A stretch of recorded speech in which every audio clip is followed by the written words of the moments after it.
The Big Front Yard, Clifford D. Simak. Hiram Taine came awake and sat up in his bed. Towser was barking and scratching at the floor. "Shut up," Taine told the dog. Towser cocked quizzical ears at him and then resumed the barking and scratching at the floor. Taine rubbed his eyes. He ran a hand through his rat's nest head of hair. He considered lying down again and pulling up the covers, but not with Towser barking. "What's the matter with you, anyhow?" he asked Towser, with not a little wrath. "Whew," said Towser, industriously proceeding with his scratching at the floor. "If you want out," said Taine, "all you got to do is open the screen door. You know how it is done. You do it all the time." Towser quit his barking and sat down heavily, watching his master getting out of bed. Taine put on his shirt and pulled on his trousers, but didn't bother with his shoes. Towser ambled over to a corner, put his nose down to the baseboard, and snuffled moistly. "You got a mouse?" asked Taine. "Woof," said Towser, most emphatically. "I can't ever remember you making such a row about a mouse," Taine said, slightly puzzled. "You must be off your rocker." It was a beautiful summer morning. Sunlight was pouring through the open window. Good day for fishing, Taine told himself, then remembered that there'd be no fishing, for he had to go out and look up that old four-poster maple bed that he had heard about up Woodman Way. More than likely, he thought, they'd want twice as much as it was worth. It was getting so, he told himself, that a man couldn't make an honest dollar. Everyone was getting smart about antiques. He got up off the bed and headed for the living room. "Come on," he said to Towser. Towser came along, pausing now and then to snuffle into corners and to whuffle at the floor. "You got it bad," said Taine. Maybe it's a rat, he thought. The house was getting old. He opened the screen door and Towser went outside. "Leave that woodchuck be today," Taine advised him. "It's a losing battle. You'll never dig him out." Towser went around the corner of the house. Taine noticed that something had happened to the sign that hung on the post beside the driveway. One of the chains had become unhooked and the sign was dangling.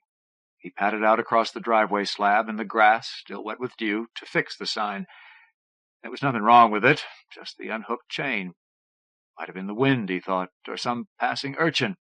Although probably not an urchin. He got along with kids. They never bothered him like they did some others in the village. Vinge Stevens, for example. They were always pestering Stevens. He stood back a way to be sure the sign was straight. It read, in big letters, "Handyman." And under that, in smaller lettering, "Fix anything." And under that, "Antiques for sale. What have you got to trade?" Maybe, he told himself, he ought to have two signs, one for his fix-it shop and one for antiques and trading. Some day, when he had the time, he thought, he'd paint a couple of new ones, one for each side of the driveway. It would look neat that way. He turned around and looked across the road at Turner's Woods. It was a pretty sight, he thought. A sizable piece of woods like that right at the edge of town. It was a place for birds and rabbits and woodchucks and squirrels, and it was full of forts built through generations of the boys of Willow Bend. Some day, of course, some smart operator would buy it up and start a housing development or something equally objectionable, and when that happened, a big slice of his own boyhood would be cut out of his life. Towser came around the corner of the house. He was sidling along, sniffing at the lowest row of siding, and his ears were cocked with interest. "That dog is nuts," said Taine, and went inside. He went into the kitchen, his bare feet slapping on the floor. He filled the tea kettle, set it on the stove, and turned the burner on underneath the kettle. He turned on the radio, forgetting that it was out of kilter. When it didn't make a sound, he remembered, and, disgusted, snapped it off. That was the way it went, he thought. He fixed other people's stuff, but never got around to fixing any of his own. He went into the bedroom and put on his shoes. He threw the bed together. Back in the kitchen, the stove had failed to work again. The burner beneath the kettle was still cold. Taine hauled off and kicked the stove. He lifted the kettle and held his palm above the burner. In a few seconds, he could detect some heat. Worked again, he told himself. Some day, he knew, kicking the stove would fail to work. When that happened, he'd have to get to work on it. Probably wasn't more than a loose connection. He put the kettle back onto the stove. There was a clatter out in front, and Taine went out to see what was going on. Beasley, the Hortons' yard boy, chauffeur, gardener, etc., was backing a rickety old truck up the driveway. Beside him sat Abby Horton, the wife of H. Henry Horton, the village's most important citizen. In the back of the truck, lashed on with ropes and half protected by a garish red and purple quilt, stood a mammoth television set. Taine recognized it from of old. It was a good 10 years out of date, and still, by any standard, it was the most expensive set ever to grace any home in Willow Bend. Abby hopped out of the truck. She was an energetic, bustling, bossy woman. "Good morning, Hiram," she said. "Can you fix this set again?" "Never saw anything that I couldn't fix," said Taine, but nevertheless he eyed the set with something like dismay. It was not the first time he had tangled with it, and he knew what was ahead. "It might cost you more than it's worth," he warned her. "What you really need is a new one. This set's getting old, and—" "That's just what Henry said," Abby told him tartly. "Henry wants to get one of the color sets, but I won't part with this one. It's not just TV, you know. It's a combination with radio and a record player, and the wood and style are just right for the other furniture. And besides—" "Yes, I know," said Taine, who'd heard it all before. Poor old Henry, he thought. What a life the man must lead. Up at that computer plant all day long, shooting off his face and bossing everyone, then coming home to a life of petty tyranny. "Beasley," said Abby in her best drill sergeant voice, "you get right up there and get that thing untied." "Yes'm," Beasley said. He was a gangling, loose-jointed man who didn't look too bright. "And see you be careful with it. I don't want it all scratched up." "Yes'm," said Beasley. "I'll help," Taine offered. The two climbed into the truck and began unlashing the old monstrosity. "It's heavy," Abby warned. "You two be careful of it." "Yes'm," said Beasley. It was heavy, and it was an awkward thing to boot, but Beasley and Taine horsed it around to the back of the house, and up the stoop, and through the back door, and down the basement stairs, with Abby following eagle-eyed behind them, alert to the slightest scratch. The basement was Taine's combination workshop and display room for antiques. One end of it was filled with benches and with tools and machinery, and boxes full of odds and ends, and piles of just plain junk were scattered everywhere. The other end housed a collection of rickety chairs, sagging bedposts, ancient highboys, equally ancient lowboys, old coal scuttles painted gold, heavy iron fireplace screens, and a lot of other stuff that he had collected from far and wide for as little as he could possibly pay for it. He and Beasley set the TV down carefully on the floor. Abby watched them narrowly from the stairs. "Why, Hiram," she said, excited, "you put a ceiling in the basement. It looks a whole lot better." "Huh?" asked Taine. "The ceiling. I said you put in a ceiling." Taine jerked his head up, and what she said was true. There was a ceiling there, but he'd never put it in. He gulped a little and lowered his head, then jerked it quickly up and had another look. The ceiling was still there. "It's not that block stuff," said Abby with open admiration. "You can't see any joints at all. How did you manage it?" Taine gulped again and got back his voice. "Something I thought up," he told her weakly. "You'll have to come over and do it to our basement. Our basement is a sight. Beasley put the ceiling in the amusement room, but Beasley is all thumbs." "Yes'm," Beasley said contritely. "When I get the time," Taine promised, ready to promise anything to get them out of there. "You'd have a lot more time," Abby told him acidly, "if you weren't gadding around all over the country buying up that broken-down old furniture that you call antiques. Maybe you can fool the city folks when they come driving out here, but you can't fool me." "I can make a lot of money out of some of it," Taine told her calmly. "And lose your shirt on the rest of it," she said. "I got some old china that is just the kind of stuff you were looking for," said Taine. "Picked it up just a day or two ago. Made a good buy on it. I can let you have it cheap." "I'm not interested," she said, and clamped her mouth tight shut. She turned around and went back up the stairs. "She's on the prod today," Beasley said to Taine. "It will be a bad day." "It always is when she starts early in the morning." "Don't pay attention to her," Taine advised. "I try not to, but it ain't possible." "You sure you don't need a man? I'd work for you cheap." Sorry, Beasley. Tell you what, come over some night soon and we'll play some checkers. I'll do that, Hiram. You're the only one who ever asks me over. All the others ever do is laugh at me or shout. Abby's voice came bellowing down the stairs. Beasley, are you coming? Don't go standing there all day. I have rugs to beat. Yes'm, said Beasley, starting up the stairs. At the truck, Abby turned on Tane with determination. You'll get that set fixed right away? I'm lost without it. Immediately, said Tane. He stood and watched them off, and looked around for Towser, but the dog had disappeared. More than likely he was at the woodchuck hole again, in the woods across the road. Gone off, thought Tane, without his breakfast, too. The tea kettle was boiling furiously when Tane got back to the kitchen. He put coffee in the maker and poured in the water.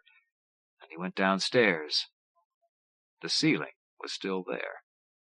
He turned on all the lights and walked around the basement, staring up at it. It was a dazzling white material, and it appeared to be translucent. Up to a point, that is. One could see into it, but one could not see through it. And there were no signs of seams. It was fitted neatly and tightly around the water pipes and the ceiling lights. Tane stood on a chair and rapped his knuckles against it sharply. It gave out a bell-like sound, almost exactly as if he'd rapped a fingernail against a thinly blown goblet. He got down off the chair and stood there, shaking his head. The whole thing was beyond him. He had spent part of the evening repairing Banker Stevens's lawn-mower, and there'd been no ceiling then. He rummaged in a box and found a drill. He dug out one of the smaller bits and fitted it in the drill. He plugged in the cord and climbed on the chair again and tried the bit against the ceiling. The whirling steel slid wildly back and forth. It didn't make a scratch. He switched off the drill and looked closely at the ceiling. There was not a mark upon it. He tried again, pressing against the drill with all his strength. The bit went ping, and the broken end flew across the basement and hit the wall. Tane stepped down off the chair. He found another bit and fitted it in the drill and went slowly up the stairs, trying to think. But he was too confused to think. That ceiling should not be up there, but there it was. And unless he went stark, staring crazy and forgetful as well, he had not put it there. In the living room, he folded back one corner of the worn and faded carpeting and plugged in the drill. He knelt and started drilling in the floor. The bit went smoothly through the old oak flooring, then stopped. He put on more pressure, and the drill spun without getting any bite. And there wasn't supposed to be anything underneath that wood. Nothing to stop a drill. Once through the flooring, it should have dropped into the space between the joists. Tane disengaged the drill and laid it to one side. He went into the kitchen, and the coffee now was ready. But before he poured it, he pawed through a cabinet drawer and found a pencil flashlight. Back in the living room, he shone the light into the hole that the drill had made. There was something shiny at the bottom of the hole. He went back to the kitchen and found some day-old donuts and poured a cup of coffee. He sat at the kitchen table, eating donuts and wondering what to do. There didn't appear, for the moment at least, much that he could do. He could putter around all day trying to figure out what had happened to his basement, and probably not be any wiser than he was right now. His money-making Yankee soul rebelled against such a horrid waste of time. There was, he told himself, that Maple 4 poster that he should be getting to before some unprincipled city antique dealer should run afoul of it. A piece like that, he figured, if a man had any luck at all, should sell at a right good price. He might turn a handsome profit on it, if he only worked it right. Maybe, he thought, he could turn trade on it. There was the table model TV set that he traded a pair of ice skates for last winter. Those folks out Woodman way might conceivably be happy to trade the bed for a reconditioned TV set, almost like brand new. After all, they probably weren't using the bed, and he hoped fervently had no idea of the value of it. He ate the donuts hurriedly and gulped down an extra cup of coffee. He fixed a plate of scraps for Towser and set it outside the door. Then he went down into the basement and got the table TV set and put it in the pickup truck. As an afterthought, he added a reconditioned shotgun, which would be perfectly all right if a man were careful not to use these far-reaching, powerful shells, and a few other odds and ends that might come in handy on a trade. He got back late, for it had been a busy and quite satisfactory day. Not only did he have the 4 poster loaded on the truck, but he had as well a rocking chair, a fire screen, a bundle of ancient magazines, an old-fashioned barrel churn, a walnut highboy, and a Governor Winthrop, on which some half-baked slap-happy decorator had applied a coat of apple-green paint. The television set, the shotgun, and $5 had gone into the trade. And what was better yet, he'd managed it so well that the Woodman family probably was dying of laughter at this very moment about how they'd taken him. He felt a little ashamed of it. They'd been such friendly people. They had treated him so kindly, and had him stay for dinner, and had sat and talked with him, and shown him about the farm, and even asked him to stop by if he went through that way again. He'd wasted the entire day, he thought, and he rather hated that, but maybe it had been worth it to build up his reputation out that way as the sort of character who had softening of the head and didn't know the value of $1. That way, maybe some other day, he could do some more business in the neighborhood. He heard the television set as he opened the back door, sounding loud and clear, and he went clattering down the basement stairs in something close to a panic. For now that he'd traded off the table model, Abby's set was the only one downstairs, and Abby's set was broken. It was Abby's set, all right. It stood just where he and Beasley had put it down that morning, and there was nothing wrong with it.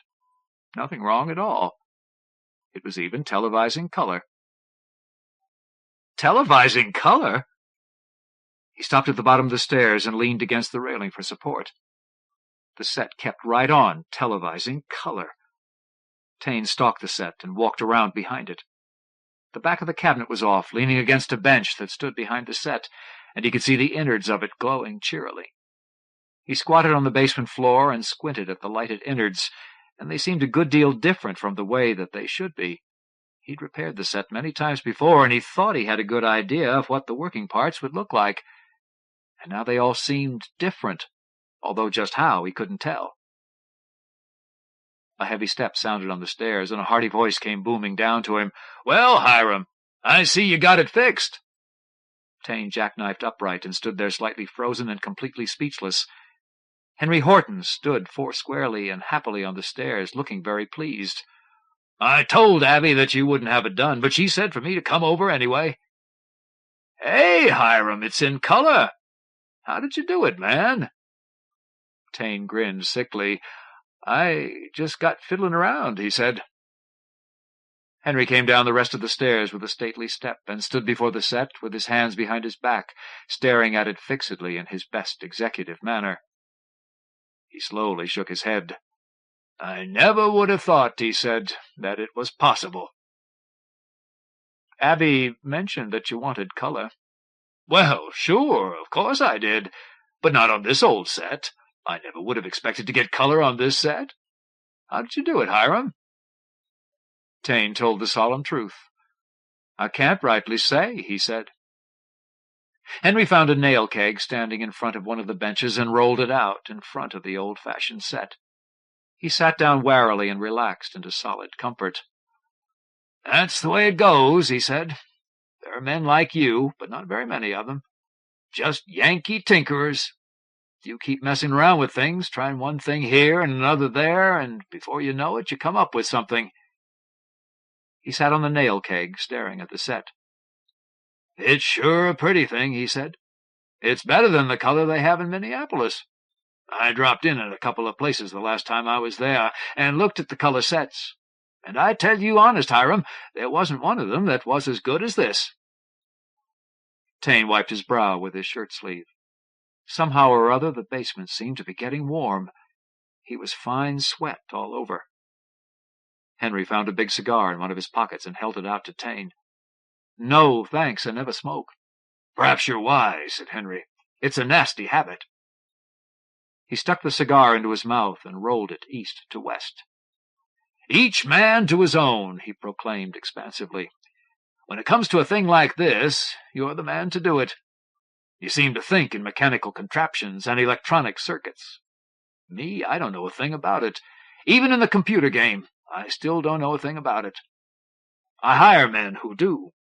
I can't even saw a board or drive a nail, but I can organize. Do you remember, Hiram, how everybody snickered when I started up the plant?" "Well, I guess some of them did, at that." You're darn tootin' they did. They went around for weeks with their hands up to their faces to hide smart aleck grins. They said, what does Henry think he's doing, starting up a computer factory out here in the sticks? He doesn't think he can compete with those big companies in the East, does he? And they didn't stop there grinning until I sold a couple of dozen units and had orders for a year or two ahead. He fished a lighter from his pocket and lit the cigar carefully, never taking his eyes off the television set. You got something there, he said judiciously, that may be worth a mint of money. Some simple adaptation that will fit on any set. If you can get color on this old wreck, you can get color on any set that's made. He chuckled moistly around the mouthful of cigar. If RCA knew what was happening here this minute, they'd go out and cut their throats. But I don't know what I did, protested Taine. Well, that's all right, said Henry happily. I'll take this set up to the plant tomorrow and turn loose some of the boys on it.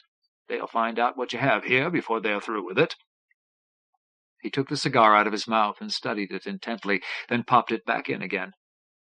As I was saying, Hiram, that's the difference in us. You can do the stuff, but you miss the possibilities. I can't do a thing, but I can organize it once the thing is done. Before we get through with this, you'll be wading in $20 bills clear up to your knees. But I don't have— Don't worry, just leave it all to me. I've got the plant and whatever money we may need. We'll figure out a split. That's fine of you, said Taine mechanically. Not at all, Henry insisted grandly. It's just my aggressive, grasping sense of profit.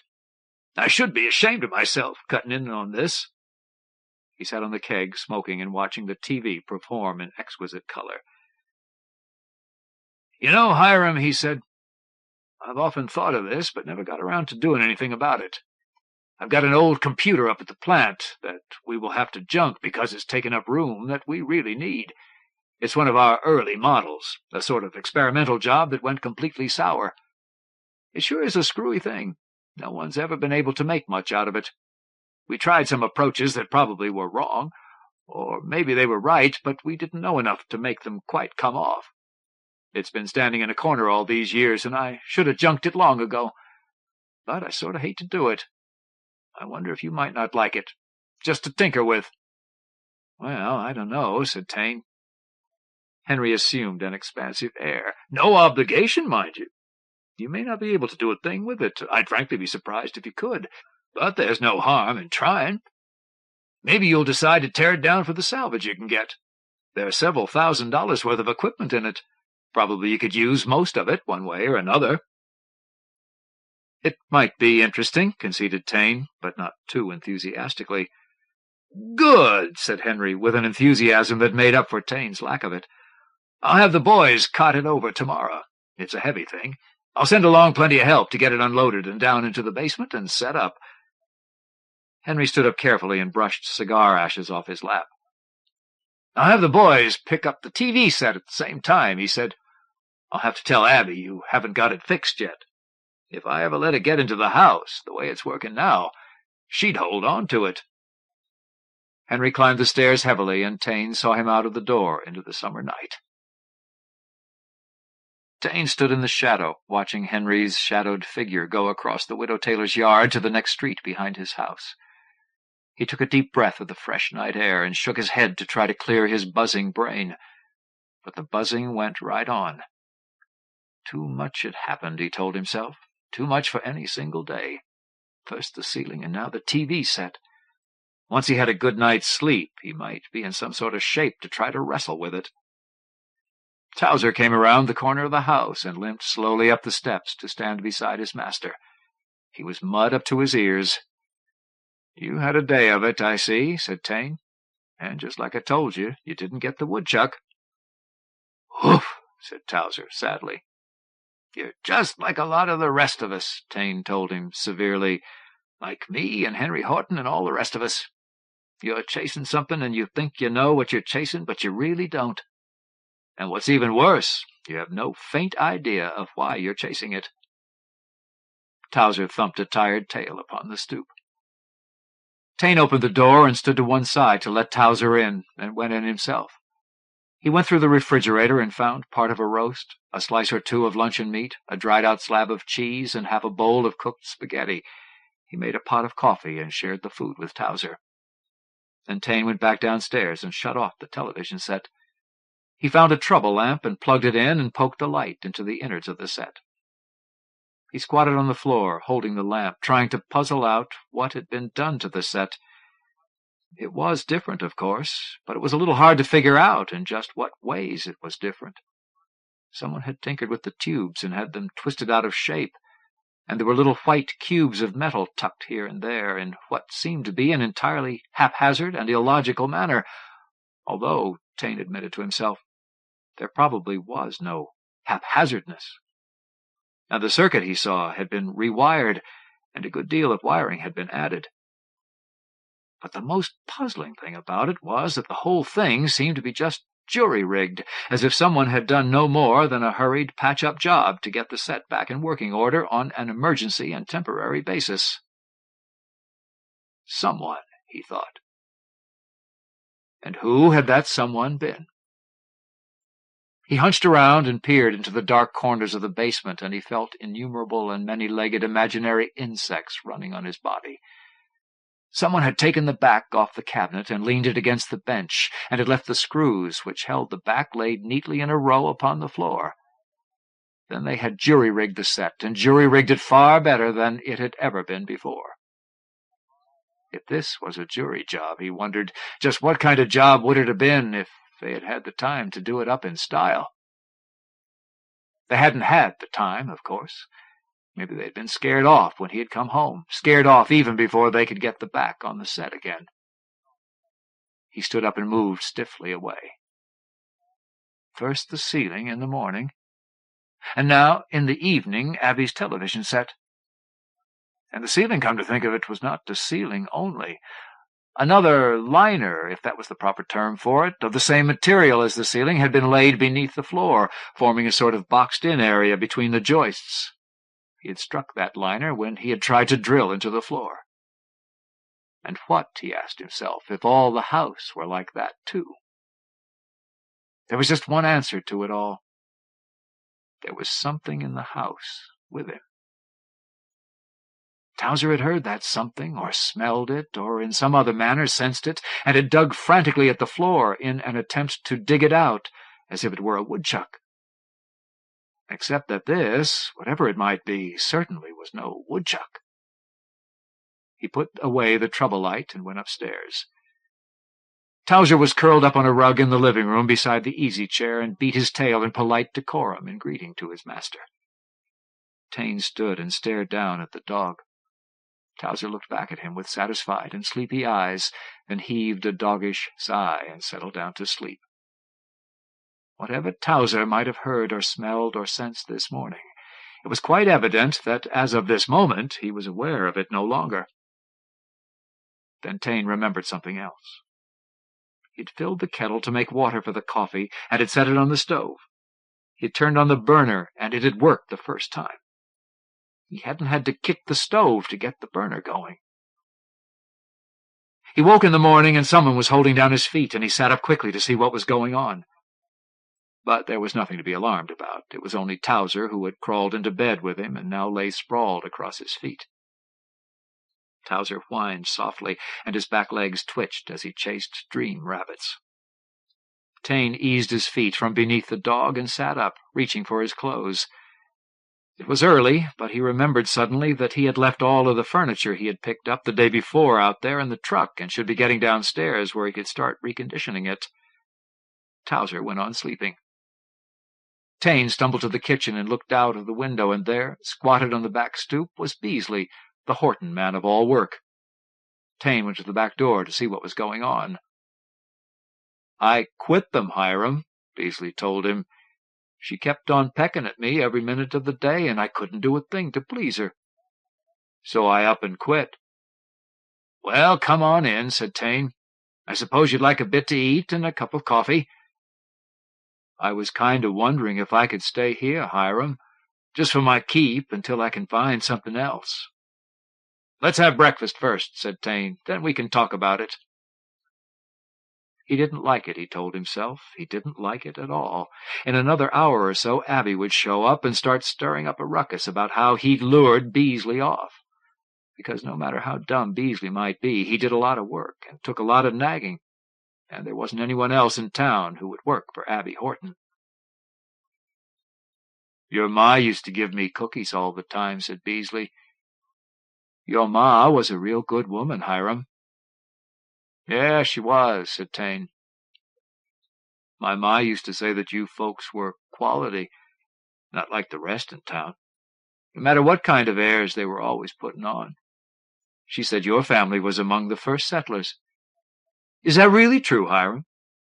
"Well, not exactly first settlers, I guess, but this house has stood here for almost 100 years. My father used to say there never was a night during all those years that there wasn't at least one Tane beneath its roof. Things like that, it seems, meant a lot to Father." "It must be nice," said Beasley wistfully, "to have a feeling like that. You must be proud of this house, Hiram." "Not really proud, more like belonging. I can't imagine living in any other house." Tane turned on the burner and filled the kettle. Carrying the kettle back, he kicked the stove. But there wasn't any need to kick it. The burner was already beginning to take on a rosy glow. Twice in a row, Tane thought. This thing is getting better. "Gee, Hiram," said Beasley, "this is a dandy radio." "It's no good," said Tane. "It's broke. Haven't had the time to fix it." "I don't think so, Hiram. I just turned it on. It's beginning to warm up." "It's beginning to—" "Hey, let me see!" yelled Tane. Beasley told the truth. A faint hum was coming from the tubes. A voice came in, gaining in volume as the set warmed up. It was speaking gibberish. "What kind of talk is that?" asked Beasley. "I don't know," said Tane, close to panic now. First the television set, then the stove, and now the radio. He spun the tuning knob, and the pointer crawled slowly across the dial face instead of spinning across as he remembered it, and station after station sputtered and went past. He tuned in the next station that came up, and it was strange lingo too, and he knew by then exactly what he had. Instead of a $39.50 job, he had here on the kitchen table an all-band receiver like they advertised in the fancy magazines. He straightened up and said to Beasley, "See if you can get someone speaking English. I'll get on with the eggs." He turned on the second burner and got out the frying pan. He put it on the stove and found eggs and bacon in the refrigerator. Beasley got a station that had band music playing. "How's that?" he asked. "That's fine," said Tane. Towser came out from the bedroom, stretching and yawning. He went to the door and showed he wanted out. Tane let him out. "If I were you," he told the dog, "I'd lay off that woodchuck. You'll have all the woods dug up." "He ain't digging after any woodchuck, Hiram." "Well, a rabbit, then." "Not a rabbit, either. I snuck off yesterday when I was supposed to be beating rugs. That's what Abby got so sore about." Tane grunted, breaking eggs into the skillet. "I snuck away and went over to where Towser was. I talked with him, and he told me it wasn't a woodchuck or a rabbit. He said it was something else. I pitched in and helped him dig.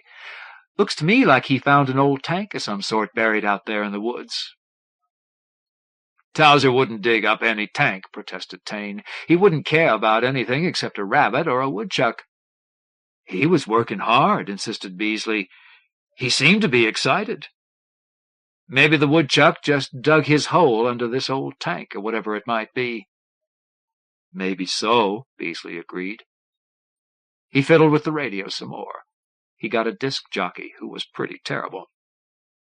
Tane shoveled eggs and bacon onto plates and brought them to the table. He poured big cups of coffee and began buttering the toast. "Dive in," he said to Beasley. "This is good of you, Hiram, to take me in like this. I won't stay no longer than it takes to find a job." "Well, I didn't exactly say—" "There are times," said Beasley, "when I get to thinking I haven't got a friend. And then I remember your ma. How nice she was to me, and all—" "Oh, all right," said Tane. He knew when he was licked. He brought the toast and a jar of jam to the table and sat down, beginning to eat. "Maybe you got something I could help you with," suggested Beasley, using the back of his hand to wipe egg off his chin. "I have a load of furniture out in the driveway. I could use a man to help me get it down into the basement." "I'll be glad to do that," said Beasley. "I am good and strong. I don't mind work at all.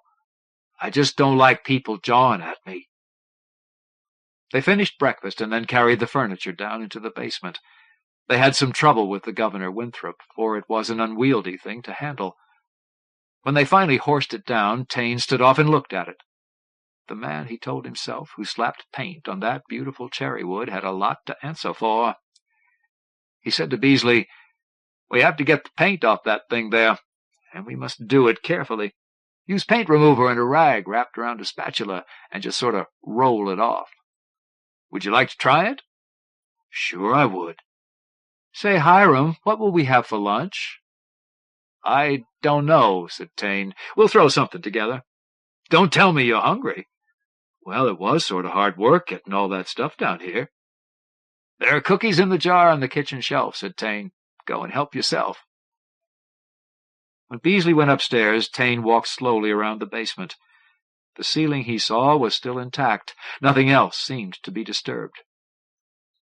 Maybe that television set and the stove and radio, he thought, was just their way of paying rent to me.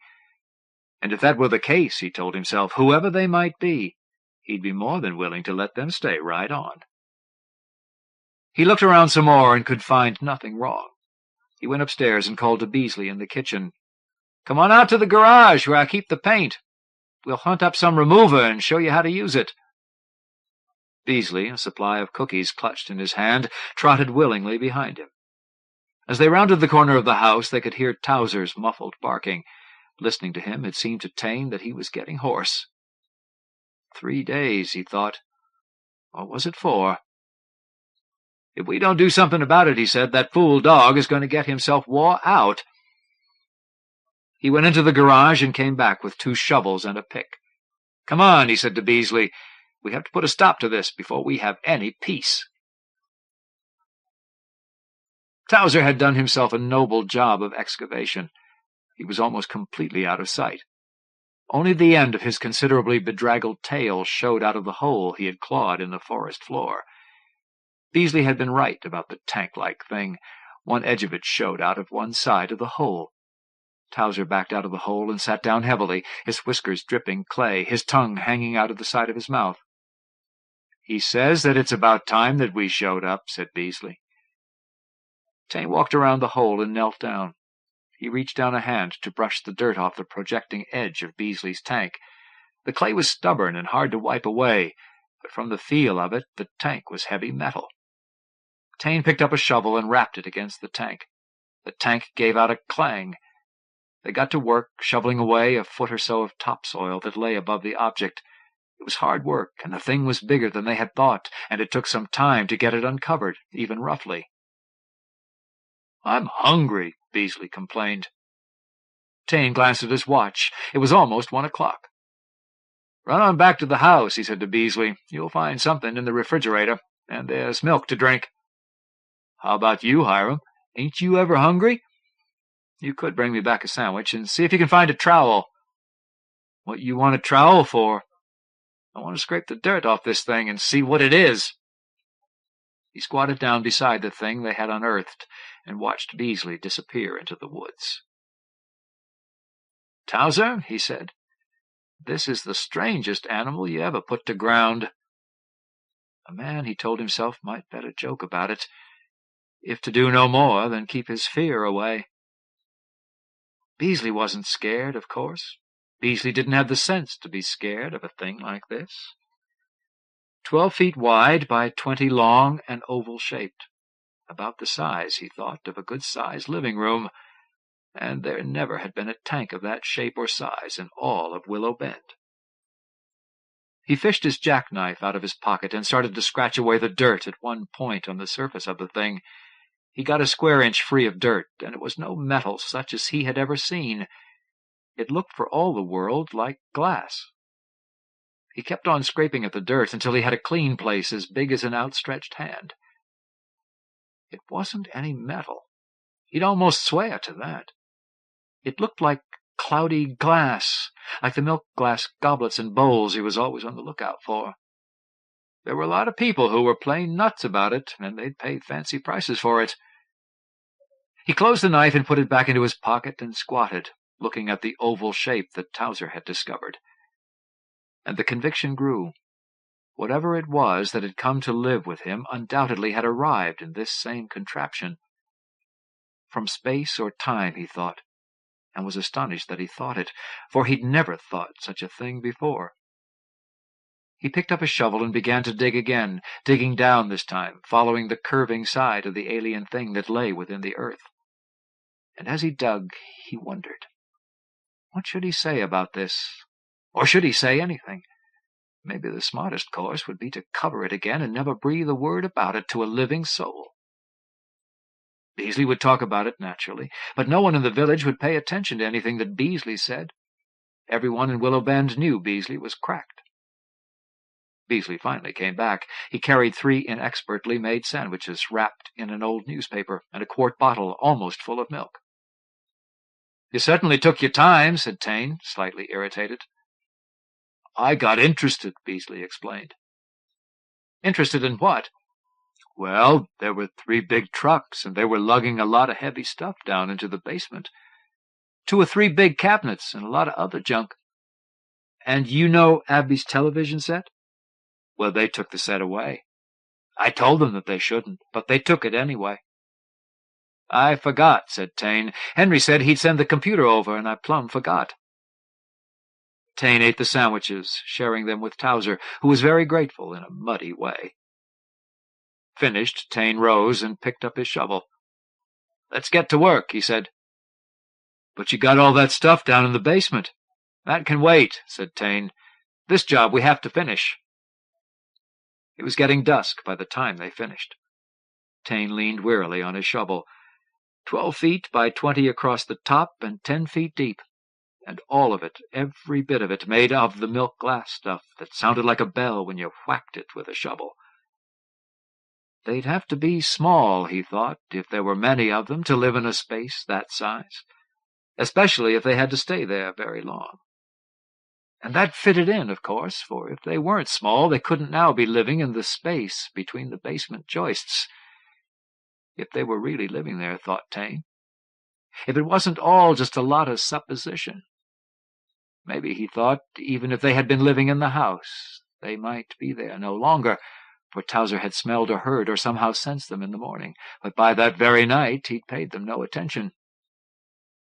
Tane slung his shovel across his shoulder and hoisted the pick. "Come on," he said, "let's go. We've put in a long, hard day." They tramped out through the brush and reached the road. Fireflies were flickering off and on in the woody darkness, and the street lamps were swaying in the summer breeze. The stars were hard and bright. Maybe they still were in the house, thought Tane. Maybe when they found out that Towser had objected to them, they had fixed it so he'd be aware of them no longer. They probably were highly adaptive. It stood to good reason they would have to be. It hadn't taken them too long, he told himself grimly, to adapt to a human house. He and Beasley went up the gravel driveway in the dark to put the tools away in the garage, and there was something funny going on, for there was no garage. There was no garage, and there was no front on the house, and the driver was cut off abruptly, and there was nothing but the curving wall of what apparently had been the end of the garage.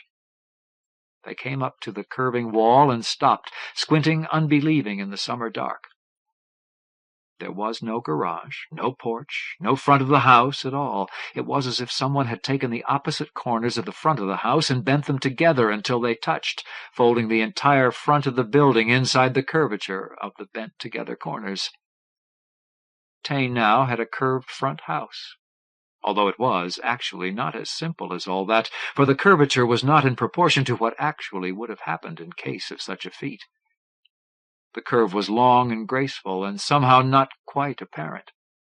It was as if the front of the house had been eliminated, and an illusion of the rest of the house had been summoned to mask the disappearance. Tane dropped the shovel and the pick, and they clattered on the driveway gravel. He put his hand up to his face and wiped it across his eyes, as if to clear his eyes of something that could not possibly be there. And when he took the hand away, it had not changed a bit. There was no front to the house.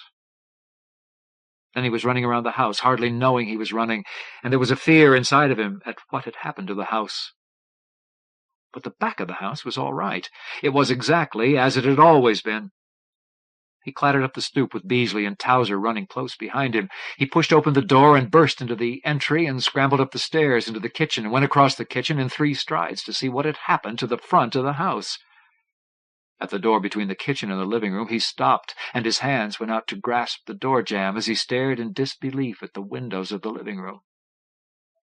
It was night outside. There could be no doubt of that. He had seen the fireflies flickering in the brush and weeds, and the street lamps had been lit, and the stars were out. But a flood of sunlight was pouring through the windows of the living room, and out beyond the windows lay a land that was not Willow Bend. "Beasley," he gasped. "Look out there in front." Beasley looked. "What place is that?" he asked. "That's what I'd like to know." Towser had found his dish and was pushing it around the kitchen floor with his nose, by way of telling Tane that it was time to eat. Tane went across the living room and opened the front door. The garage, he saw, was there. The pickup stood with its nose against the opening garage door, and the car was safe inside. There was nothing wrong with the front of the house at all. But if the front of the house was all right, that was all that was. For the driveway was chopped off just a few feet beyond the tail end of the pickup, and there was no yard or woods or road. There was just a desert, a flat, far-reaching desert, level as a floor, with occasional boulder piles and haphazard clumps of vegetation, and all of the ground covered with sand and pebbles. A big blinding sun hung just above a horizon that seemed much too far away, and a funny thing about it was that the sun was in the north, where no proper sun should be. It had a peculiar whiteness, too. Beasley stepped out on the porch, and Tane saw that he was shivering like a frightened dog. "Maybe," Tane told him kindly, "you'd better go back in and start making us some supper." "But, Hiram—" "It's all right," said Tane. "It's bound to be all right." "If you say so, Hiram." He went in, and the screen door banged behind him, and in a minute Tane heard him in the kitchen. He didn't blame Beasley for shivering, he admitted to himself. It was a sort of shock to step out of your front door into an unknown land. A man might eventually get used to it, of course, but it would take some doing.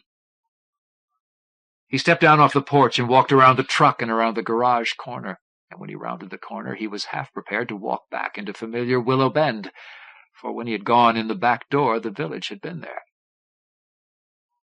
There was no Willow Bend. There was more of the desert, a great deal more of it. He walked around the house, and there was no back to the house. The back of the house now was just the same as the front had been before, the same smooth curve pulling the sides of the house together. He walked on around the house to the front again, and there was desert all the way. And the front was still all right. It hadn't changed at all. The truck was there on the chopped-off driveway, and the garage was open, and the car inside. Tane walked out away into the desert and hunkered down and scooped up a handful of the pebbles, and the pebbles were just pebbles.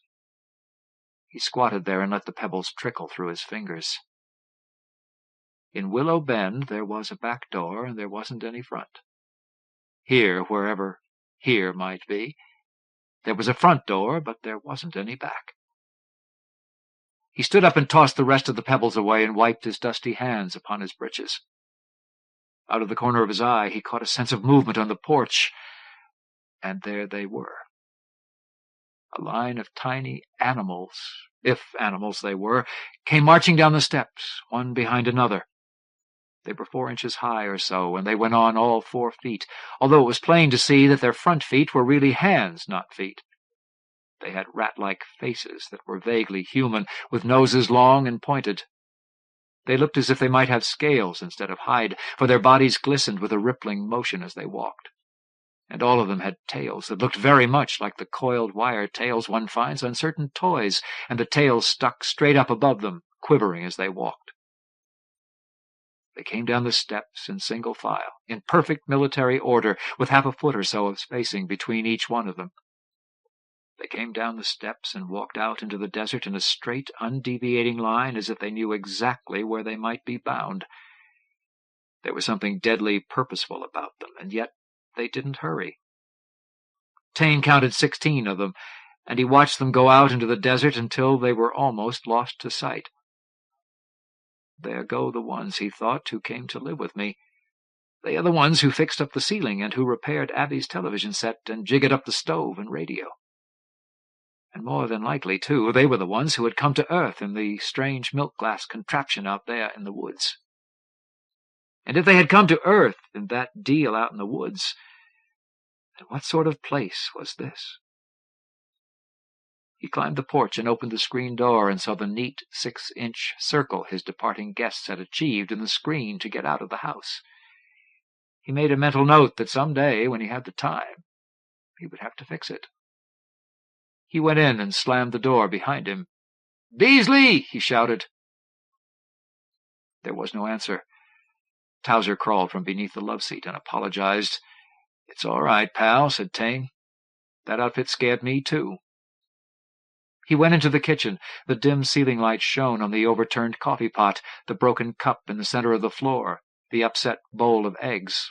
One broken egg was a white and yellow gob on the linoleum. He stepped down on the landing and saw that the screen door in the back was wrecked beyond repair. Its rusty mesh was broken, exploded might have been a better word, and a part of the frame was smashed. Taine looked at it in wondering admiration. "The poor fool," he said. "He went straight through it without opening it at all." He snapped on the light and went down the basement stairs. Halfway down, he stopped in utter wonderment. To his left was a wall of the same sort of material as had been used to put in the ceiling. He stooped and saw that the wall ran clear across the basement, floor to ceiling, shutting off the workshop area. And inside the workshop, what? For one thing, he remembered the computer that Henry had sent over just this morning. 3 trucks, Beasley had said, 3 truckloads of equipment delivered straight into their paws. Taine sat down weakly on the steps. They must have thought, he told himself, that he was cooperating. Maybe they had figured that he knew what they were about and so went along with them. Or perhaps they thought he was paying them for fixing up the TV set and the stove and radio. But to tackle first things first, why had they repaired the TV set and the stove and radio? As a sort of rental payment? As a friendly gesture? Or as a sort of practice run to find out what they could about this world's technology? To find, perhaps, how their technology could be adapted to the materials and conditions on this planet they had found? Taine raised a hand and rapped with his knuckles on the wall beside the stairs, and the smooth white surface gave out a pinging sound. He laid his ear against the wall and listened closely, and it seemed to him he could hear a low-key humming. But if so, it was so faint he could not be absolutely sure. Banker Stevens's lawnmower was in there, behind the wall, and a lot of other stuff waiting for repair. They'd take the hide right off him, he thought, especially Banker Stevens. Stevens was a tight man. Beasley must have been half-crazed with fear, he thought. When he had seen those things coming up out of the basement, he'd gone clean off his rocket.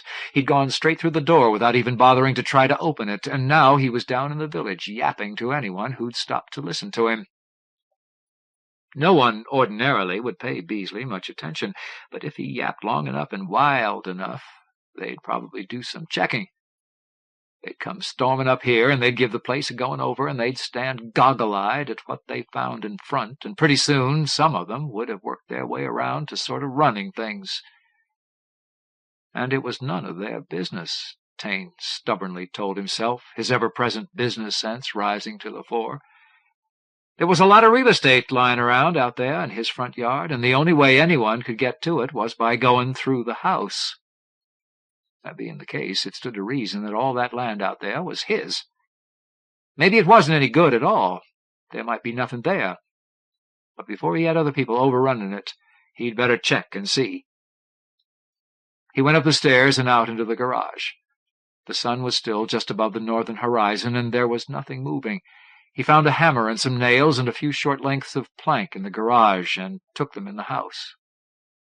Towser, he saw, had taken advantage of the situation and was sleeping in the gold-upholstered chair. Taine didn't bother him. Taine locked the back door and nailed some planks across it. He locked the kitchen and the bedroom windows and nailed planks across them, too. That would hold the villagers for a while, he told himself, when they came tearing up here to see what was going on. He got his deer rifle, a box of cartridges, a pair of binoculars, and an old canteen out of a closet.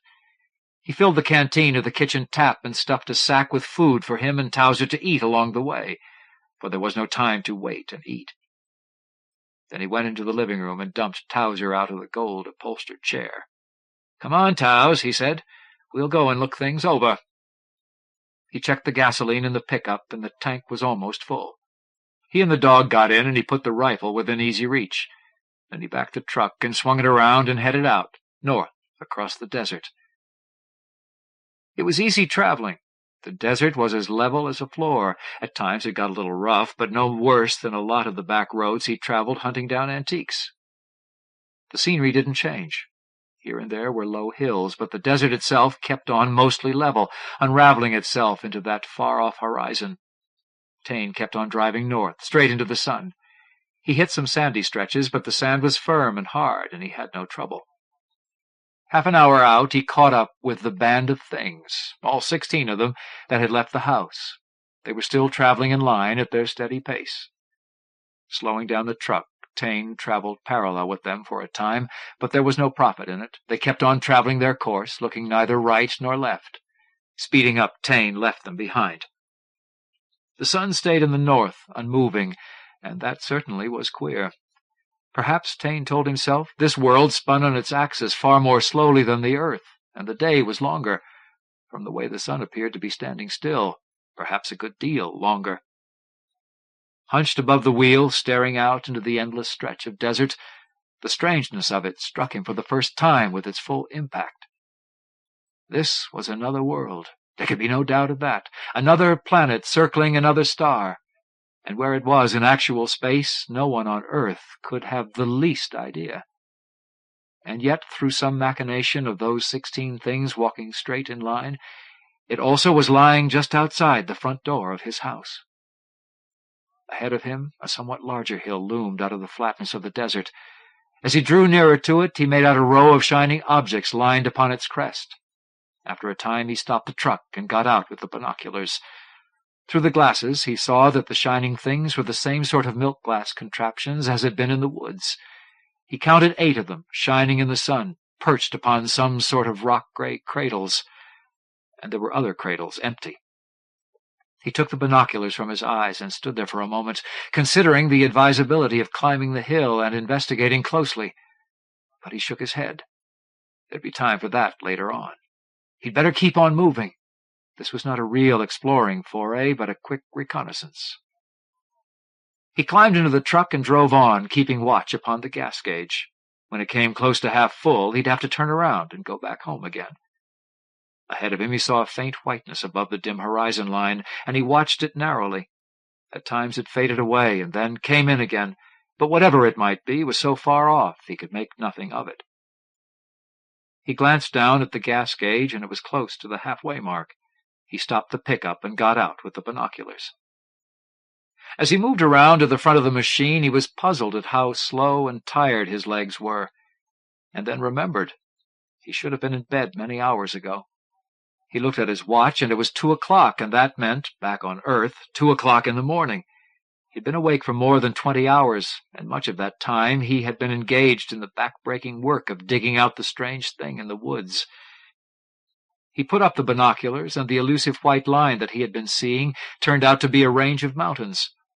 The great blue, craggy mass towered up above the desert with the gleam of snow on its peaks and ridges.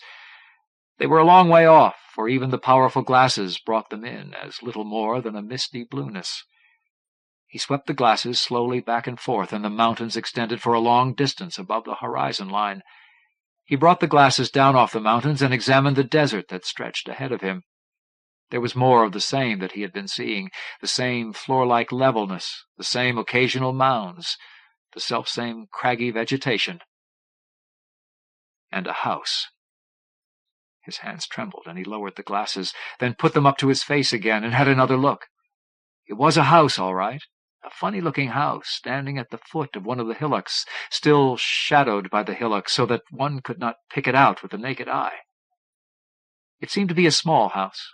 Its roof was like a blunted cone, and it lay tight against the ground, as if it hugged or crouched against the ground. There was an oval opening that probably was a door, but there was no sign of windows. He took the binoculars down again and stared at the hillock. 4 or 5 miles away, he thought. The gas would stretch that far, and even if it didn't, he could walk the last few miles into Willow Bend. It was queer, he thought, that a house should be all alone out here. In all the miles he'd traveled in the desert, he'd seen no sign of life beyond the 16 little rat-like things that marched in single file. No sign of artificial structure other than the 8 milk-glass contraptions resting in their cradles. He climbed into the pickup and put it into gear. 10 minutes later he drew up in front of the house, which still lay within the shadow of the hillock. He got out of the pickup and hauled his rifle after him. Towser leaped to the ground and stood with his hackles up, a deep growl in his throat. "What's the matter, boy?" asked Taine. Towser growled again. The house stood silent. It seemed to be deserted. The walls were built, Taine saw, of rude, rough masonry, crudely set together, with a crumbling mud-like substance used in lieu of mortar. The roof originally had been of sod, and that was queer indeed, for there was nothing that came close to sod upon this expanse of desert. But now, although one could see the lines where the sod strips had been fitted together, it was nothing more than earth baked hard by the desert sun. The house itself was featureless, entirely devoid of any ornament, with no attempt at all to soften the harsh utility of it as a simple shelter. It was the sort of thing that a shepherd people might have put together. It had the look of age about it. The stone had flaked and crumbled in the weather. Rifle slung beneath his arm, Taine paced towards it. He reached the door and glanced inside, and there was darkness and no movement. He glanced back for Towser and saw that the dog had crawled beneath the truck and was peering out and growling. "You stick around," said Taine. "Don't go running off." With the rifle thrust before him, Taine stepped through the door into the darkness. He stood for a long moment to allow his eyes to become accustomed to the gloom. Finally he could make out the room in which he stood. It was plain and rough, with a rude stone bench along one wall and queer, unfunctional niches hollowed in another. One rickety piece of wooden furniture stood in a corner, but Taine could not make out what its use might be. An old and deserted place, he thought, abandoned long ago. Perhaps a shepherd people might have lived here in some long-gone age, when the desert had been a rich and grassy plain. There was a door into another room, and as he stepped through it, he heard the faint, far-off booming sound, and something else as well. The sound of pouring rain. From the open door that led out through the back, he caught a whiff of salty breeze, and he stood there frozen in the center of that second room. Another one! Another house that led to another world. He walked slowly forward, drawn towards the outer door, and he stepped out into a cloudy, darkling day with the rain steaming down from wildly racing clouds. 1/2 a mile away, across a field of jumbled, broken, iron-gray boulders, lay a pounding sea that raged upon the coast, throwing great spumes of angry spray high into the air. He walked out from the door and looked up at the sky, and the raindrops pounded at his face with a stinging fury. There was a chill and a dampness in the air, and the place was eldritch, a world jerked straight from some ancient Gothic tale of goblin and of sprite. He glanced around, and there was nothing he could see, for the rain blotted out the world beyond this stretch of coast. But behind the rain he could sense, or seem to sense, a presence that sent shivers down his spine. Gulping in fright, Taine turned around and stumbled back again through the door into the house. 1 world away, he thought, was far enough. 2 worlds away was more than one could take. He trembled at the sense of utter loneliness that tumbled in his skull, and suddenly this long-forsaken house became unbearable, and he dashed out of it. Outside, the sun was bright, and there was welcome warmth. His clothes were damp from rain, and little beads of moisture lay on the rifle barrel. He looked around for Towser, and there was no sign of the dog. He was not underneath the pickup. He was nowhere in sight. Tane called, and there was no answer. His voice sounded lone and hollow in the emptiness and silence. He walked around the house, looking for the dog, and there was no back door to the house. The rough rock walls of the sides of the house pulled in with that funny curvature, and there was no back to the house at all. But Tane was not interested. He had known how it would be. Right now he was looking for his dog, and he felt the panic rising in him. Somehow it felt a long way from home. He spent 3 hours at it. He went back into the house, and Towser was not there. He went into the other world again and searched among the tumbled rocks, and Towser was not there. He went back to the desert and walked around the hillock, and then he climbed to the crest of it and used the binoculars and saw nothing but the lifeless desert stretching far in all directions. Dead beat with weariness, stumbling, half asleep even as he walked, he went back to the pickup. He leaned against it and tried to pull his wits together. Continuing as he was would be a useless effort. He had to get some sleep. He had to go back to Willow Bend and fill the tank and get some extra gasoline so that he could range farther afield in his search for Towser. He couldn't leave the dog out here. That was unthinkable. But he had to plan. He had to act intelligently. He would be doing Towser no good by stumbling around in his present shape. He pulled himself into the truck and headed back for Willow Bend, following the occasional faint impressions that his tires had made in the sandy places, fighting a half-dead drowsiness that tried to seal his eyes shut. Passing the higher hill on which the milk-glass things had stood, he stopped to walk around a bit so he wouldn't fall asleep behind the wheel. And now he saw there were only 7 of the things resting in their cradles. But that meant nothing to him now. All that meant anything was to hold off the fatigue that was closing down upon him, to cling to the wheel and wear off the miles, to get back to Willow Bend and get some sleep and then come back again to look for Towser. Slightly more than halfway home, he saw the other car and watched it in numb befuddlement, for this truck that he was driving and the car at home in his garage were the only 2 vehicles this side of his house. He pulled the pickup to a halt and tumbled out of it.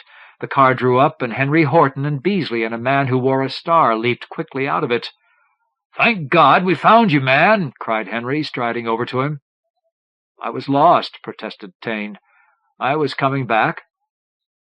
"He's all beat out," said the man who wore the star. "This is Sheriff Hanson," Henry said. "We were following your tracks." "I lost Towser," Tane mumbled. "I had to go and leave him. Just leave me be and go and hunt for Towser. I can make it home." He reached out and grabbed the edge of the pickup's door to hold himself erect. "You broke down the door," he said to Henry. "You broke into my house, and you took my car. We had to do it, Hiram. We were afraid that something might have happened to you.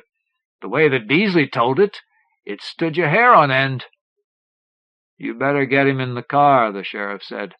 "I'll drive the pickup back." "But I have to hunt for Towser." "You can't do anything until you've had some rest." Henry grabbed him by the arm and led him to the car, and Beasley held the rear door open. "You got any idea what this place is?" Henry whispered conspiratorially. "I don't positively know," Tane mumbled. "Might be some other—" Henry chuckled. "Well, I guess it doesn't really matter. Whatever it may be, it's put us on the map. We're in all the newscasts, and the papers are plastering us in headlines, and the town is swarming with reporters and cameramen, and there are big officials coming. Yes, sir, I tell you, Hiram, this will be the making of us." Tane heard no more. He was fast asleep before he hit the seat. He came awake and lay quietly in the bed, and he saw the shades were drawn, and the room was cool and peaceful. It was good, he thought, to wake in a room you knew. In a room that one had known for one's entire life, in a house that had been the Tane house for almost 100 years. Then memory clouded him, and he sat bolt upright. And now he heard it, the insistent murmur from outside the window. He vaulted from the bed and pulled one shade aside. Peering out, he saw the cordon of troops that held back the crowd that overflowed his backyard, and the backyard's back of that. He let the shade drop back and started hunting for his shoes, for he was fully dressed. Probably Henry and Beasley, he told himself, had dumped him into bed and pulled off his shoes and let it go at that. But he couldn't remember a single thing of it. He must have gone dead to the world the minute Henry had bundled him into the back seat of the car. He found the shoes on the floor at the end of the bed and sat down upon the bed to pull them on. And his mind was racing on what he had to do. He'd have to get some gasoline somehow and fill up the truck and stash an extra can or two into the back, and he'd have to take some food and water and perhaps his sleeping bag, for he wasn't coming back until he found his dog. He got on his shoes and tied them and went out into the living room. There was no one there, but there were voices in the kitchen.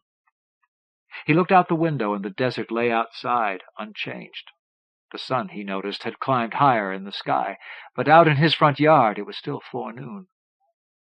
He looked at his watch, and it was 6 o'clock, and from the way the shadows had been falling when he'd peered out of the bedroom window, he knew that it was 6 p.m. He realized with a guilty start that he must have slept almost around the clock.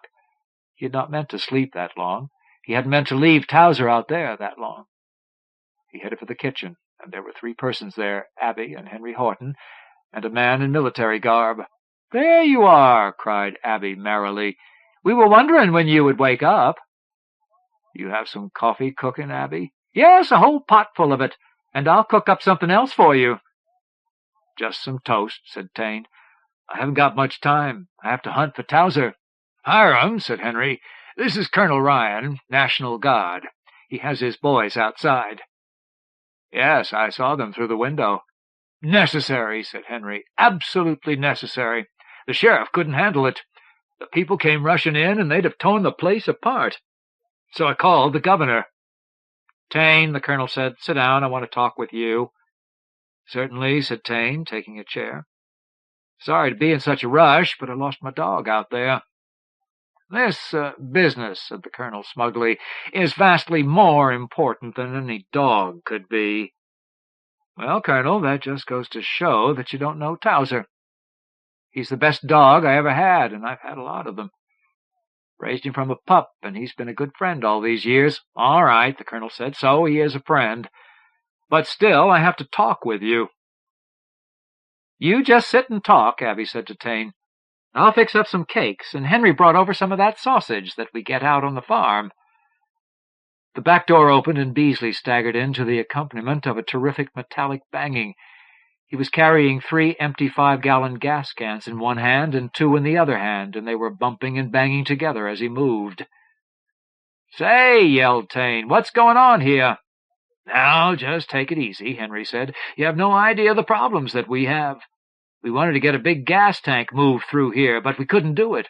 We tried to rip out the back of the kitchen to get it through, but we couldn't—" "You did what?"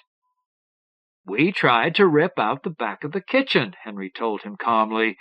"You can't get one of those big storage tanks through an ordinary door. But when we tried, we found that the entire house is boarded up inside with the same kind of material that you use down in the basement. You hit it with an axe and it blunts the steel." "But, Henry, this is my house, and there isn't anyone who has the right to start tearing it apart." "Fat chance," the colonel said. "What I would like to know, Tane, what is that stuff that we couldn't break through?" "Now, you take it easy, Hiram," cautioned Henry. "We have a big new world waiting for us out there." "It isn't waiting for you or anyone," yelled Tane. "And we have to explore it, and to explore it we need a stockpile of gasoline. Since we can't have a storage tank, we're getting together as many gas cans as possible. And then we'll run a hose through here. But, Henry—" "I wish," said Henry sternly, "that you'd quit interrupting me and let me have my say. You can't even imagine the logistics that we face. We are bottlenecked by the size of a regulation door. We have to get supplies out there, and we have to get transport. Cars and trucks won't be so bad. We can disassemble them and lug them through piecemeal. But a plane will be a problem." "You listen to me, Henry. There isn't anyone going to haul a plane through here.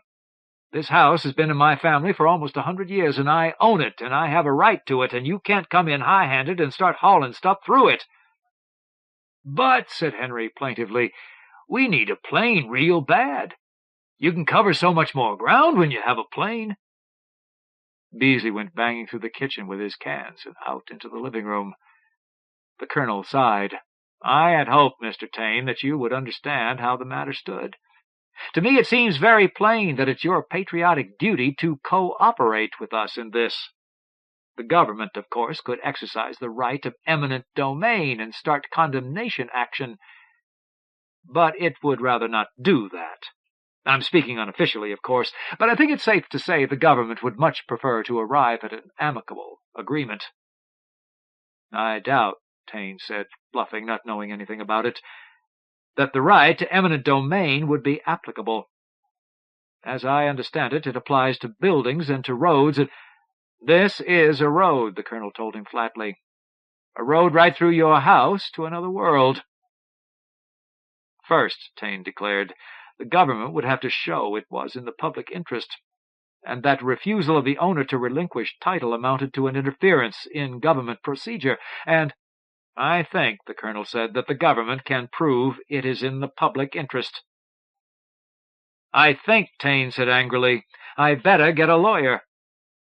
"If you really mean that," Henry offered, ever helpful, "and you want a good one, and I presume you do, I would be pleased to recommend a firm that I am sure would represent your interests most ably and be, at the same time, fairly reasonable in cost." The colonel stood up, seething. "You'll have a lot to answer, Taine. There'll be a lot of things the government will want to know. First of all, they'll want to know just how you engineered this. Are you ready to tell that?" "No," said Taine.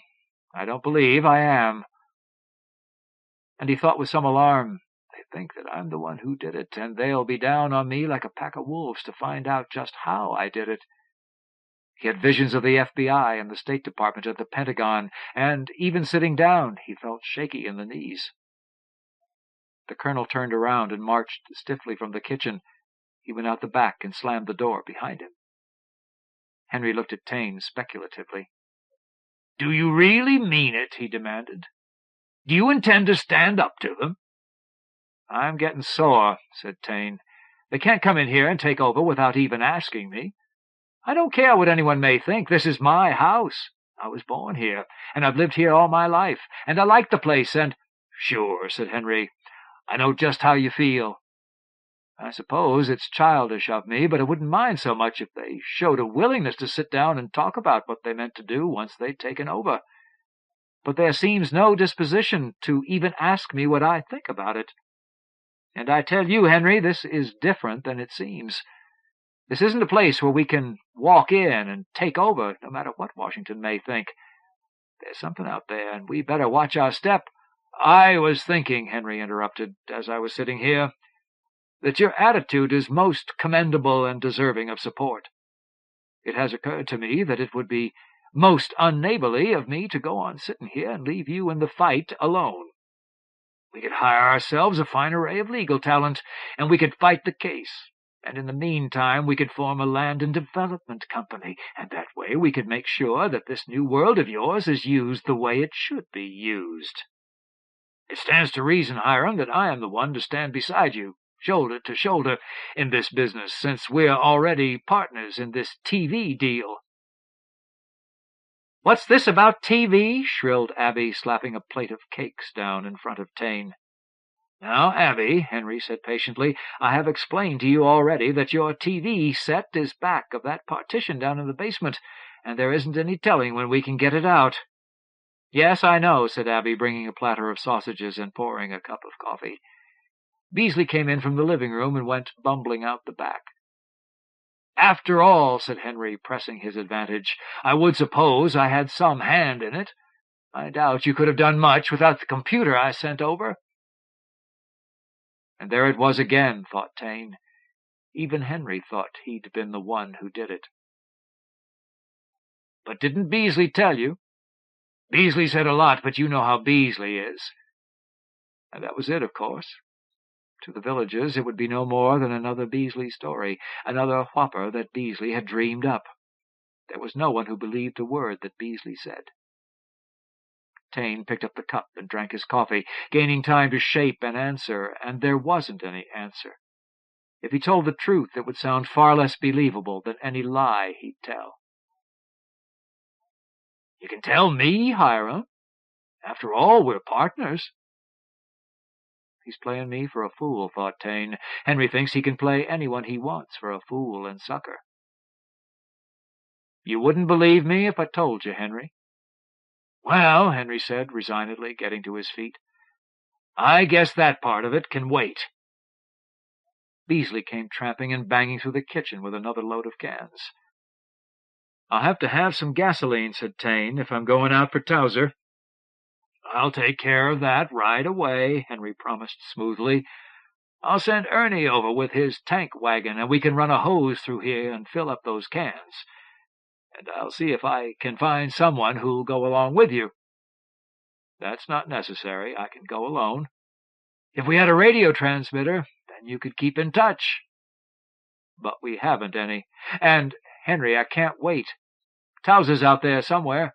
Sure, I know how much you thought of him. You go out and look for him if you think you have to, and I'll get started on this other business. I'll get some lawyers lined up, and we'll draw up some sort of corporate papers for our land development." "And Hiram," Abby said, "will you do something for me, please?" "Why, certainly," said Tane. "Would you speak to Beasley? It's senseless the way he's acting. There wasn't any call for him to up and leave us. I might have been a little sharp with him, but he's so simple-minded he's infuriating. He ran off and spent half a day helping Towser at digging out that woodchuck, and—" "I'll speak to him," said Tane. "Thanks, Hiram. He'll listen to you. You're the only one he'll listen to. And I wish you could have fixed my TV sets before all this came about. I'm just lost without it. It leaves a hole in the living room. It matched my other furniture, you know."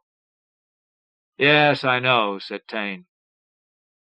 "Coming, Abby?" Henry asked, standing at the door. He lifted a hand in a confidential farewell to Tane. "I'll see you later, Hiram. I'll get it all fixed up." "I just bet you will," thought Tane. He went back to the table after they were gone and sat down heavily in a chair. The front door slammed, and Beasley came panting in, excited. "Towser's back," he yelled. "He's coming back, and he's driving in the biggest woodchuck you ever clapped your eyes on." Tane leaped to his feet. "Woodchuck? That's an alien planet. It hasn't any woodchucks." "You come and see," yelled Beasley. He turned and raced back out again, with Tane following close behind. It certainly looked considerably like a woodchuck, a sort of man-sized woodchuck. More like a woodchuck out of a children's book, perhaps, for it was walking on its hind legs and trying to look dignified, even while it kept a weather eye on Towser. Towser was back 100 feet or so, keeping a wary distance from the massive chuck. He had the pose of a good sheep-herding dog, walking in a crouch, alert to head off any break that the chuck might make. The chuck came up close to the house and stopped. Then it did an about-face so that it looked back across the desert, and it hunkered down. It swung its massive head to gaze at Beasley and Tane, and in the limpid brown eyes Tane saw more than the eyes of an animal. Tane walked swiftly out and picked up the dog in his arms and hugged him tight against him. Towser twisted his head around and slapped a sloppy tongue across his master's face. Tane stood with the dog in his arms and looked at the man-sized chuck and felt a great relief and an utter thankfulness. Everything was all right now, he thought. Towser had come back. He headed for the house and out into the kitchen. He put Towser down and got a dish and filled it at the tap. He placed it on the floor, and Towser lapped at it thirstily, slopping water all over the linoleum. "Take it easy there," warned Tane. "You don't want to overdo it." He hunted in the refrigerator and found some scraps and put them in Towser's dish. Towser wagged his tail with doggish happiness. "By rights," said Tane, "I ought to take a rope to you running off like that." Beasley came ambling in. "That chuck is a friendly cuss," he announced. "He's waiting for someone." "That's nice," said Tane, paying no attention. He glanced at the clock. "It's 7:30, he said. "We can catch the news. You want to get it, Beasley?" "Sure, I know right where to get it. That fellow from New York." "That's the one," said Tane. He walked into the living room and looked out of the window. The man-sized chuck had not moved. He was sitting with his back to the house, looking back the way he'd come. "Waiting for someone," Beasley had said. and it looked as if he might be, but probably it was all just in Beasley's head. And if he were waiting for someone, Taine wondered, who might that someone be? Certainly by now the word had spread out that there was a door into another world. And how many doors, he wondered, had been opened through the ages? Henry had said that there was a big new world out there waiting for Earthmen to move in. And that wasn't it at all. It was the other way around. The voice of the news commentator came blasting from the radio in the middle of a sentence. Finally got into the act. Radio Moscow said this evening that the Soviet delegate will make representations in the UN tomorrow for the internationalization of this other world and the gateway to it. From that gateway itself, the house of a man named Hiram Taine, there is no news. Complete security has been clamped down, and a cordon of troops form a solid wall around the house, holding back the crowds. Attempts to telephone the residents are blocked by a curt voice, which says that no calls are being accepted for that number. And Taine himself has not stepped from the house. Taine walked back into the kitchen and sat down. "He's talking about you," Beasley said importantly.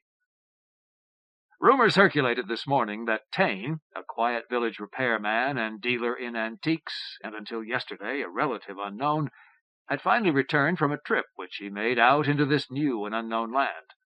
But what he found, if anything, no one yet can say. Nor is there any further information about this other place, beyond the fact that it is a desert, and, to the moment, lifeless. A small flurry of excitement was occasioned late yesterday by the finding of some strange object in the woods across the road from the residence, but this area, likewise, was swiftly cordoned off, and to the moment Colonel Ryan, who commands the troops, will say nothing of what actually was found. Mystery man of the entire situation is one Henry Horton, who seems to be the only unofficial person to have entry to the Taine house. Horton, questioned earlier today, had little to say, but managed to suggest an air of great conspiracy. He hinted he and Taine were partners in some mysterious venture, and left hanging in mid-air the half-impression that he and Taine had collaborated in opening the new world. Horton, it is interesting to note, operates a small computer plant, and it is understood on good authority that only recently he delivered a computer to Taine, or at least some sort of machine to which considerable mystery is attached. One story is that this particular machine had been in the process of development for 6 or 7 years. Some of the answers to the matter of how all this did happen and what actually did happen must wait upon the findings of a team of scientists who left Washington this evening after an all-day conference at the White House, which was attended by representatives from the military, the State Department, the Security Division, and the Special Weapons Section. Throughout the world, the impact of what happened yesterday at Willow Bend can only be compared to the sensation of the news, almost 20 years ago, of the dropping of the first atomic bomb. There is some tendency among many observers to believe that the implications of Willow Bend, in fact, may be even more earth-shaking than were those at Hiroshima. Washington insists, as is only natural, that this matter is of internal concern only, and that it intends to handle the situation as it best affects the national welfare. But abroad there is a rising storm of insistence that this is not a matter of national policy concerning one nation, but that it necessarily must be a matter of worldwide concern. There is an unconfirmed report that a UN observer will arrive in Willow Bend almost momentarily. France, Britain, Bolivia, Mexico, and India have already requested permission of Washington to send observers to the scene, and other nations undoubtedly plan to file similar requests. The world sits on edge tonight, waiting for the word from Willow Bend. And Taine reached out and clicked the radio to silence. "From the sound of it," said Beasley, "we're going to be overrun by a batch of foreigners." Yes, thought Taine, there might be a batch of foreigners, but not exactly in the sense that Beasley meant. The use of the word, he told himself, so far as any human was concerned, must be outdated now. No man of Earth ever again could be called a foreigner with alien life next door, literally next door. What were the people of the stone house? And perhaps not the alien life of one planet only, but the alien life of many. For he himself had found another door into yet another planet. And there might be many more such doors. And what would these other worlds be like? And what was the purpose of the doors? Someone, something, had found a way of going to another planet short of spanning light years of lonely space. A simpler and a shorter way than flying through the gulfs of space. And once the way was open, then the way stayed open, and it was as easy as walking from one room to another. But one ridiculous thing, kept puzzling him, and that was the spinning and the movement of the connected planets, of all the planets that must be linked together. You could not, he argued, establish solid factual links between two objects that move independently of one another. And yet, a couple of days ago, he would have contended just as stolidly that the whole idea on the face of it was fantastic and impossible. Still, it had been done. And once one impossibility was accomplished, what logical man could say with sincerity that the second could not be? The doorbell rang, and he got up to answer it. It was Ernie, the oil man. "Henry said you wanted some gas, and I came to tell you I can't get it until morning." "That's all right," said Tane. "I don't need it now," and swiftly slammed the door. He leaned against it, thinking, "I'll have to face them sometime. I can't keep the door locked against the world. Sometime, soon or late, the earth and I will have to have this out." And it was foolish, he thought, for him to think like this, but that was the way it was. He had something here that the earth demanded, something that earth wanted, or thought it wanted. And yet, in the last analysis, it was his responsibility. It had happened on his land. It had happened in his house. Unwittingly, perhaps. He'd even aided and abetted it. And the land and house are mine, he fiercely told himself. And that world out there was an extension of his yard. No matter how far or where it went, an extension of his yard. Beasley had left the kitchen, and Tane walked into the living room. Towser was curled up and snoring gently in the gold-upholstered chair. Tane decided he would let him stay there. After all, he thought, Towser had won the right to sleep anywhere he wished.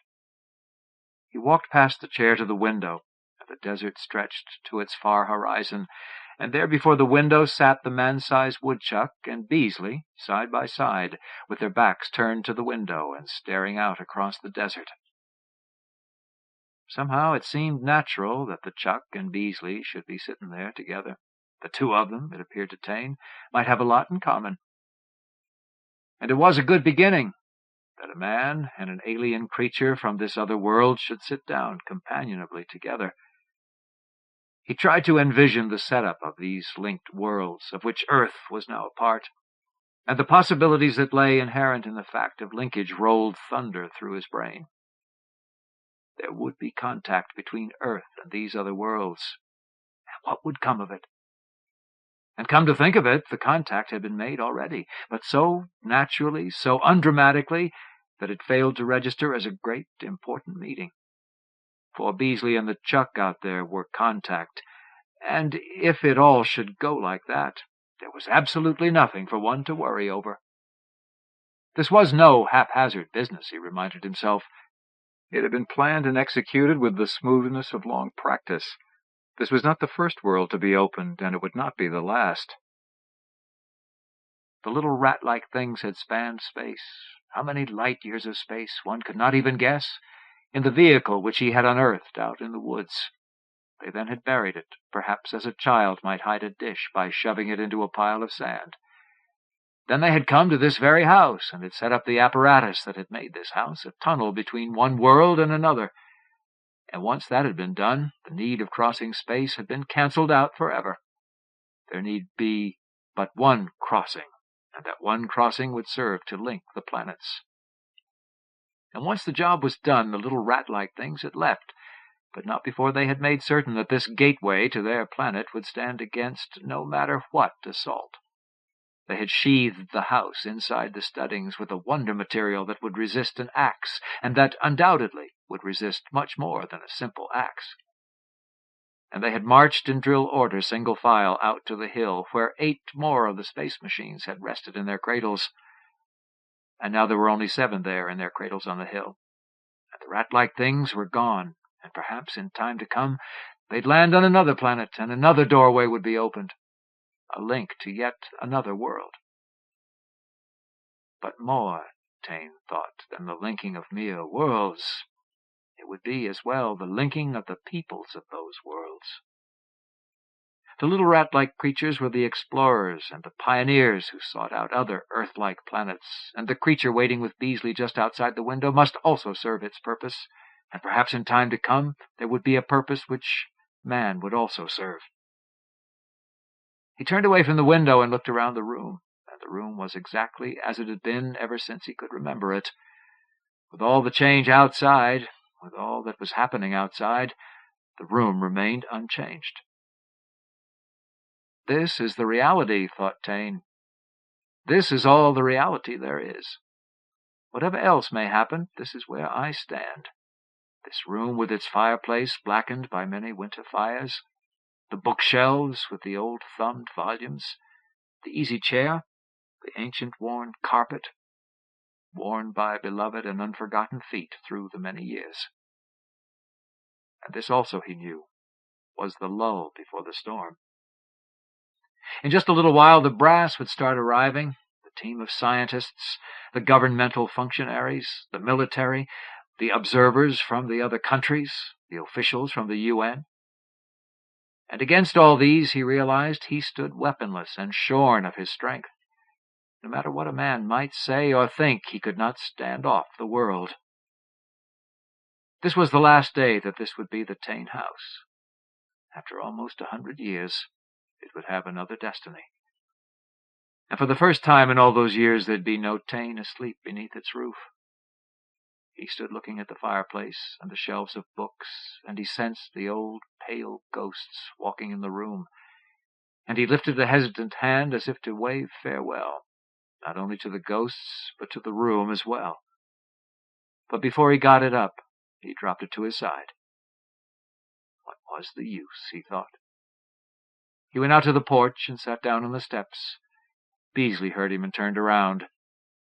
"He's nice," he said to Taine, patting the Chuck upon the back. "He's exactly like a great big teddy bear." "Yes, I see," said Taine. "And best of all, I can talk with him." "Yes, I know," said Taine, remembering that Beasley could talk with Towser too. He wondered what it would be like to live in the simple world of Beasley. At times, he decided, it would be comfortable. The rat-like things had come in the spaceship, but why had they come to Willow Bend? Why had they picked this house, the only house in all the village where they would have found the equipment that they needed to build their apparatus so easily and so quickly? For there was no doubt that they had cannibalized the computer to get the equipment they needed. In that, at least, Henry had been right. Thinking back on it, Henry, after all, had played quite a part in it. Could they have foreseen that on this particular week, in this particular house, the probability of quickly and easily doing what they had come to do had stood very high? Did they, with all their other talents and technology, have clairvoyance as well? "There's someone coming," Beasley said. "I don't see a thing." "Neither do I," said Beasley. "But Chuck told me that he saw them." "Told you?" "I told you. We've been talking." "There, I can see them too."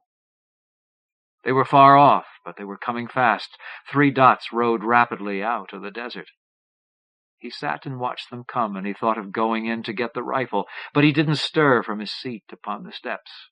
The rifle would do no good, he told himself. It would be a senseless thing to get it, more than that, a senseless attitude. The least that man could do, he thought, was to meet these creatures of another world with clean and empty hands. They were closer now, and it seemed to him that they were sitting in invisible chairs that traveled very fast. He saw that they were humanoid, to a degree at least, and there were only 3 of them. They came in with a rush and stopped very suddenly 100 feet or so from where he sat upon the steps. He didn't move or say a word. There was nothing he could say. It was too ridiculous. They were, perhaps, a little smaller than himself, and black as the ace of spades, and they wore skin-tight shorts and vests that were somewhat oversized, and both the shorts and vests were the blue of April skies. But that was not the worst of it. They sat on saddles with horns in front and stirrups and a sort of bedroll tied on the back. But they had no horses.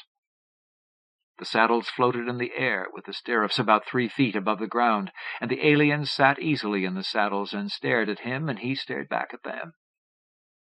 Finally he got up and moved forward a step or two, and when he did that, the 3 swung from the saddles and moved forward too, while the saddles hung there in the air, exactly as they left them.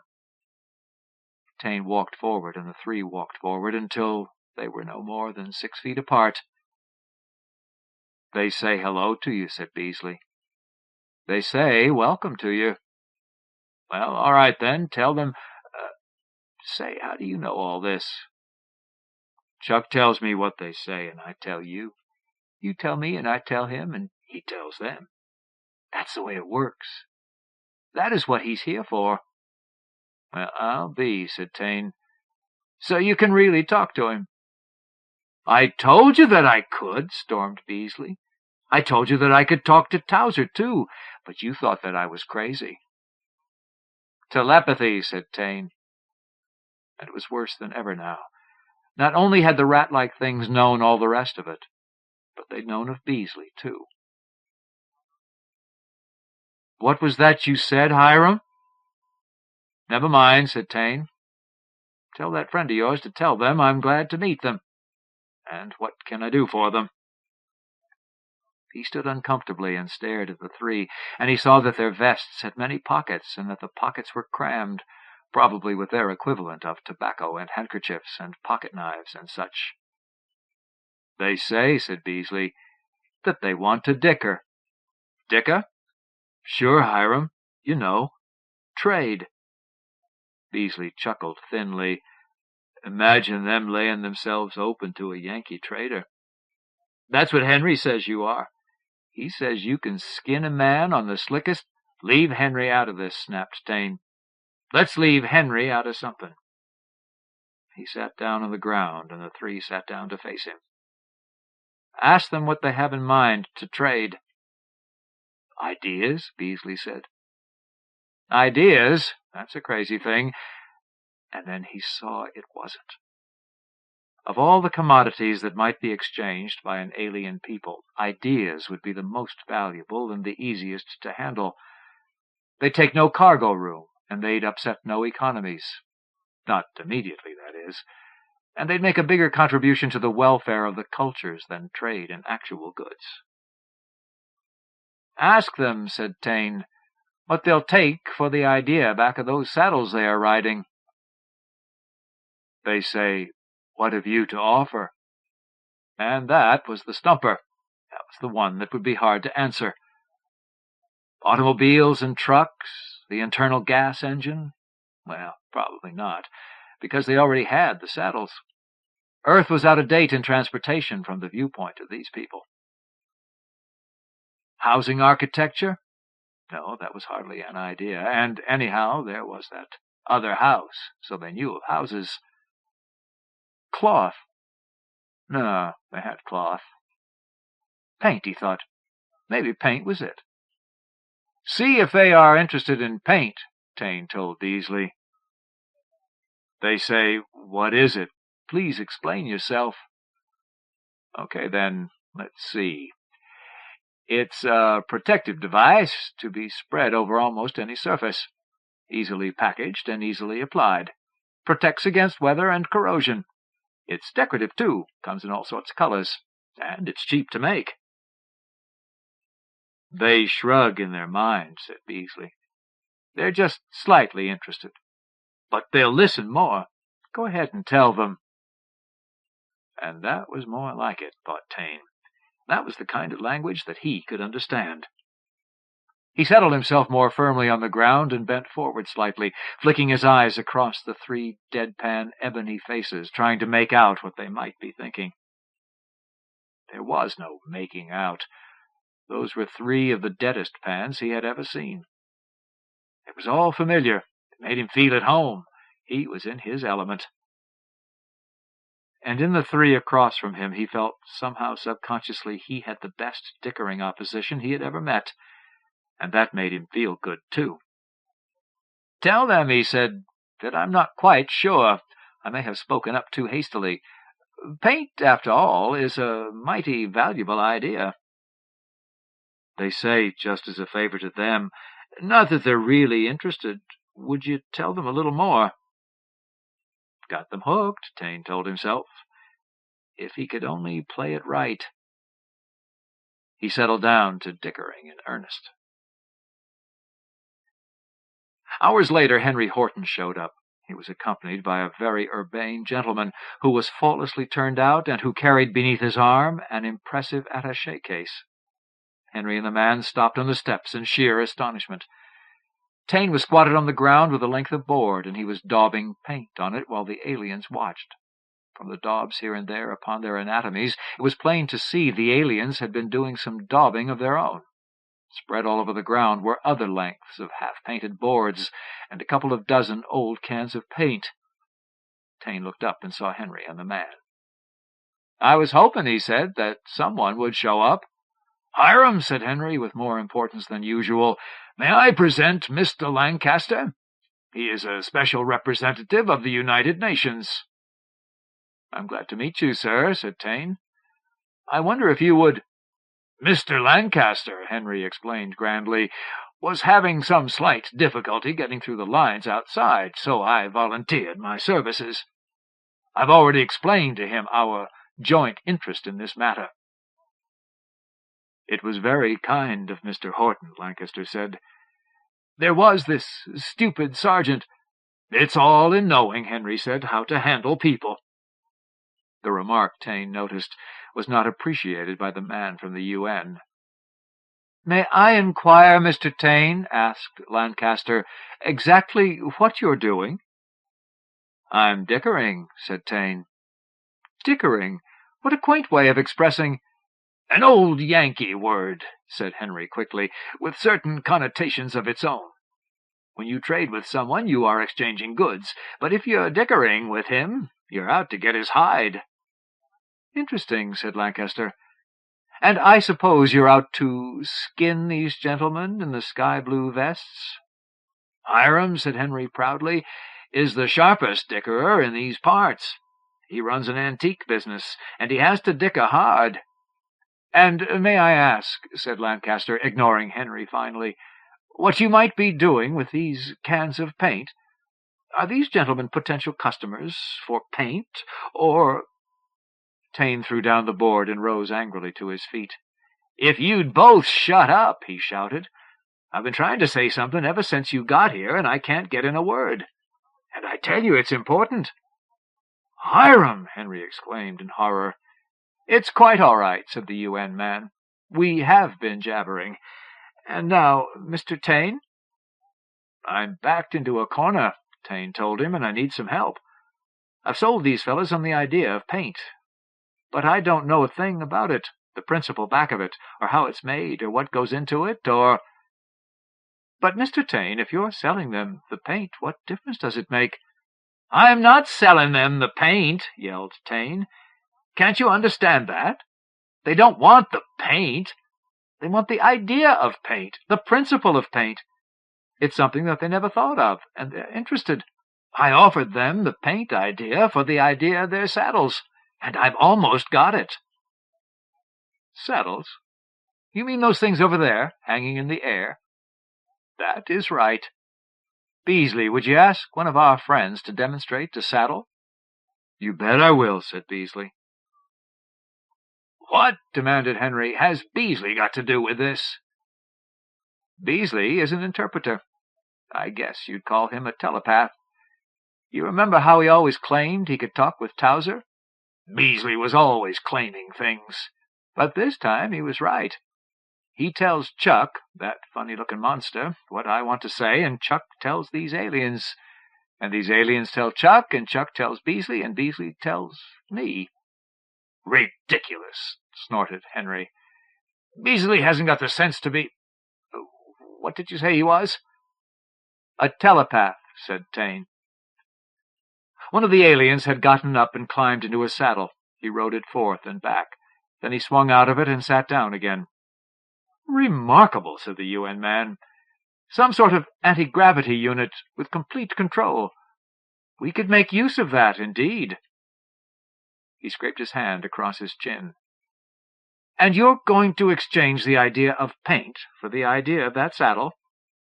"That's exactly it," said Taine, "but I need some help. I need a chemist or a paint manufacturer or someone to explain how paint is made. And I need some professor or other who will understand what they are talking about when they tell me the idea of the saddle." "I see," said Lancaster. "Yes, indeed, you have a problem. Mr. Taine, you seem to be a man of some discernment." "Oh, he's all of that," interrupted Henry. "Hiram's quite astute." "So I suppose you'll understand," said the UN man, "that this whole procedure is quite irregular." "But it's not," exploded Taine. "That's the way they operate. They open up a planet and then they exchange ideas. They've been doing that with other planets for a long, long time. And ideas are all they want, just the new ideas, because that is the way to keep on building a technology and culture. And they have a lot of ideas, sir, that the human race can use." "That is just the point," said Lancaster.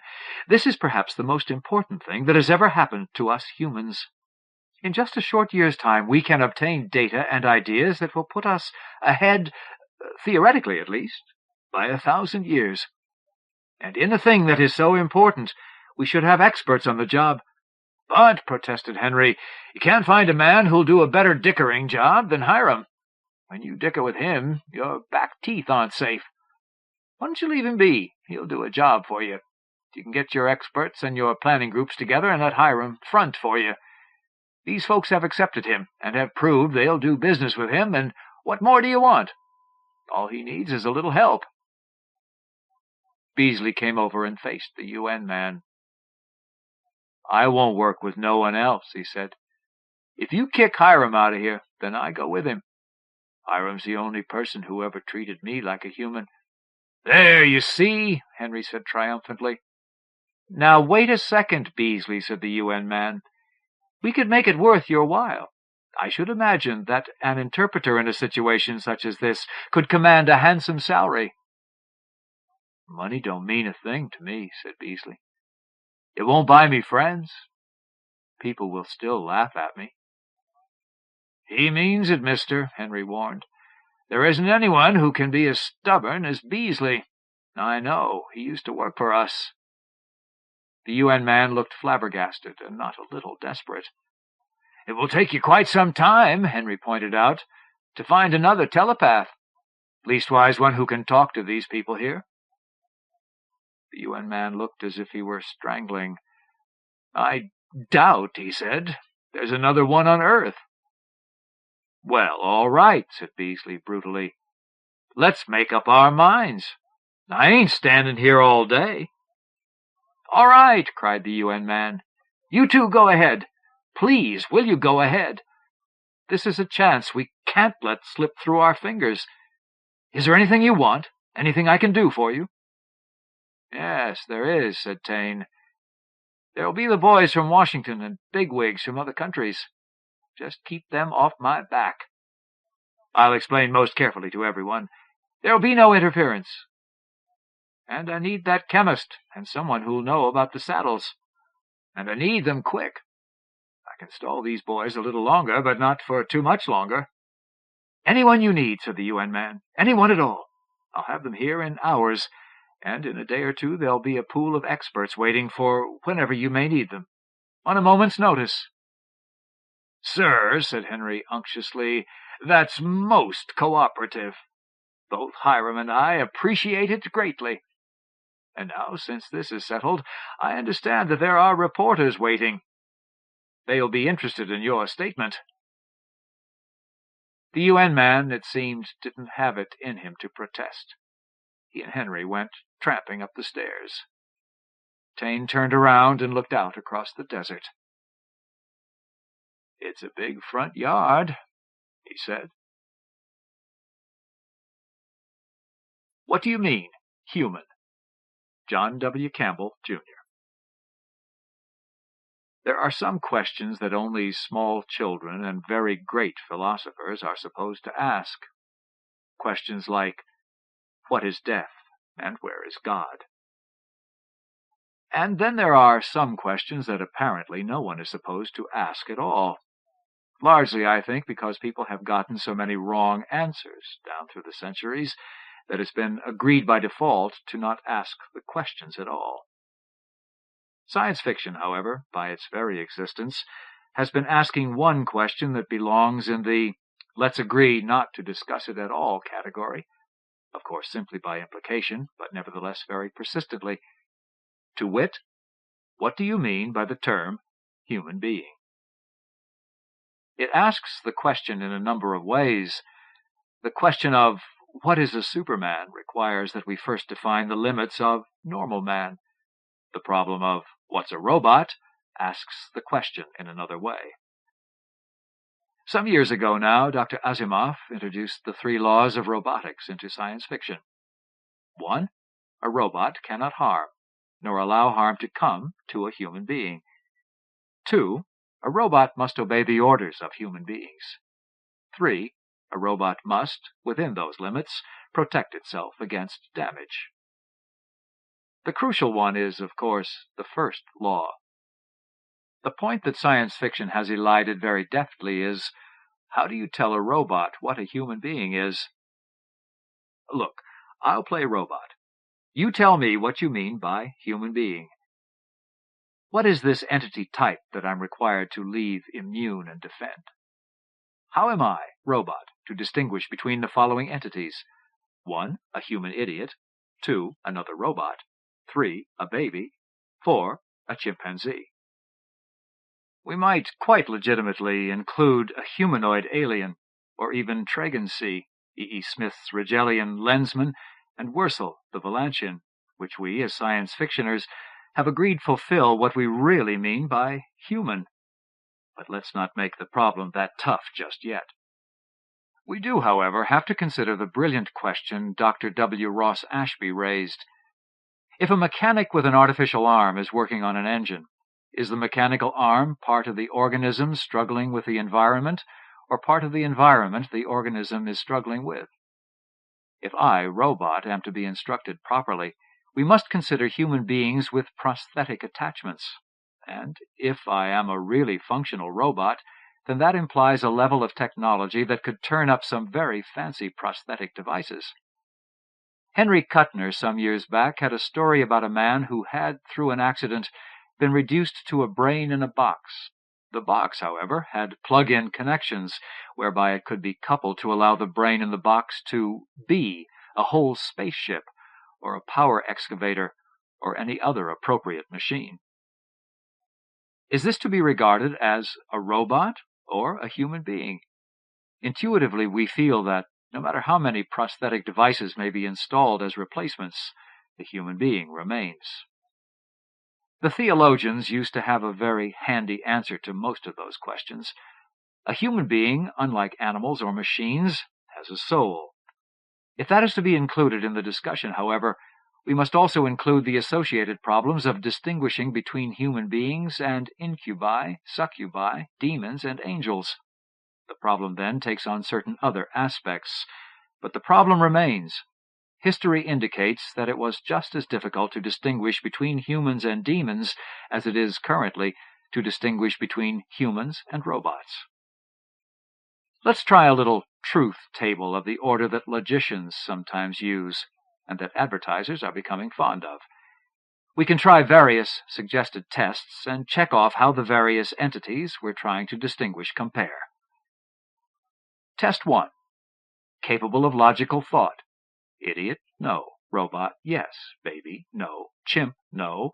Man with prosthetic aids, yes. Test 2. Do I not bleed? Merchant of Venice test. Idiot, yes. Robot, no. Baby, yes. Chimp, yes. Man with prosthetic aids, depends. Test 3. Capable of speech. Idiot, yes. Robot, yes. Baby, no. Chimp, no. Man with prosthetic aids, yes. Test 4. Rational animal. This must be divided into A. Rational, idiot no, robot yes, baby no, chimp no, man with prosthetic aids yes. B. Animal, idiot yes, robot no, baby yes, chimp yes, man with prosthetic aids partly. Test 5. Humanoid form and size. Idiot yes, robot yes, baby no, chimp yes, man with prosthetic aids maybe. Test 6. Lack of fur or hair. Idiot? Note: a visit to a beach in summer will convince you that some adult male humans have a thicker pelt than some gorillas. End of note. Test 6. Lack of fur or hair. Robot, yes. Baby, yes. Chimp, no. Man with prosthetic aids, maybe partly. Test 7. A living being. Idiot, yes. Robot, no. Baby, yes.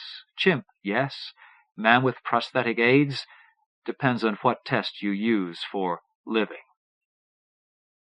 You can, of course, continue to extend this with all the tests you care to think of. I believe you'll find that you can find no test within the entire scope of permissible in our society evaluations that will permit a clear distinction between the 5 entities above.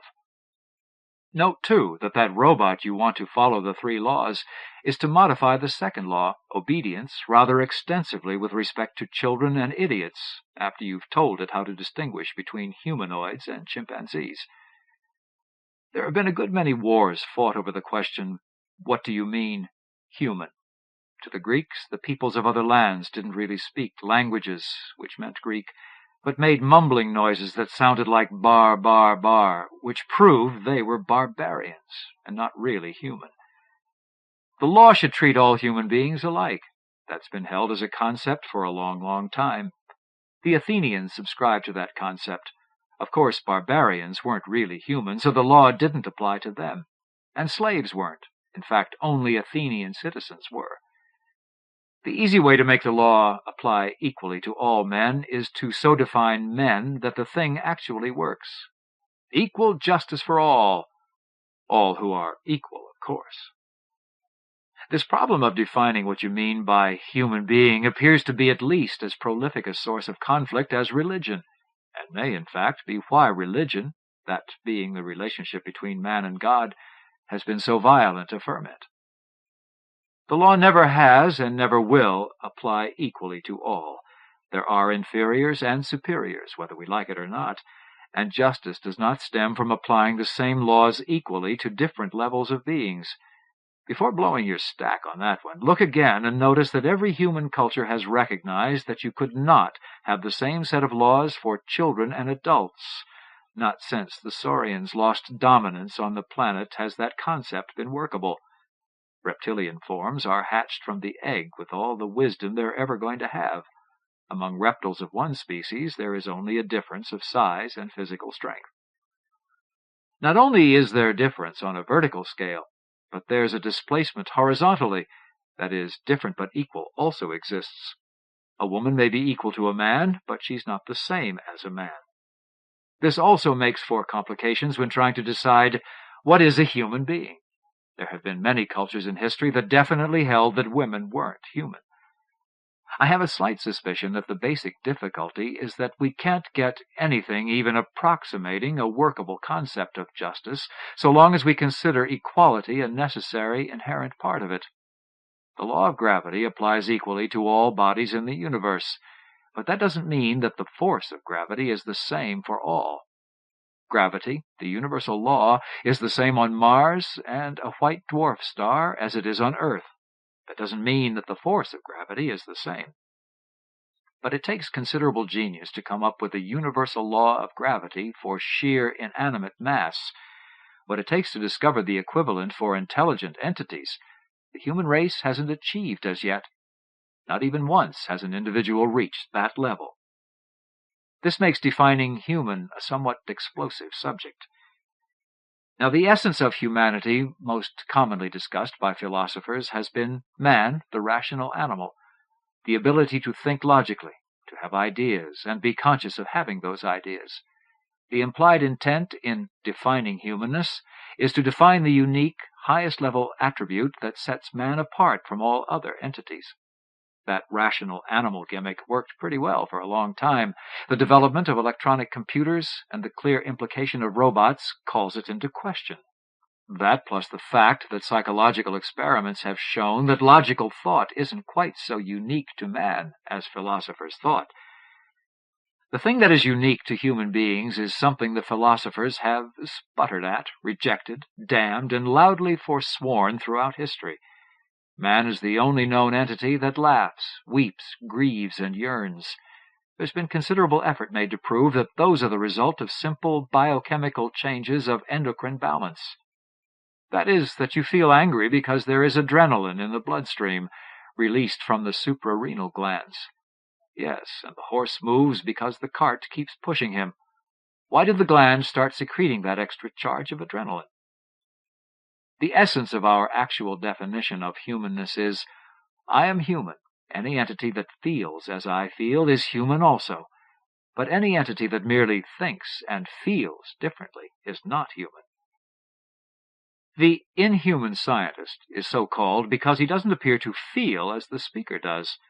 While we were discussing possible theological ramifications of the humanness question, we might have included the zombie. Why isn't a zombie human any longer?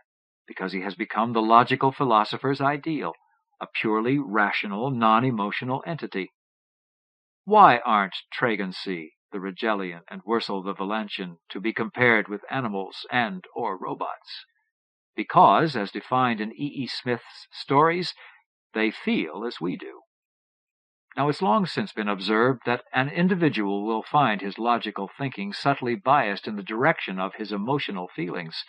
His actions will be controlled not by his logic and reason, but in the end by his emotional pulls.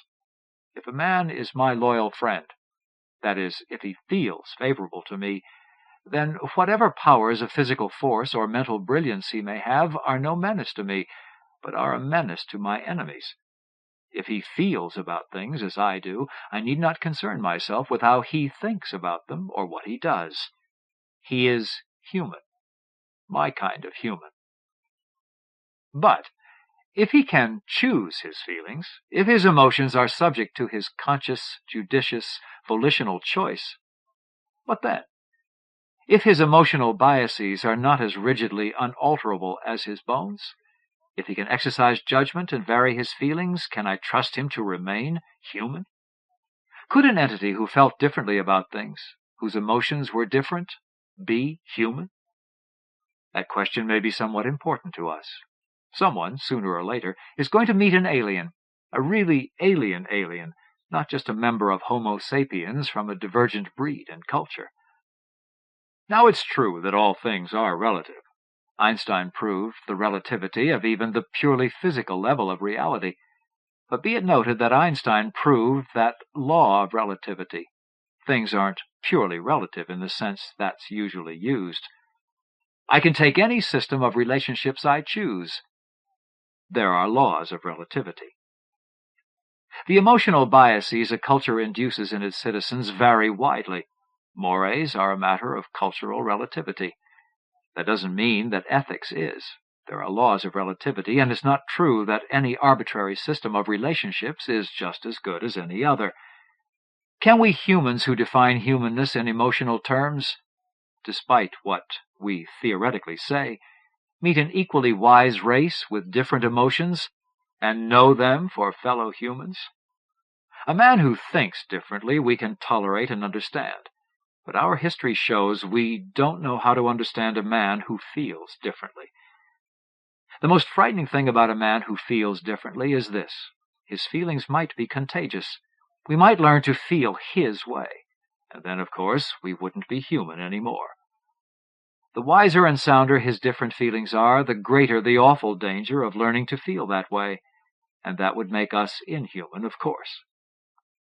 How do you suppose an Athenian Greek of Pericles' time would have felt if threatened with a change of feelings such that he would not feel disturbed if someone denied the reality of the gods, or suggested that the Latins had a sounder culture? Why, only a non-human barbarian could feel that way. The interesting thing is that the implication of inhuman is invariably subhuman. I suspect one of the most repugnant aspects of Darwin's concept of evolution was, not that we descended from monkeys, but its implication that something was apt to descend from us, something that wasn't human and wasn't subhuman. The only perfect correlation is autocorrelation. I am exactly what I am. Any difference whatever makes the correlation less perfect. Then if what I feel is human, anything different is less perfectly correlated with humanness. Hence, any entity not identical is more or less subhuman. There can't possibly be something more like me than I am. Anybody want to try for a workable definition of human? One warning before you get started too openly: logical discussion doesn't lead to violence until it enters the area of emotion. As of now, we'd have to tell the robot, a human being is an entity having an emotional structure, as well as a physical and mental structure. Never mind what kind of emotional structure, good, indifferent, or insane. It's the fact of its existence that distinguishes the human. Of course, that does lead to the problem of giving the robot emotion perceptors so he can detect the existence of an emotion structure. And that, of course, gets almost as tough as the problem of distinguishing a masquerading demon from a man. You know, maybe they are the same problem. It's always puzzled me that in the old days they detected so many demons and so few angels too. It always looked as though the legions of hell greatly outnumbered the host of heaven, or else were far more diligent on earth. But then, the subhuman is so much more acceptable than the superhuman. Home is the Hangman. Roger Zelazny. Big fat flakes down the night, silent night, windless night. And I never count them as storms unless there is wind. Not a sigh or a whimper, though. Just a cold, steady whiteness drifting down outside the window, and a silence confirmed by gunfire, driven deeper now it had ceased. In the main room of the lodge, the only sounds were the occasional hiss and sputter of the logs turning to ashes on the grate. I sat in a chair turned sidewise from the table to face the door. A tool kit rested on the floor to my left. The helmet stood on the table, a lopsided basket of metal, quartz, porcelain, and glass. If I heard the click of a microswitch, followed by a humming sound from within it, then a faint light would come on beneath the meshing near to its forward edge and begin to blink rapidly. If these things occurred, there was a very strong possibility that I was going to die. I had removed a black ball from my pocket when Larry and Bert had gone outside, armed, respectively, with a flamethrower and what looked like an elephant gun. Bert had also taken 2 grenades with him. I unrolled the black ball, opening it out into a seamless glove, a dollop of something resembling moist putty stuck to its palm. Then I drew the glove on over my left hand and sat with it upraised, elbow resting on the arm of the chair. A small flash pistol, in which I had very little faith, lay beside my right hand on the tabletop, next to the helmet. If I were to slap a metal surface with my left hand, the substance would adhere there, coming free of the glove. 2 seconds later it would explode, and the force of the explosion would be directed in against the surface. Newton would claim his own by way of right-angled redistributions of the reaction, hopefully tearing lateral hell out of the contact surface. A smother charge it was called, and its possession came under concealed weapons and possession of burglary tools statutes in most places. The molecularly gimmicked goo, I decided, was great stuff. It was just the delivery system that left more to be desired. Beside the helmet, next to the gun in front of my hand, stood a small walkie-talkie. This was for purposes of warning Bert and Larry if I should hear the click of a microswitch followed by a humming sound, should see a light come on and begin to blink rapidly. Then they would know that Tom and Clay, with whom we had lost contact when the shooting began, had failed to destroy the enemy and doubtless lay lifeless at their stations now, a little over a kilometer to the south. Then they would know that they, too, were probably about to die. I called out to them when I heard the click. I picked up the helmet and rose to my feet as its light began to blink. But it was already too late. The fourth place listed on the Christmas card I had sent Don Walsh the previous year was Peabody's Bookshop and Bierstube in Baltimore, Maryland.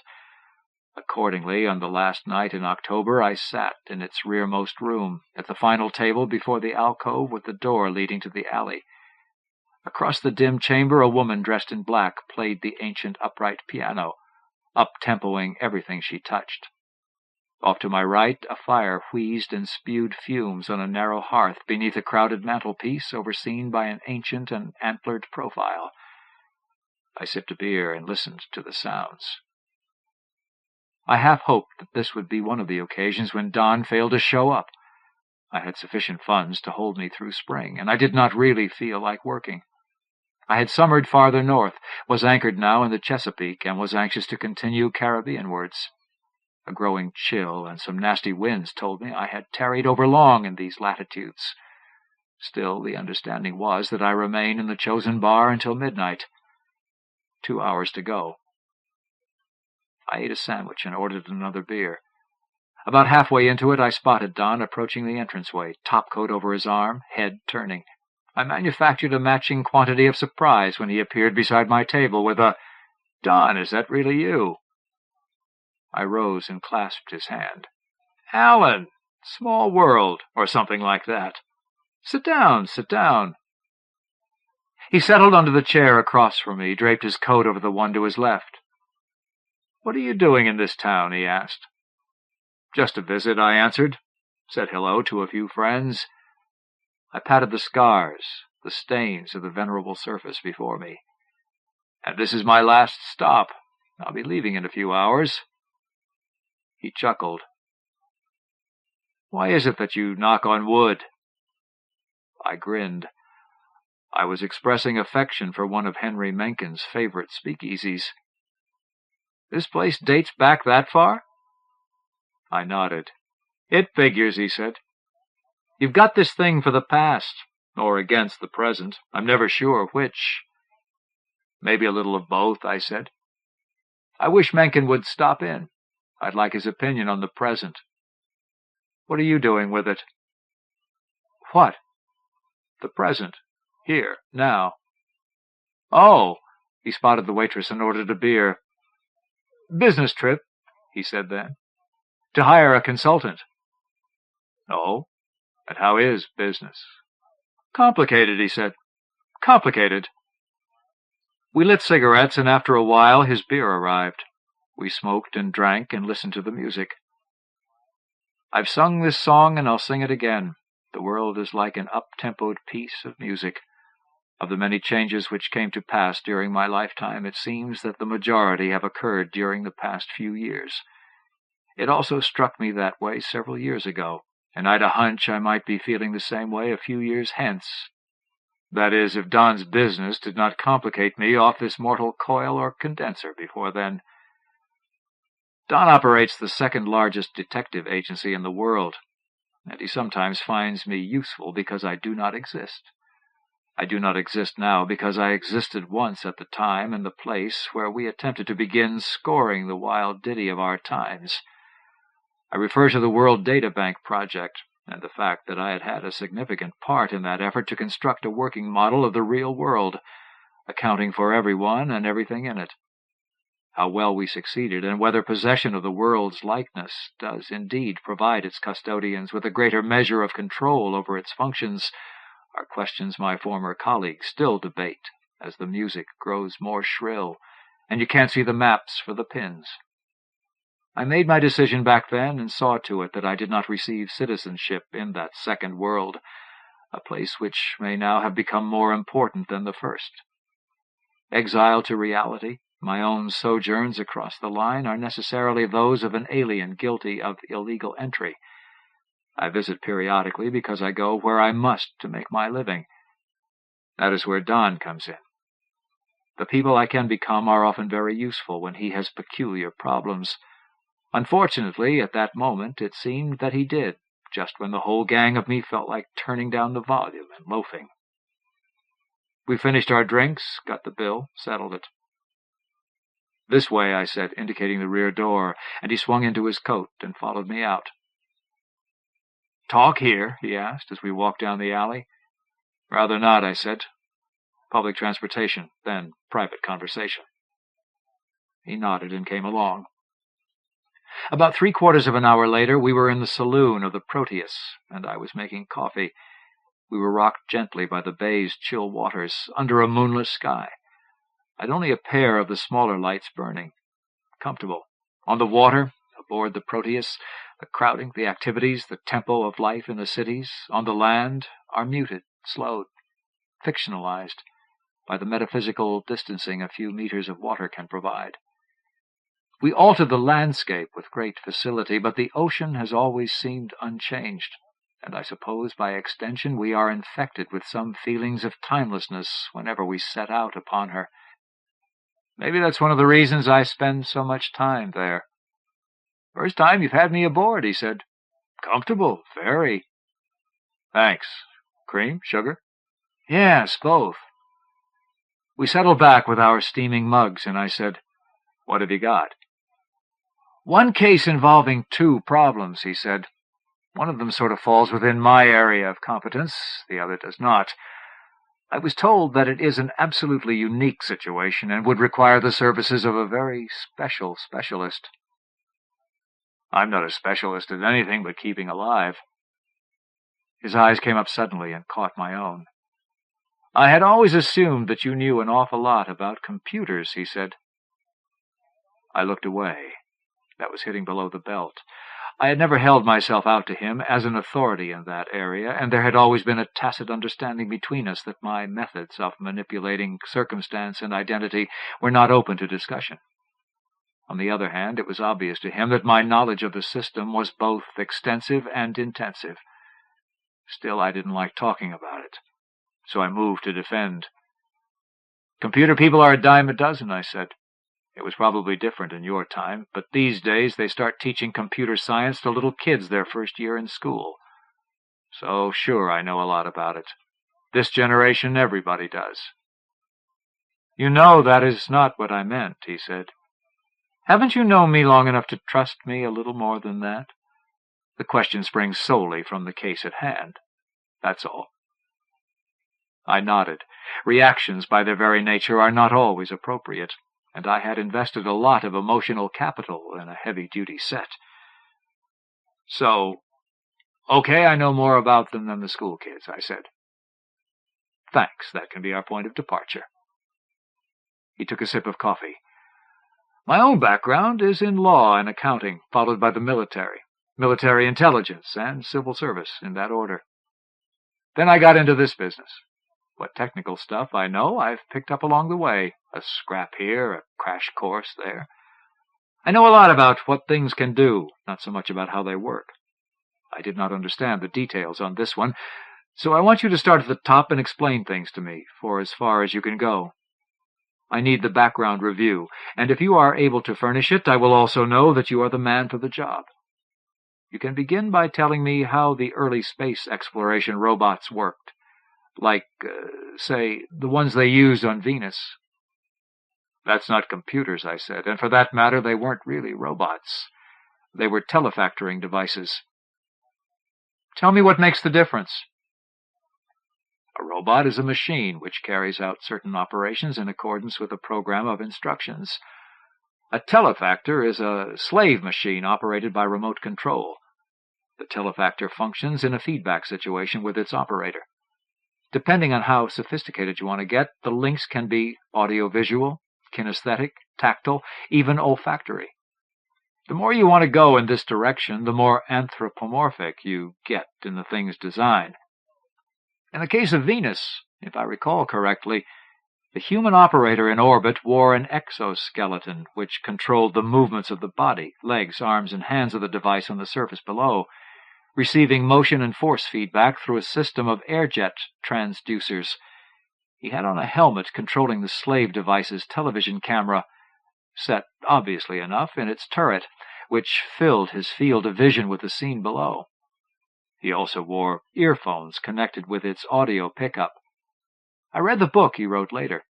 He said that for long stretches of time, he would forget the cabin, forget that he was at the boss end of a control loop, and actually feel as if he were stalking through that hellish landscape. I remember being very impressed by it, just being a kid, and I wanted a super tiny one all my own, so that I could wade around in puddles picking fights with microorganisms. Why? Because there weren't any dragons on Venus. Anyhow, that is a telefactoring device, a thing quite distinct from a robot. I'm still with you, he said.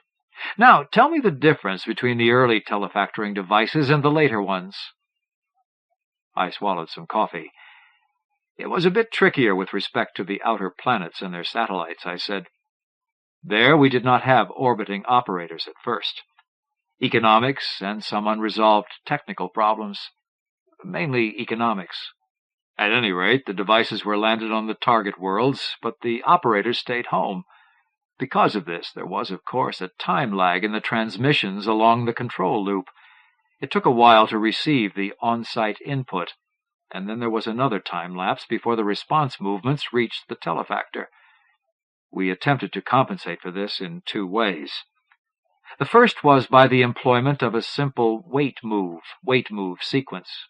The second was more sophisticated, and is actually the point where computers come into the picture in terms of participating in the control loop.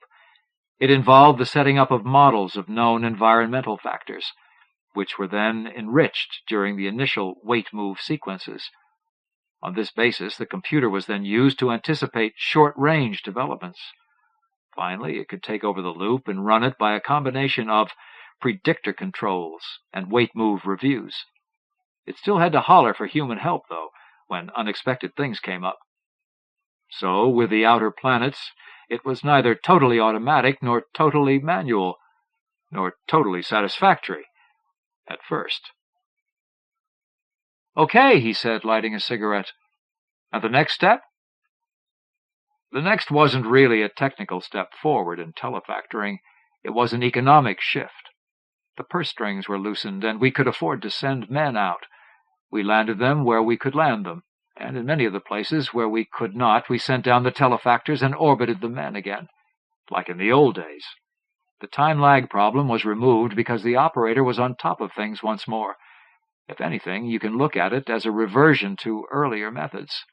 It is what we still often do, though, and it works. He shook his head. You left something out, he said, between the computers and the bigger budget. I shrugged.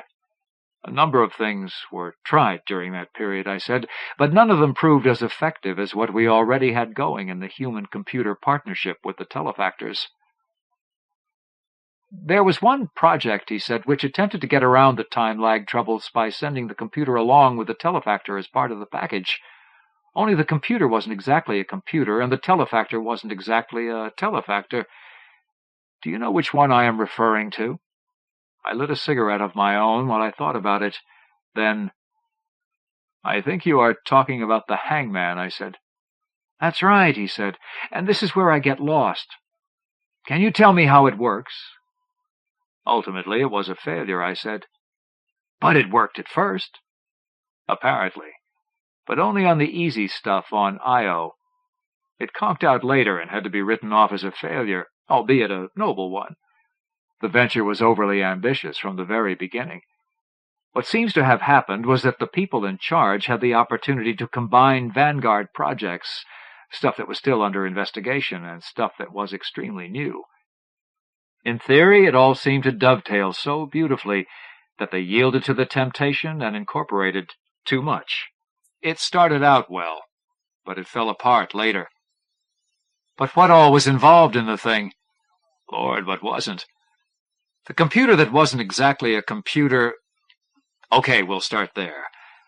Last century, 3 engineers at the University of Wisconsin, Nordman, Parmentier, and Scott, developed a device known as a superconductive tunnel junction neuristor, 2 tiny strips of metal with a thin insulating layer between. Supercool it, and it passed electrical impulses without resistance. Surround it with magnetized material, and pack a mass of them together, billions, and what have you got? He shook his head. Well, for one thing, you've got an impossible situation to schematize when considering all the paths and interconnections that may be formed. There is an obvious similarity to the structure of the brain. So, they theorized, you don't even attempt to hook up such a device. You pulse in data and let it establish its own preferential pathways, by means of the magnetic materials becoming increasingly magnetized each time the current passes through it, thus cutting the resistance. So the material establishes its own roots in a fashion analogous to the functioning of the brain when it is learning something. In the case of the Hangman, they used a setup very similar to this, and they were able to pack over 10 billion neuristor-type cells into a very small area, around a cubic foot. They aimed for that magic figure because that is approximately the number of nerve cells in the human brain. That is what I meant when I said that it wasn't really a computer. They were actually working in the area of artificial intelligence, no matter what they called it. If the thing had its own brain, computer or quasi-human, then it was a robot rather than a telefactor, right? Yes and no and maybe, I said. It was operated as a telefactor device here on Earth, on the ocean floor, in the desert, in mountainous country, as part of its programming. I suppose you could also call that its apprenticeship or kindergarten. Perhaps that is even more appropriate. It was being shown how to explore in difficult environments and to report back. Once it mastered this, then theoretically they could hang it out there in the sky without a control loop and let it report its own findings. At that point, would it be considered a robot? A robot is a machine which carries out certain operations in accordance with a program of instructions. The Hangman made its own decisions, you see, and I suspect that by trying to produce something that close to the human brain in structure and function, the seemingly inevitable randomness of its model got included in. It wasn't just a machine following a program. It was too complex. That was probably what broke it down. Don chuckled. Inevitable free will? No. As I said, they had thrown too many things into one bag. Everybody and his brother with a pet project that might be fitted in seemed a super salesman that season. For example, the psychophysics boys had a gimmick they wanted to try on it, and it got used. Ostensibly, it was a communications device. Actually, they were concerned as to whether the thing was truly sentient. Was it? Apparently so, in a limited fashion. What they had come up with, to be made part of the initial telefactor loop, was a device which set up a weak induction field in the brain of the operator. The machine received and amplified the patterns of electrical activity being conducted in the Hangman's, might as well call it, brain, then passed them through a complex modulator and pulsed them into the induction field in the operator's head. I'm out of my area now, and into that of Weber and Fechner, but a neuron has a threshold at which it will fire, and below which it will not. There are some 40,000 neurons packed together in a square millimeter of the cerebral cortex, in such a fashion that each one has several hundred synaptic connections with others about it. At any given moment, some of them may be way below the firing threshold, while others are in a condition Sir John Eccles once referred to as critically poised, ready to fire.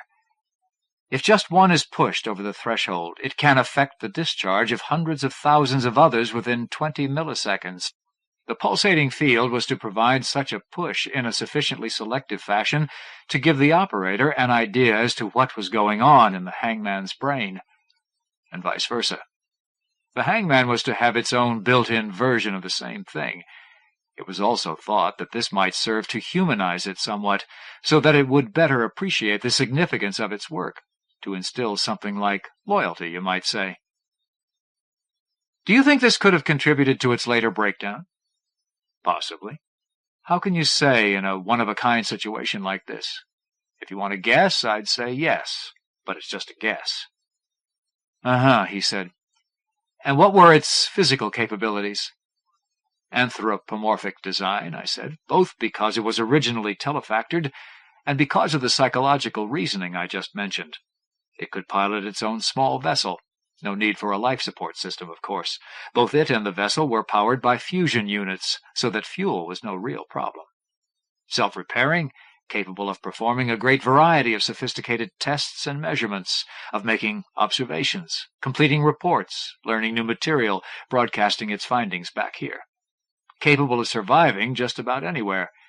In fact, it required less energy on the outer planets, less work for the refrigeration units to maintain that supercooled brain in its midsection. How strong was it? I don't recall all the specs. Maybe a dozen times as strong as a man in things like lifting and pushing. It explored Io for us and started in on Europa. Yes. Then it began behaving erratically, just when we thought it had really learned its job. That sounds right, I said. It refused a direct order to explore Callisto, then headed out toward Uranus. Yes, it's been years since I read the reports. The malfunction worsened after that. Long periods of silence interspersed with garbled transmissions. Now that I know more about its makeup, it almost sounds like a man going off the deep end. It seems similar. But it managed to pull itself together again for a brief while. It landed on Titania, began sending back what seemed like appropriate observation reports. This only lasted a short time, though. It went irrational once more, indicated that it was heading for a landing on Uranus itself, and that was it. We didn't hear from it after that. Now that I know about that mind-reading gadget, I understand why a psychiatrist on this end could be so positive it would never function again. I never heard about that part. I did. I shrugged. This was all around 20 years ago, I said, and as I mentioned, it has been a long while since I've read anything about it. The Hangman ship crashed, or landed as the case may be, in the Gulf of Mexico, he said, 2 days ago. I just stared at him. It was empty, he said, when they finally got out and down to it. I don't understand. Yesterday morning, he went on, restaurateur Manny Burns was found beaten to death in the office of his establishment, the Maison Saint-Michel, in New Orleans. I still fail to see. Manny Burns was one of the 4 original operators who programmed, taught the Hangman. The silence lengthened, dragged its belly on the deck. Coincidence, I finally said. My client doesn't think so. Who is your client? One of the 3 remaining members of the training group. He is convinced that the Hangman has returned to Earth to kill its former operators. Has he made his fears known to his old employers? No. Why not? Because it would require telling them the reason for his fears. That being, he wouldn't tell me either. How does he expect you to do a proper job? He told me what he considered a proper job. He wants 2 things done, neither of which requires a full case history. He wanted to be furnished with good bodyguards, and he wanted the Hangman found and disposed of. I have already taken care of the first part. And you want me to do the second? That's right. You have confirmed my opinion that you are the man for the job. I see, I said. Do you realize that if the thing is truly sentient, this will be something very like murder? If it is not, of course, then it will only amount to the destruction of expensive government property. Which way do you look at it? I look at it as a job, I said. You'll take it? I need more facts before I can decide, like, who is your client? Who are the other operators? Where do they live? What do they do? What— He raised his hand. First, he said, the Honorable Jesse Brockton, senior senator from Wisconsin, is our client. Confidentiality, of course, is written all over it. I nodded. I remember his being involved with the space program before he went into politics. I wasn't aware of the specifics, though. He could get government protection so easily. To obtain it, he would apparently have to tell them something he doesn't want to talk about. Perhaps it would hurt his career. I simply do not know. He doesn't want them. He wants us. I nodded again. What about the others? Do they want us too? Quite the opposite. They don't subscribe to Brockton's notions at all. They seem to think he is something of a paranoid. How well do they know one another these days? They live in different parts of the country, haven't seen each other in years. Been in occasional touch, though. Kind of flimsy basis for that diagnosis, then. One of them is a psychiatrist. Oh, which one? Lila Thackeray is her name. Lives in St. Louis. Works at the state hospital there. None of them have gone to any authority, then? Federal or local? That's right. Brockton contacted them when he heard about the Hangman. He was in Washington at the time. Got word on its return right away and managed to get the story killed. He tried to reach them all, learned about Burns in the process, contacted me, then tried to persuade the others to accept protection by my people. They weren't buying. When I talked to her, Dr. Thackeray pointed out, quite correctly, that Brockton is a very sick man. What's he got? Cancer in his spine. Nothing they can do about it once it hits there and digs in. He even told me he figures he has maybe 6 months to get through what he considers a very important piece of legislation, the new Criminal Rehabilitation Act. I will admit that he did sound kind of paranoid when he talked about it. But hell, who wouldn't? Dr. Thackeray sees that as the whole thing, though, and she doesn't see the Burns killing as being connected with the Hangman. Thinks it was just a traditional robbery gone sour, thief surprised and panicky, maybe hopped up, etc. Then she is not afraid of the Hangman. She said that she is in a better position to know its mind than anyone else, and she is not especially concerned. What about the other operator? He said that Dr. Thackeray may know its mind better than anyone else, but he knows its brain, and he isn't worried either. What did he mean by that? David Fentress is a consulting engineer, electronics, cybernetics. He actually had something to do with the Hangman's design. I got to my feet and went after the coffee pot. Not that I had an overwhelming desire for another cup at just that moment, but I had known, had once worked with a David Fentress, and he had at one time been connected with the space program. About 15 years my senior, Dave had been with the databank project when I had known him. Where a number of us had begun having second thoughts as the thing progressed, Dave had never been anything less than wildly enthusiastic. A wiry 5'8", white-cropped, gray eyes, back of horn rims and heavy glass, cycling between preoccupation and near-frantic darting.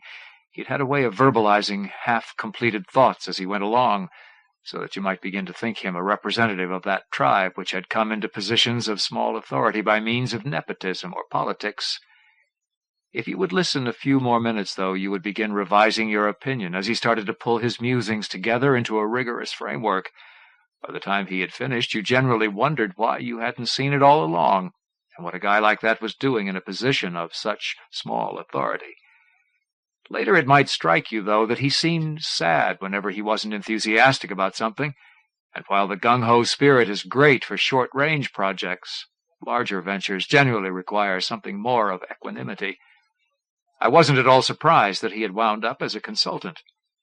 The big question now, of course, was would he remember me? True, my appearance was altered, my personality hopefully more mature, my habits shifted around. But would that be enough? Should I have to encounter him as part of this job? That mind behind those horn rims could do a lot of strange things with just a little data. Where does he live? I asked. Memphis, and what's the matter? Just trying to get my geography straight, I said. Is Senator Brockton still in Washington? No, he returned to Wisconsin and is currently holed up in a lodge in the northern part of the state.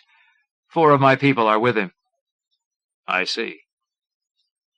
I refreshed our coffee supply and reseated myself. I didn't like this one at all, and I resolved not to take it. I didn't like just giving Don a flat no, though. His assignments had become a very important part of my life, and this one was not mere legwork. It was obviously important to him, and he wanted me on it. I decided to look for holes in the thing, to find some way of reducing it to the simple bodyguard job already in progress. It does seem peculiar, I said, that Brockton is the only one afraid of the device. Yes. And that he gives no reasons. True. Plus his condition and what the doctor said about its effect on his mind. I have no doubt that he is neurotic, Don said. Look at this. He reached for his coat, withdrew a sheaf of papers from within it. He shuffled through them and extracted a single sheet, which he passed to me. It was a piece of congressional letterhead stationery, with the message scrawled in longhand. "Don," it said, "I've got to see you. Frankenstein's monster has just come back from where we hung him, and he's looking for me. The whole damn universe is trying to grind me up. Call me between 8 and 10. Jess." I nodded, started to pass it back, paused, then handed it over. Double damn it, deeper than hell. I took a drink of coffee. I thought that I had long ago given up hope in such things, but I had noticed something which immediately troubled me. In the margin, where they list such matters, I had seen that Jessie Brockton was on the committee for review of the databank program. I recalled that that committee was supposed to be working on a series of reform recommendations. Offhand, I could not remember Brockton's position on any of the issues involved, but, hell, the thing was simply too big to alter significantly now.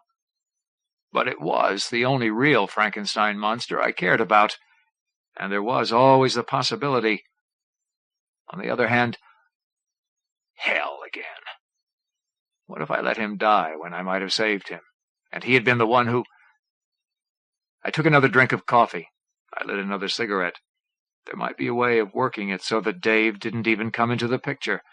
I could talk to Lila Thackeray first, check further into the Burns killing, keep posted on new developments, find out more about the vessel in the Gulf. I might be able to accomplish something, even if it was only the negation of Brockton's theory, without Dave's and my paths ever crossing. "Have you got the specs on the Hangman?" I asked.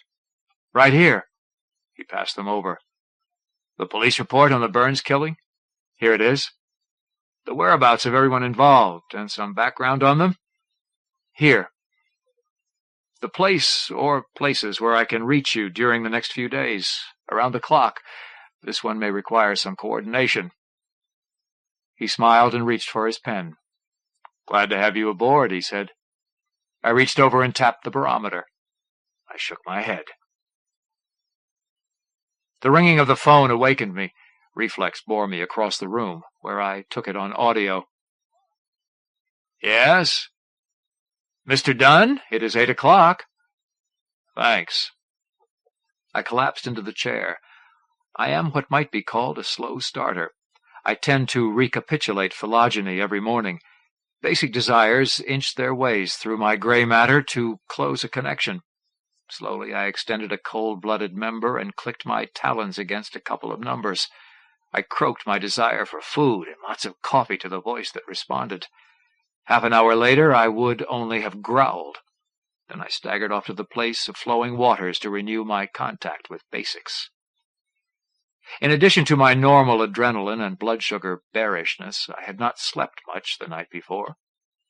I had closed up shop after Don had left, stuffed my pockets with essentials, departed the Proteus, gotten myself over to the airport and onto a flight which took me to St. Louis in the dead small hours of the dark. I was unable to sleep during the flight, thinking about the case, deciding on the tack I was going to take with Lila Thackeray. On arrival, I had checked into the airport motel, left a message to be awakened at an unreasonable hour, and collapsed. As I ate, I regarded the fact sheet Don had given me. Lila Thackeray was currently single, having divorced her second husband a little over 2 years ago, was 46 years old, and lived in an apartment near to the hospital where she worked. Attached to the sheet was a photo which might have been 10 years old. In it she was brunette, light-eyed, barely on the right side, on that border between ample and overweight, with fancy glasses straddling an upturned nose. She had published a number of books and articles with titles full of alienations, roles, transactions, social contexts, and more alienations. I hadn't had the time to go my usual route, becoming an entire new individual with a verifiable history. Just a name and a story, that's all. It did not seem necessary this time, though. For once, something approximating honesty actually seemed a reasonable approach. I took a public vehicle over to her apartment building. I did not phone ahead, because it is easier to say no to a voice than to a person. According to the record, today was one of the days when she saw outpatients in her home. Her idea, apparently, break down the alienating institution image, remove resentments by turning the sessions into something more like social occasions, etc. I did not want all that much of her time. I had decided that Don could make it worth her while if it came to that, and I was sure my fellows' visits were scheduled to leave her with some small breathing space, inter alia, so to speak. I had just located her name and apartment number amid the buttons in the entrance foyer when an old woman passed behind me and unlocked the door to the lobby. She glanced at me and held it open, so I went on in without ringing. The matter of presence again. I took the elevator to Lila's floor, the second. I located her door and knocked on it.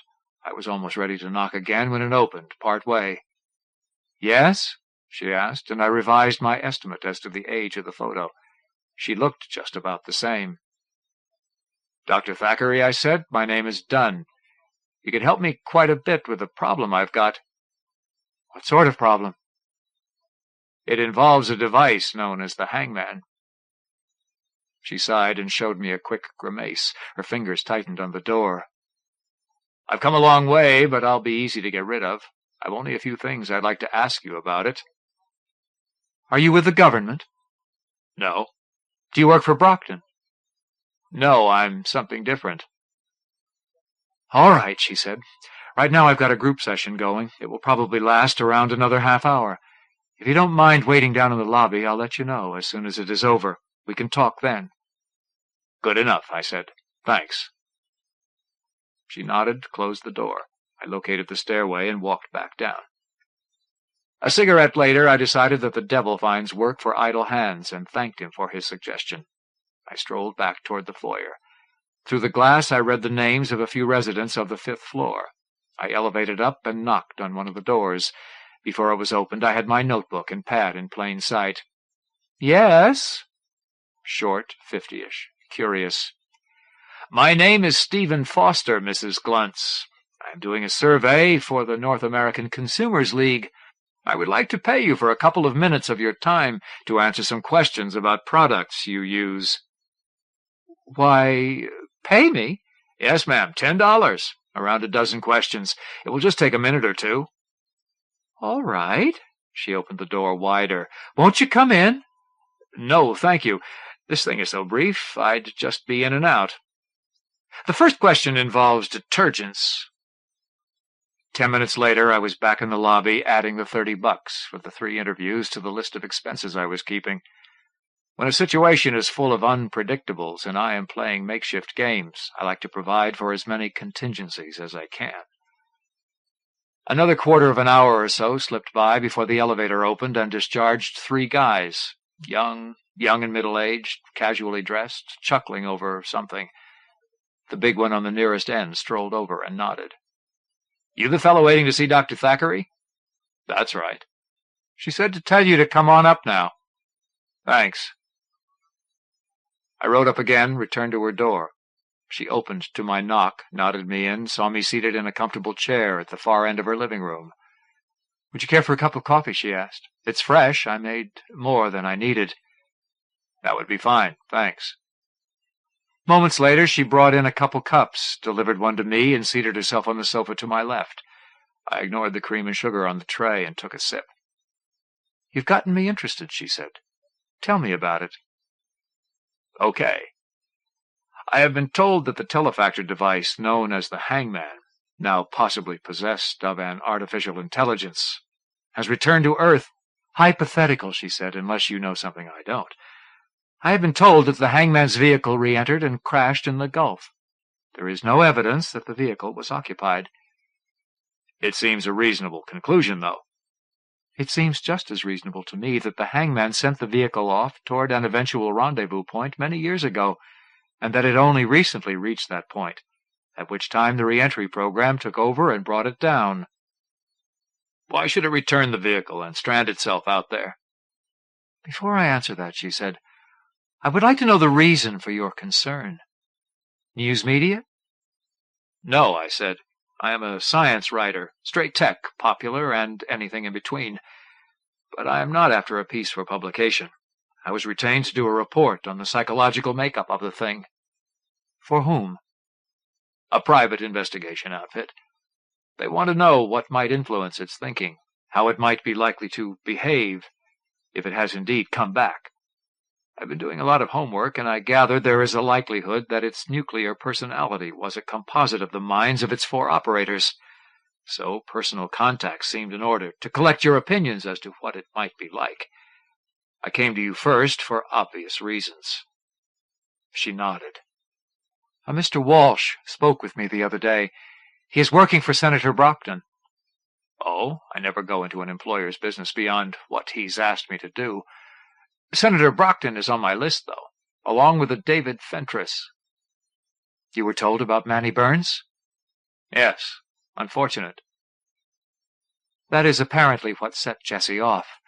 He is, how shall I put it? He is clinging to life right now, trying to accomplish a great many things in the time he has remaining. Every moment is precious to him. He feels the old man in the white nightgown breathing down his neck.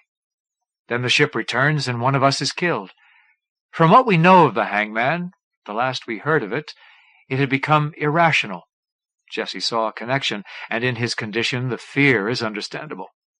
There is nothing wrong with humoring him if it allows him to get his work done." "But you don't see a threat in it?" "No. I was the last person to monitor the Hangman before communications ceased, and I could see then what had happened. The first things that it had learned were the organization of perceptions and motor activities. Multitudes of other patterns had been transferred from the minds of its operators, but they were too sophisticated to mean much initially. Think of a child who has learned the Gettysburg Address. It is there in his head, that is all. One day, however, it may be important to him. Conceivably, it may even inspire him to action. It takes some growing up first, of course. Now think of such a child with a great number of conflicting patterns, attitudes, tendencies, memories, none of which are especially bothersome for so long as he remains a child. Add a bit of maturity, though, and bear in mind that the patterns originated with 4 different individuals, all of them more powerful than the words of even the finest of speeches, bearing as they do their own built-in feelings. Try to imagine the conflicts, the contradictions involved in being 4 people at once. "Why wasn't this imagined in advance?" I asked. "Ah," she said, smiling. "The full sensitivity of the neuristor brain was not appreciated at first. It was assumed that the operators were adding data in a linear fashion, and that this would continue until a critical mass was achieved, corresponding to the construction of a model or picture of the world which would then serve as a point of departure for growth of the Hangman's own mind. And it did seem to check out this way. What actually occurred, however, was a phenomenon amounting to imprinting. Secondary characteristics of the operators' minds, outside the didactic situations, were imposed. These did not immediately become functional, and hence were not detected. They remained latent until the mind had developed sufficiently to understand them. And then it was too late. It suddenly acquired 4 additional personalities, and was unable to coordinate them. When it tried to compartmentalize them, it went schizoid. When it tried to integrate them, it went catatonic. It was cycling back and forth between these alternatives at the end. Then it just went silent. I felt it had undergone the equivalent of an epileptic seizure. Wild currents through that magnetic material would, in effect, have erased its mind, resulting in its equivalent of death or idiocy. "I follow you," I said. "Now, just for the sake of playing games, I see the alternatives as a successful integration of all this material, or the achievement of a viable schizophrenia. What do you think its behavior would be like if either of these were possible?" "All right," she agreed. "As I just said, though, I think there were physical limitations to its retaining multiple personality structures for a very long period of time. If it did, however, it would have continued with its own plus replicas of the 4 operators, at least for a while. The situation would differ radically from that of a human schizoid of this sort, in that the additional personalities were valid images of genuine identities, rather than self-generated complexes which had become autonomous. They might continue to evolve, they might degenerate, They might conflict to the point of destruction, or gross modification of any or all of them. In other words, no prediction is possible as to the nature of whatever might remain. Might I venture one? Go ahead. After considerable anxiety, it masters them. It asserts itself.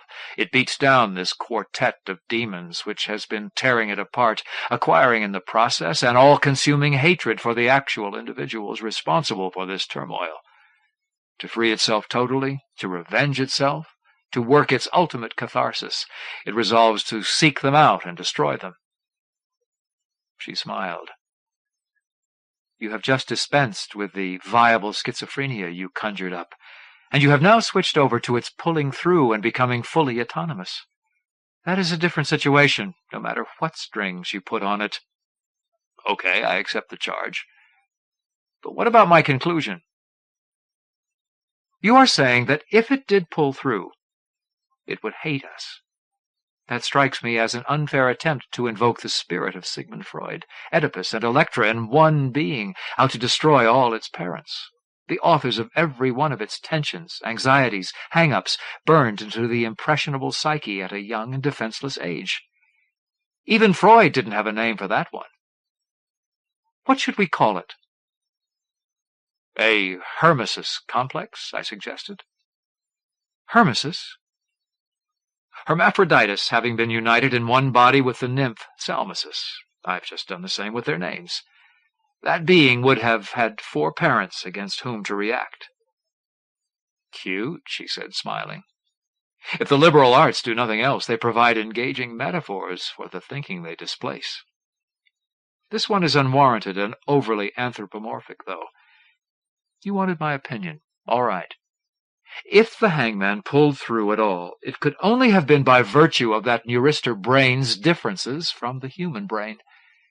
From my own professional experience, a human could not pass through a situation like that and attain stability. If the hangman did, it would have to have resolved all the contradictions and conflicts, to have mastered and understood the situation so thoroughly that I do not believe whatever remained could involve that sort of hatred. The fear, the uncertainty, the things that feed hate would have been analyzed, digested, turned to something more useful. There would probably be distaste and possibly an act of independence, of self-assertion. That was why I suggested its return of the ship. It is your opinion, then, that if the hangman exists as a thinking individual today, this is the only possible attitude it would possess toward its former operators? It would want nothing more to do with you?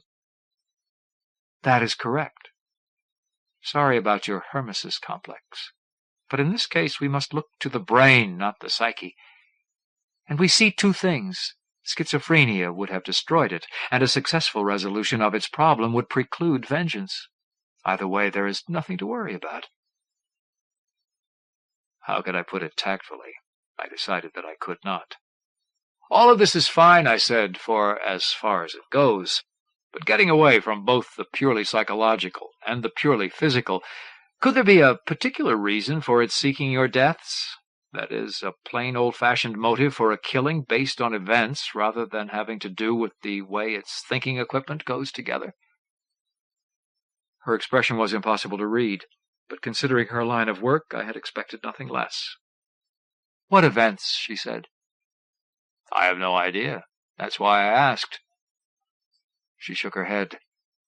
I'm afraid that I don't either. Then that about does it, I said. I can't think of anything else to ask you. She nodded. And I can't think of anything else to tell you. I finished my coffee, returned the cup to the tray. Thanks, then, I said, for your time, for the coffee. You have been very helpful. I rose. She did the same. What are you going to do now? She asked. I haven't quite decided, I said. I want to do the best report I can. Have you any suggestions on that? I suggest that there isn't any more to learn, that I have given you the only possible constructions the facts warrant. You don't feel David Fentress could provide any additional insights? She snorted, then sighed. No, she said.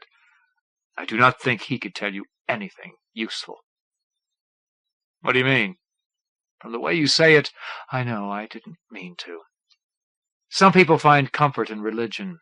Others, you know, others take it up late in life with a vengeance and a half. They don't use it quite the way it was intended. It comes to color all their thinking. Fanaticism, I said. Not exactly. A misplaced zeal, a masochistic sort of thing.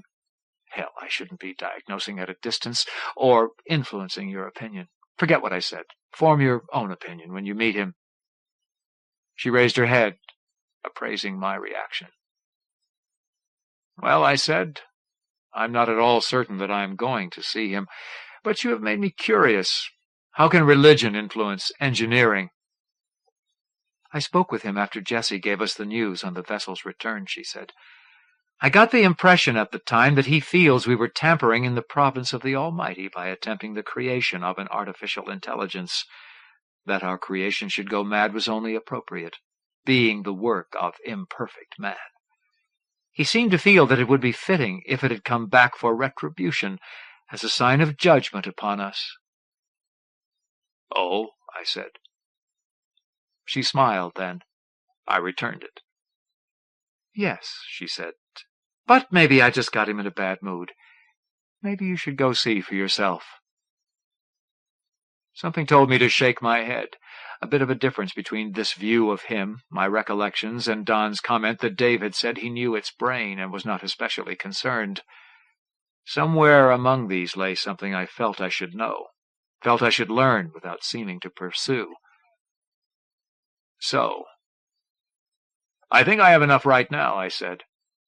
It was the psychological side of things I was supposed to cover, not the mechanical, or the theological. You have been extremely helpful. Thanks again. She carried her smile all the way to the door.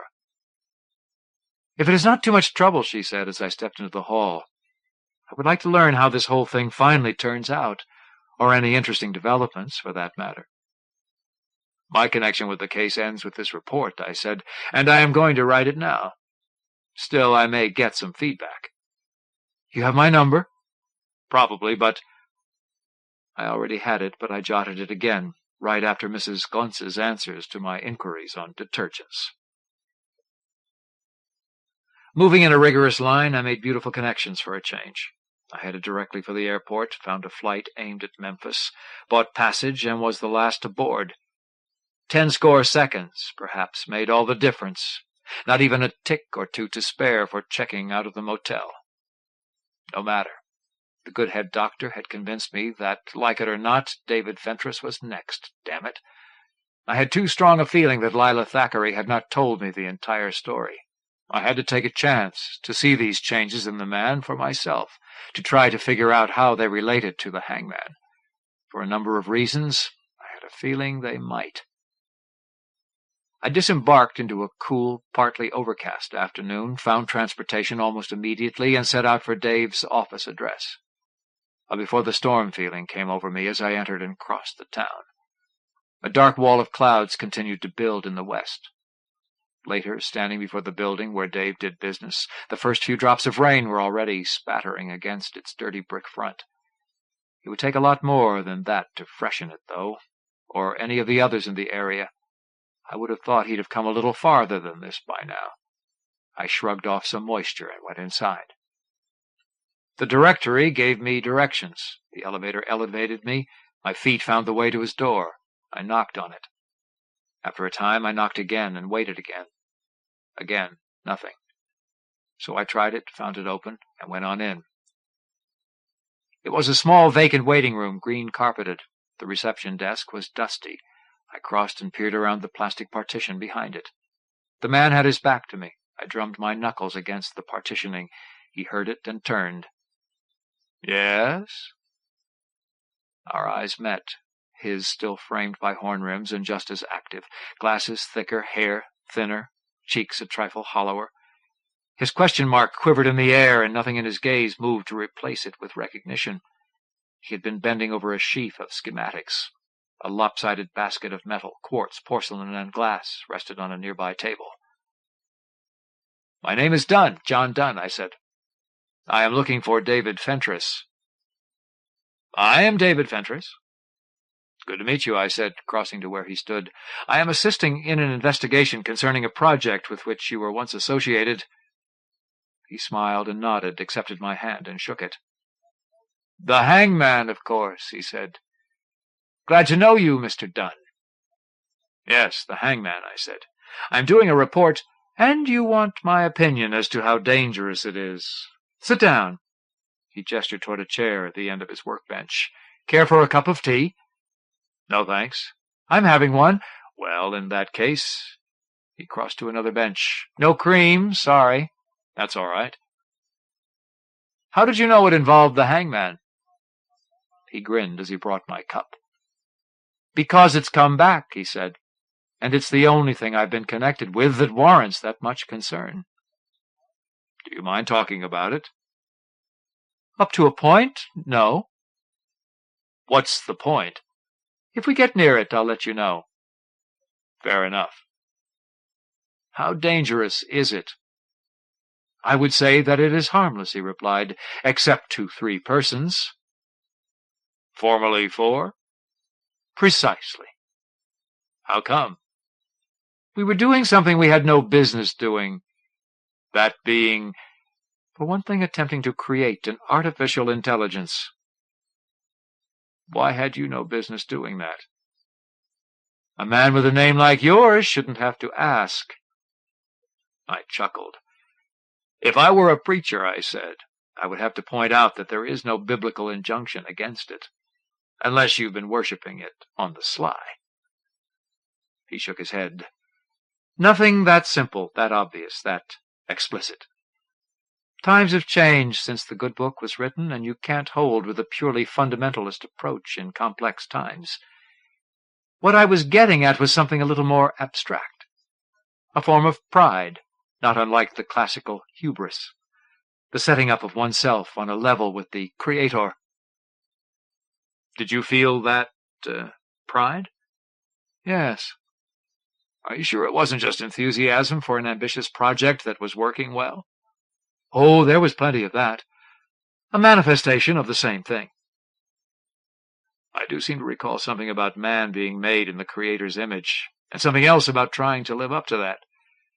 It would seem to follow that exercising one's capacities along similar lines would be a step in the right direction, an act of conformance with the divine ideal, if you'd like. But I don't like. Man cannot really create. He can only rearrange what is already present. Only God can create. Then you have nothing to worry about. He frowned then. No, he said. Being aware of this and still trying is where the presumption comes in. Were you really thinking that way when you did it? Or did all this occur to you after the fact? I am no longer certain. Then it would seem to me that a merciful God would be inclined to give you the benefit of the doubt. He gave me a wry smile. Not bad, John Dunn. But I feel that judgment may already have been entered, and that we may have lost 4 to nothing. Then you see the Hangman as an avenging angel? Sometimes, sort of. I see it as being returned to exact a penalty. Just for the record, I said, if the Hangman had had full access to the necessary equipment and was able to construct another unit such as itself, would you consider it guilty of the same thing that is bothering you? He shook his head. Don't get all cute and Jesuitical with me, Dunn. I'm not that far away from fundamentals. Besides, I'm willing to admit I might be wrong, and that there may be other forces driving it to the same end. Such as? I told you I'd let you know when we reached a certain point. That's it. Okay, I said. But that sort of blank walls me, you know. The people I am working for would like to protect you people. They want to stop the Hangman. I was hoping you would tell me a little more, if not for your own sake, then for the others. They might not share your philosophical sentiments, and you have just admitted you may be wrong. Despair, by the way, is also considered a sin by a great number of theologians. He sighed and stroked his nose, as I had often seen him do in times long past. What do you do, anyhow? He asked me. Me, personally? I am a science writer. I'm putting together a report on the device for the agency that wants to do the protecting. The better my report, the better their chances.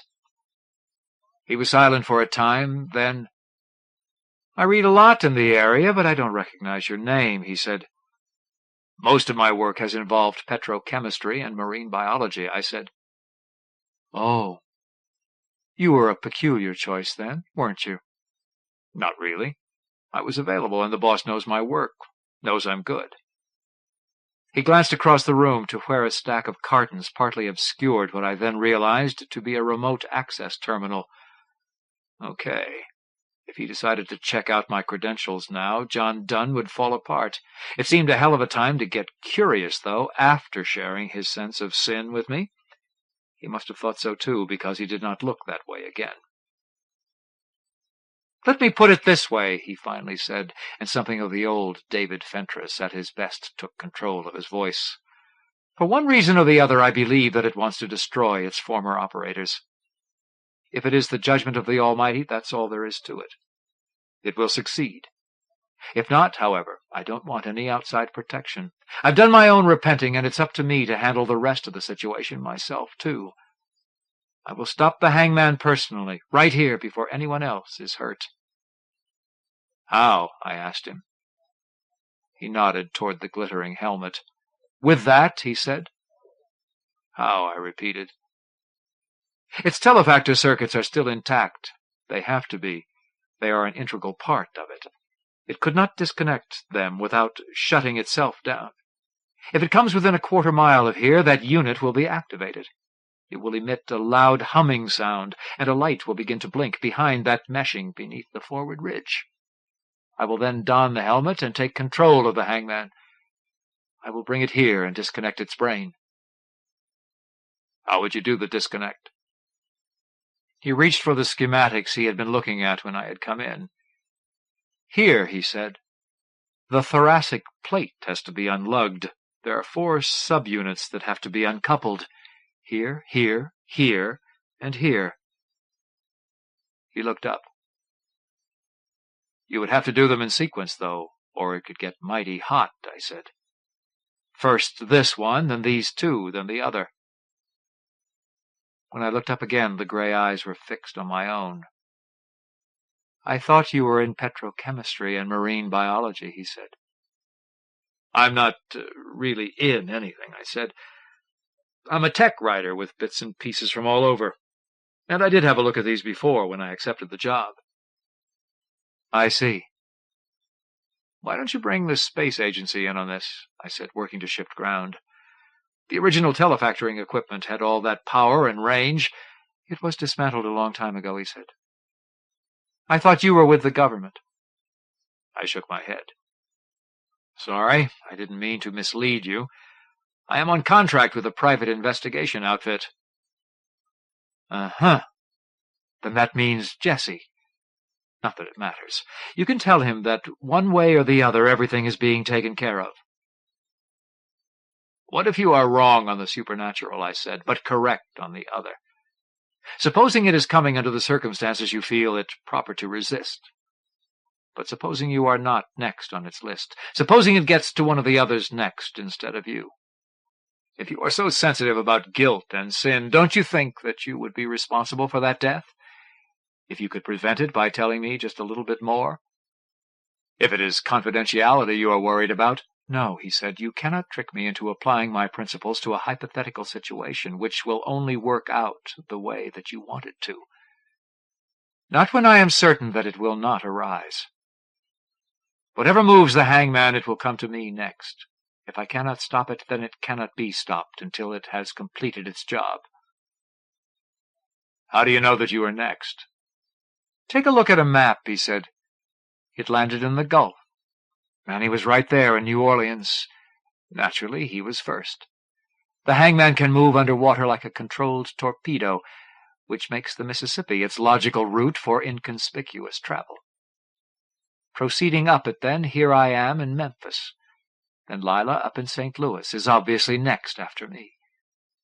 It can worry about getting to Washington after that.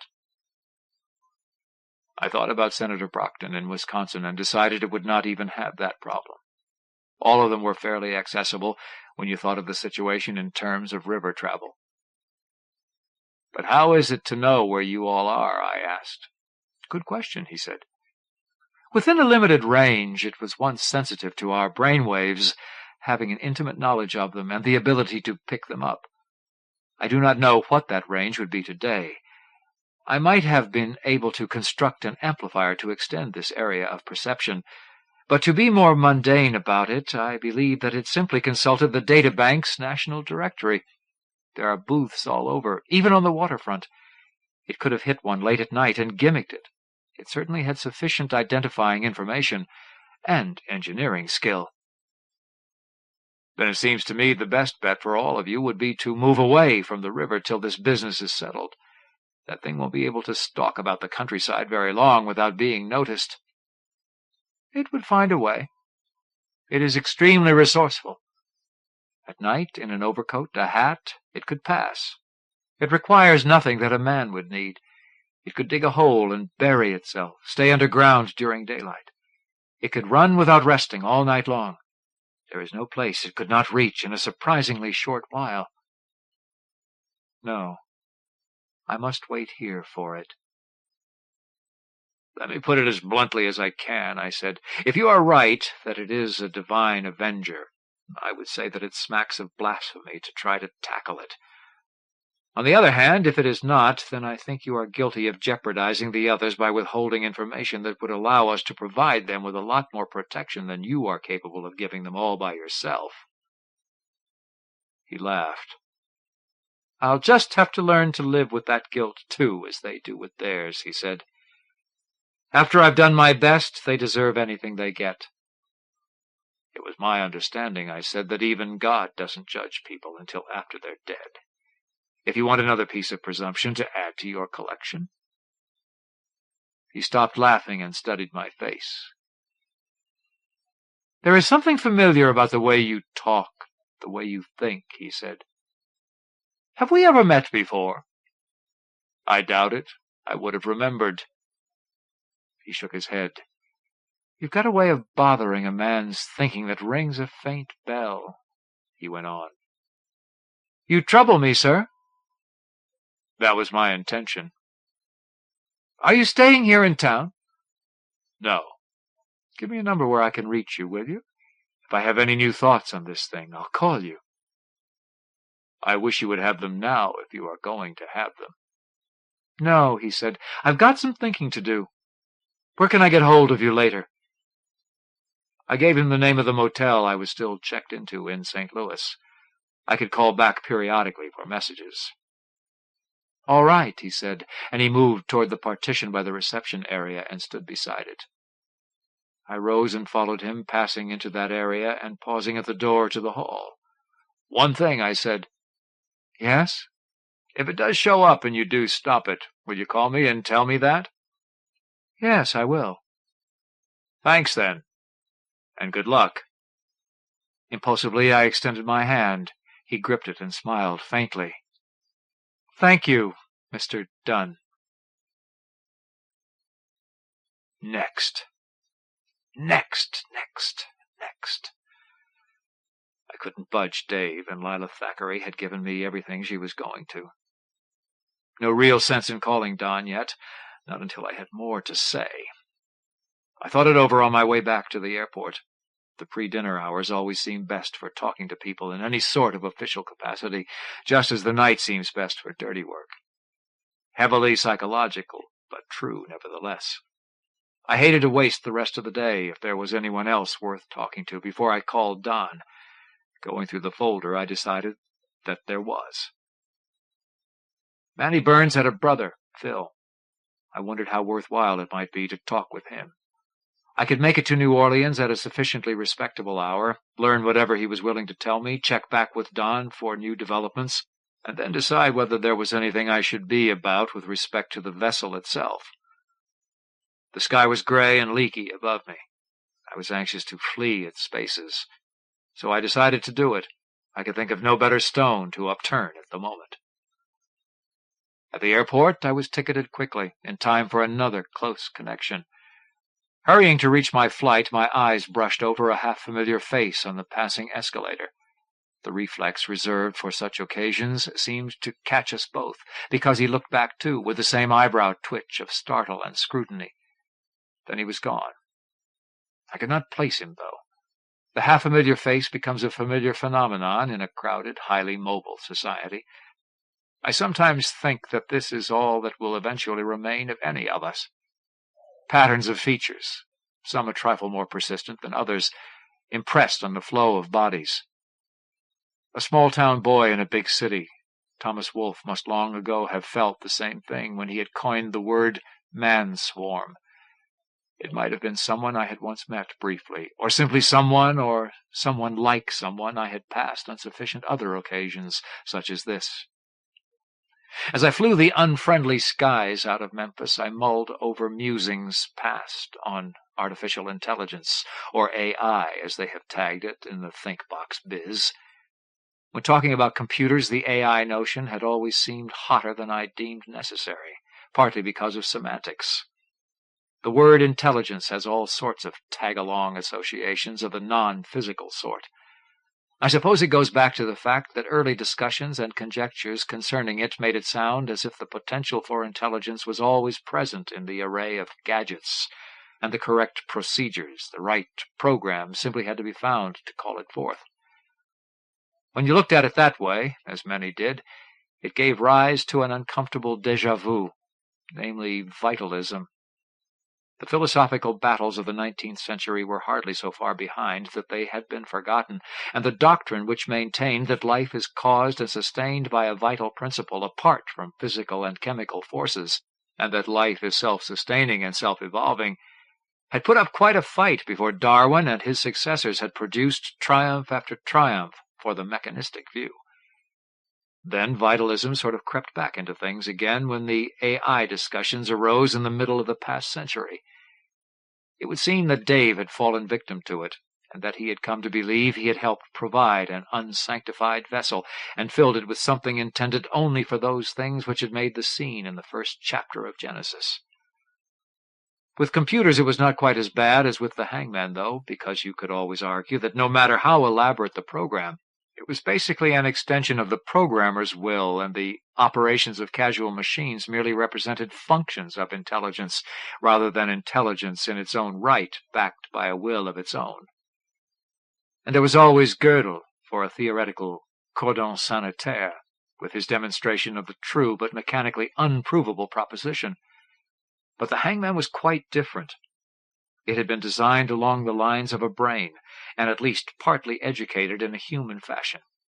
And to further muddy the issue with respect to anything like vitalism, it had been in direct contact with human minds from which it might have acquired almost anything, including the spark that set it on the road to whatever selfhood it may have found.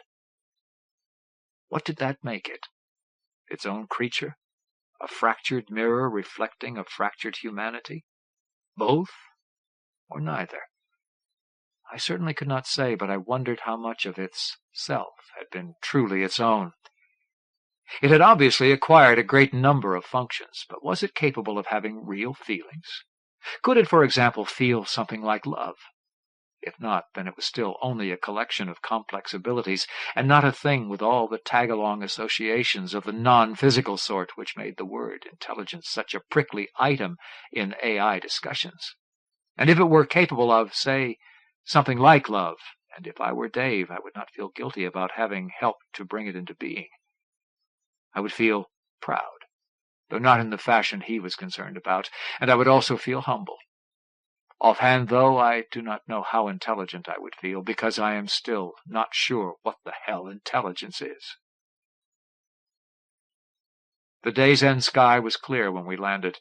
I was into town before the sun had finished setting, and on Philip Burns's doorstep just a little while later. My ring was answered by a girl, maybe 7 or 8 years old. She fixed me with large brown eyes and did not say a word. "I would like to speak with Mr. Burns," I said. She turned and retreated around a corner. A heavy-set man, slacked and undershirted, bald about halfway back and very pink, padded into the hall moments later and peered at me. He bore a folded news sheet in his left hand. "What do you want?" he asked. "It's about your brother," I said. "Yeah? Well, I wonder if I could come in. It's kind of complicated." He opened the door, but instead of letting me in, he came out. "Tell me about it out here," he said. "Okay, I'll be quick. I just wanted to find out whether he ever spoke with you about a piece of equipment he once worked with called the Hangman." "Are you a cop?" "No." "Then what's your interest?" "I'm working for a private investigation agency trying to track down some equipment once associated with the project. It has apparently turned up in this area, and it could be rather dangerous." "Let's see some identification." "I don't carry any." "What's your name?" "John Dunn." "And you think my brother had some stolen equipment when he died?" "Let me tell you something." "No, not stolen," I said. "And I don't think he had it." "What then?" "It was, robotic in nature. Because of some special training Manny once received, he might have had a way of detecting it. He might even have attracted it. I just want to find out whether he had said anything about it. We are trying to locate it." "My brother was a respectable businessman, and I don't like accusations. Especially right after his funeral, I don't. I think I'm going to call the cops and let them ask you a few questions." "Just a minute," I said. "Supposing I told you we had some reason to believe it might have been this piece of equipment that killed your brother." His pink turned to bright red, and his jaw muscles formed sudden ridges. I was not prepared for the stream of profanities that followed. For a moment I thought he was going to take a swing at me. "Wait a second," I said when he paused for breath. "What did I say?" "You're either making fun of the dead or you're stupider than you look." "Say I'm stupid, then tell me why." He tore at the paper he carried, folded it back, found an item, thrust it at me. "Because they've got the guy who did it. That's why," he said. I read it, simple, concise, to the point. Today's latest. A suspect had confessed. New evidence had corroborated it. The man was in custody. A surprised robber who had lost his head and hit too hard, hit too many times. I read it over again. I nodded as I passed it back. "Look, I'm sorry," I said. "I really didn't know about this." "Get out of here," he said. "Go on." "Sure." "Wait a minute." "What?" "That's his little girl who answered the door." "I'm very sorry." "So am I. But I know her daddy didn't take your damned equipment." I nodded and turned away. I heard the door slam behind me. After dinner, I checked into a small hotel, called for a drink, and stepped into the shower. Things were suddenly a lot less urgent than they had been earlier. Senator Brockton would doubtless be pleased to learn that his initial estimation of events had been incorrect. Lila Thackeray would give me an I-told-you-so smile when I called her to pass along the news, a thing I now felt obliged to do. Don might or might not want to keep looking for the device now that the threat had been lessened. It would depend on the senator's feelings on the matter, I supposed. If urgency no longer counted for as much, Don might want to switch back to one of his own, fiscally less burdensome operatives. Toweling down, I caught myself whistling. I felt almost off the hook. Later, drink beside me, I paused before punching out the number he had given me and hit the sequence from my motel in St. Louis instead. Merely a matter of efficiency, in case there was a message worth adding to my report. A woman's face appeared on the screen, and a smile appeared on her face. I wondered whether she would always smile whenever she heard a bell ring, or if the reflex was eventually extinguished in advanced retirement. It must be rough being afraid to chew gum, yawn, or pick your nose. "Airport accommodations," she said. "May I help you?" "This is done. I'm checked into room 106, I said. "I'm away right now, and I wondered whether there had been any messages for me." "Just a moment," she said, checking something off to her left. Then, Yes, she continued, consulting a piece of paper she now held. You have one on tape, but it is a little peculiar. It is for someone else in care of you. Oh, who is that? She told me, and I exercised self-control. I see, I said. I'll bring him around later and play it for him. Thank you. She smiled again and made a goodbye noise, and I did the same and broke the connection. So Dave had seen through me after all. Who else could have that number and my real name? I might have given her some line or other and had her transmit the thing. Only I was not certain but that she might be a silent party to the transmission, should life be more than usually boring for her at that moment. I had to get up there myself as soon as possible and personally see that the thing was erased.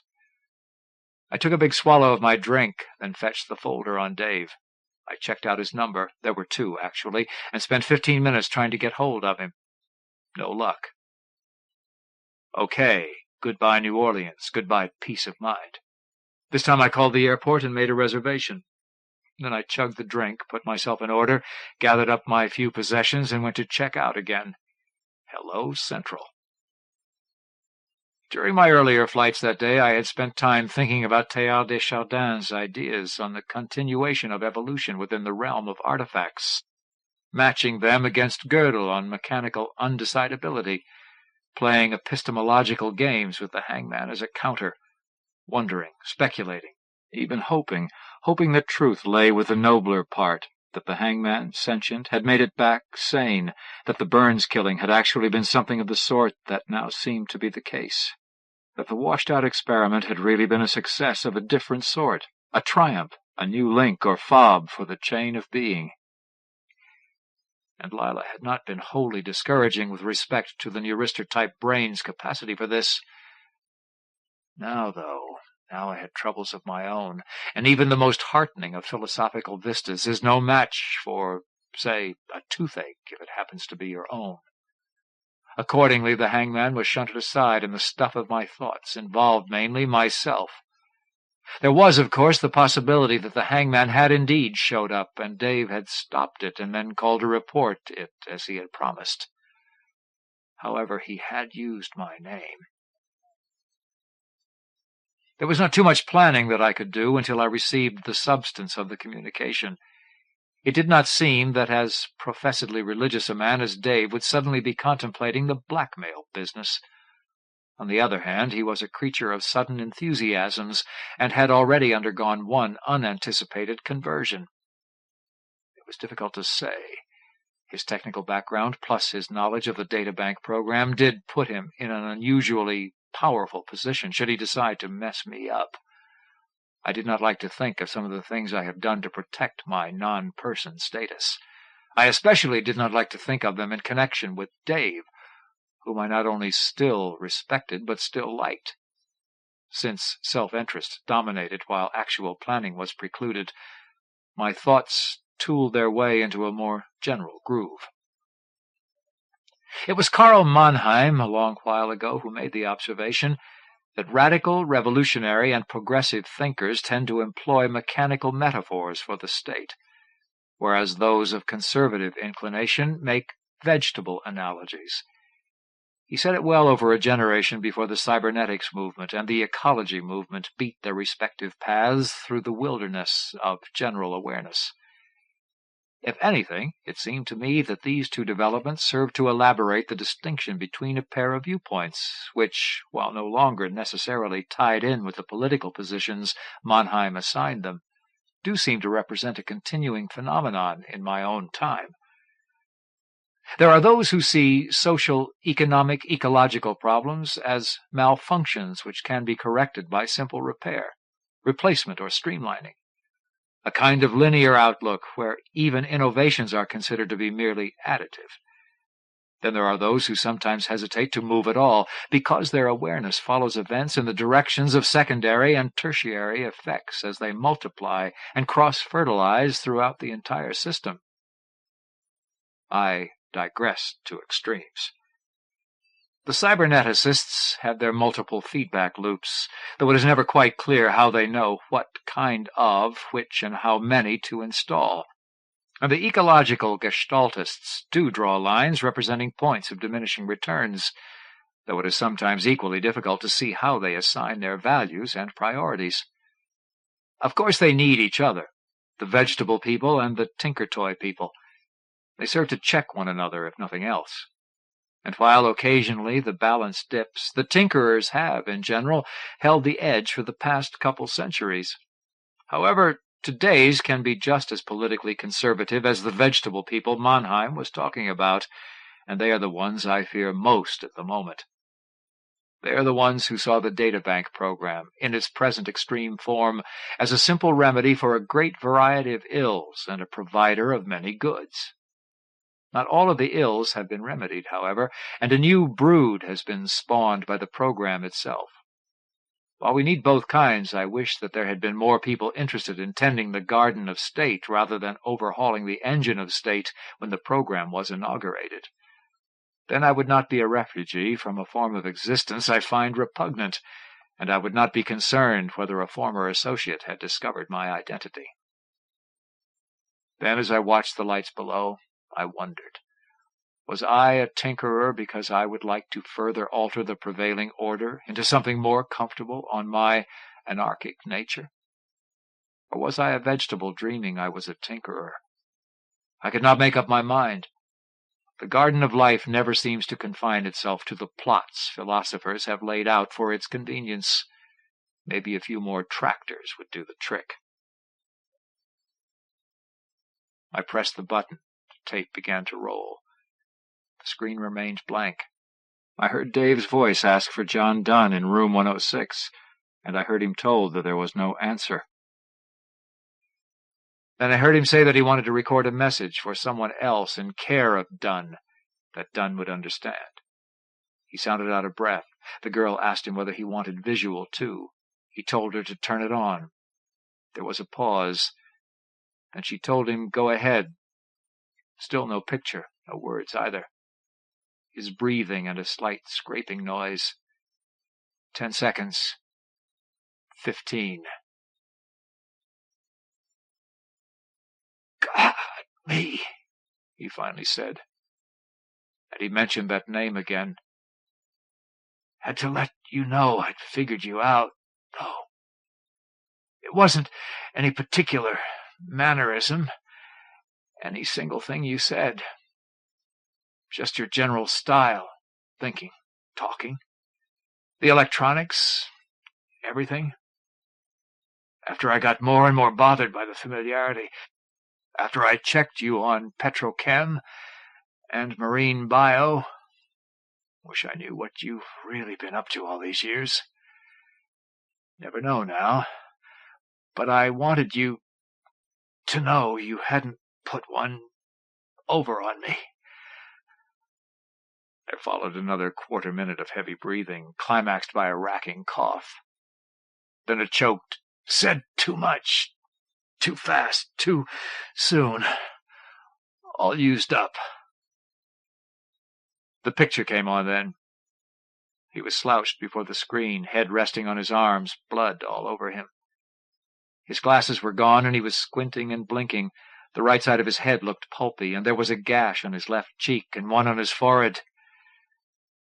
Sneaked up on me while I was checking you out, he managed then. Had to tell you what I learned. Still don't know which of us is right. Pray for me. His arms collapsed and the right one slid forward. His head rolled to the right and the picture went away. When I replayed it, I saw it was his knuckle that had hit the cutoff. Then I erased it. It had been recorded only a little over an hour after I had left him. If he had not also placed a call for help, if no one had gotten to him quickly after that, his chances did not look good. Even if they had, though. I used a public booth to call the number Don had given me, got hold of him after some delay, told him Dave was in bad shape, if not worse, that a team of Memphis medics was definitely in order if one had not been there already, and that I hoped to call him back and tell him more shortly. Goodbye. Then I tried Lila Thackeray's number. I let it go for a long while, but there was no answer. I wondered how long it would take a controlled torpedo moving up the Mississippi to get from Memphis to St. Louis. I did not feel it was time to start leafing through the section of the Hangman's specs. Instead, I went looking for transportation. At her apartment, I tried ringing her from the entrance foyer. Again, no answer. So I rang Mrs. Gluntz. She had seemed the most guileless of the three I had interviewed for my fake consumer survey. Yes. It's me again, Mrs. Gluntz. Stephen Foster. I've just a couple of follow-up questions on that survey I was doing today, if you could spare me a few moments. Why, yes, she said. All right, come up. The door hummed itself loose, and I entered. I duly proceeded to the 5th floor, composing my questions on the way. I had planned this maneuver as I had waited earlier solely to provide a simple route for breaking and entering, should some unforeseen need arise. Most of the time my ploys such as this go unused, but sometimes they simplify matters a lot. 5 minutes and half a dozen questions later, I was back down on the 2nd floor, probing at the lock on Lila's door with a couple little pieces of metal it is sometimes awkward to be caught carrying. Half a minute later, I hit it right and snapped it back. I pulled on some tissue-thin gloves I kept rolled in the corner of one pocket, opened the door, and stepped inside. I closed it behind me immediately. She was lying on the floor, her neck at a bad angle. One table lamp still burned, though it was lying on its side. Several small items had been knocked from the table, a magazine rack pushed over, a cushion partly displaced from the sofa. The cable to her phone unit had been torn from the wall. A humming noise filled the air, and I sought its source. I saw where the little blinking light was reflected on the wall, on, off, on, off. I moved quickly. It was a lopsided basket of metal, quartz, porcelain, and glass, which had rolled to a position on the far side of the chair in which I had been seated earlier that day. The same rig I had seen in Dave's workshop not all that long ago, though it now seemed so. A device to detect the Hangman, and hopefully to control it.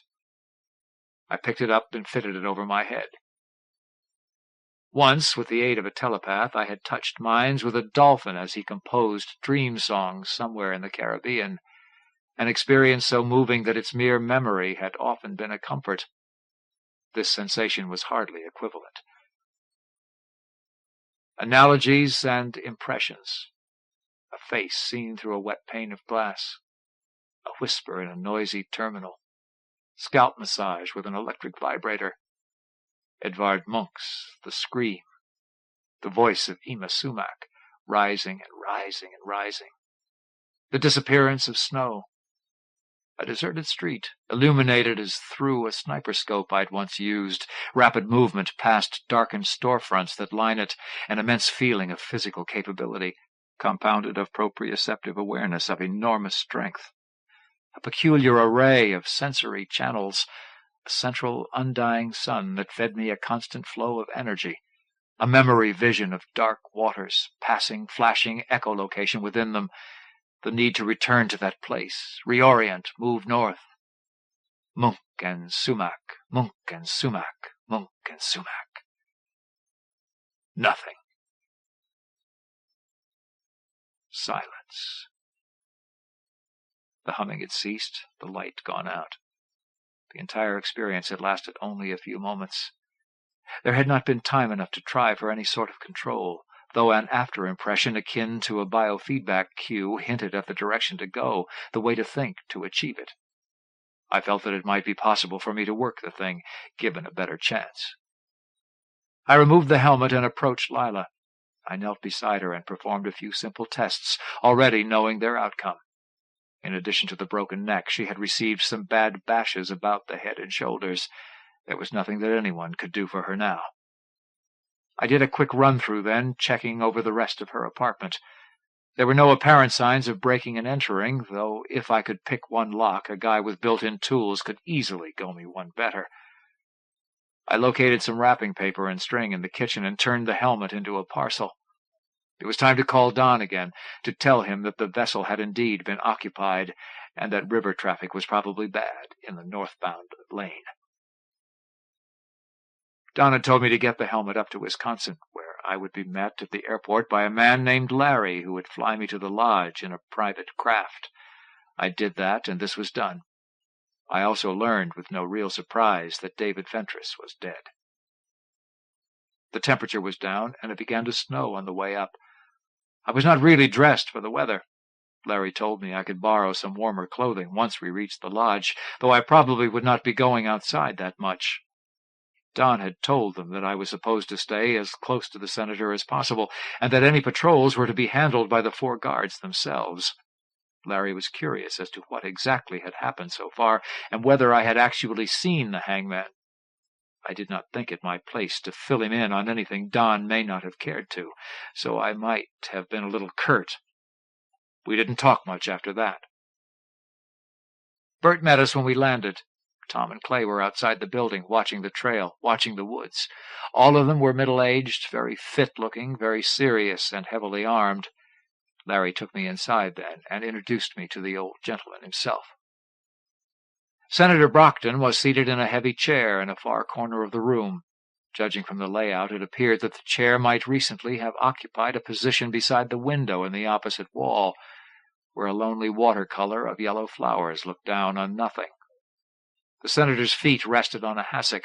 A red plaid blanket lay across his legs. He had on a dark green shirt. His hair was very white, and he wore rimless reading glasses, which he removed when we entered. He tilted his head back, squinted, and gnawed his lower lip slowly as he studied me. He remained expressionless as we advanced. A big-boned man, he had probably been beefy much of his life. Now he had the slack look of recent weight loss and an unhealthy skin tone. His eyes were a pale gray within it all. He did not rise. "So you're the man," he said, offering me his hand. "I'm glad to meet you. How do you want to be called?" "John will do," I said. He made a small sign to Larry, and Larry departed. "It's cold out there. Go get yourself a drink, John. It's on the shelf." He gestured off to his left. "And bring me one while you're at it. 2 fingers of bourbon in a water glass. That's all." I nodded and went and poured a couple. "Sit down." He motioned at a nearby chair as I delivered his. "But first, let me see that gadget you've brought." I undid the parcel and handed him the helmet. He sipped his drink and put it aside. He took the helmet in both hands and studied it, brows furrowed, turning it completely around. He raised it and put it on his head. "Not a bad fit," he said. And then he smiled for the first time, becoming for a moment the face I had known from newscasts past. Grinning or angry, it was almost always one or the other. I had never seen his collapsed look in any of the media. He removed the helmet and set it on the floor. "Pretty piece of work," he said. "Nothing quite that fancy in the old days. But then David Fentress built it." "Yes, he told us about it." He raised his drink and took a sip. "You are the only one who has actually gotten to use it, apparently. What do you think? Will it do the job?" "I was only in contact for a couple seconds," I said, "so I've only got a feeling to go on, not much better than a hunch. But yes, I'd a feeling that if I'd had more time, I might have been able to work its circuits." "Tell me why it didn't save Dave." In the message he left me, he indicated that he had been distracted at his computer access station. Its noise probably drowned out the humming. "Why wasn't this message preserved?" "I erased it for reasons not connected with the case." "What reasons?" "My own." His face went from sallow to ruddy. "A man can get in a lot of trouble for suppressing evidence, obstructing justice," he said. "Then we have something in common, don't we, sir?" His eyes caught mine with a look I had only encountered before from those who did not wish me well. He held the glare for a full 4 heartbeats, then sighed and seemed to relax. Don said there were a number of points you couldn't be pressed on, the senator finally said. That's right. He didn't betray any confidences, but he had to tell me something about you, you know. I'd imagine. He seems to think highly of you. Still, I tried to learn more about you on my own. And? I couldn't. And my usual sources are good at that kind of thing. So? So I've done some thinking, some wondering. The fact that my sources could not come up with anything is interesting in itself, possibly even revealing. I am in a better position than most to be aware of the fact that there was not perfect compliance with the registration statute some years ago. It didn't take long for a great number of the individuals involved, I should probably say most, to demonstrate their existence in one fashion or another and be duly entered, though. And there were 3 broad categories: those who were ignorant, those who disapproved, and those who would be hampered in an illicit lifestyle. I'm not attempting to categorize you or to pass judgment, but I am aware that there are a number of non-persons passing through society without casting shadows, and it has occurred to me that you may be such a one. I tasted my drink. And if I am? I asked. He gave me his second, nastier smile and said nothing. I rose and crossed the room to where I judged his chair had once stood. I looked at the watercolor. I don't think you could stand an inquiry, he said. I did not reply. Aren't you going to say something? What do you want me to say? You might ask me what I am going to do about it. What are you going to do about it? Nothing, he said. So come back here and sit down. I nodded and returned. He studied my face. Was it possible you were close to violence just then? With 4 guards outside? With 4 guards outside? No, I said. You're a good liar. I am here to help you, sir. No questions asked. That was the deal as I understood it. If there has been any change, I would like to know about it now. He drummed with his fingertips on the plaid. I've no desire to cause you any difficulty, he said. Fact of the matter is, I need a man just like you, and I was pretty sure someone like Don might turn him up. Your unusual maneuverability and your reported knowledge of computers, along with your touchiness in certain areas, made you worth waiting for. I've a great number of things I would like to ask you. Go ahead, I said. Not yet. Later, if we have time. All that would be bonus material for a report I am working on. Far more important to me personally, there are things that I want to tell you.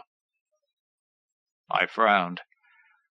Over the years, he said, I have learned that the best man for purposes of keeping his mouth shut concerning your business is someone for whom you are doing the same. You have a compulsion to confess something, I said. I don't know whether compulsion is the right word. Maybe so, maybe not. Either way, though, someone among those working to defend me should have the whole story. Something somewhere in it may be of help, and you are the ideal choice to hear it. I buy that, I said. And you are as safe with me as I am with you. Have you any suspicions as to why this business bothers me so? Yes, I said. Let's hear them. You used the hangman to perform some act or acts, illegal, immoral, whatever. This is obviously not a matter of record. Only you and the hangman now know what it involved. You feel it was sufficiently ignominious that when that device came to appreciate the full weight of the event, it suffered a breakdown, which may well have led to a final determination to punish you for using it as you did. He stared down into his glass. You've got it, he said. You were all party to it. Yes, but I was the operator when it happened. You see, I killed a man. Actually, it all started as a celebration. We had received word that afternoon that the project had cleared. Everything had checked out in order, and the final approval had come down the line. It was go for that Friday.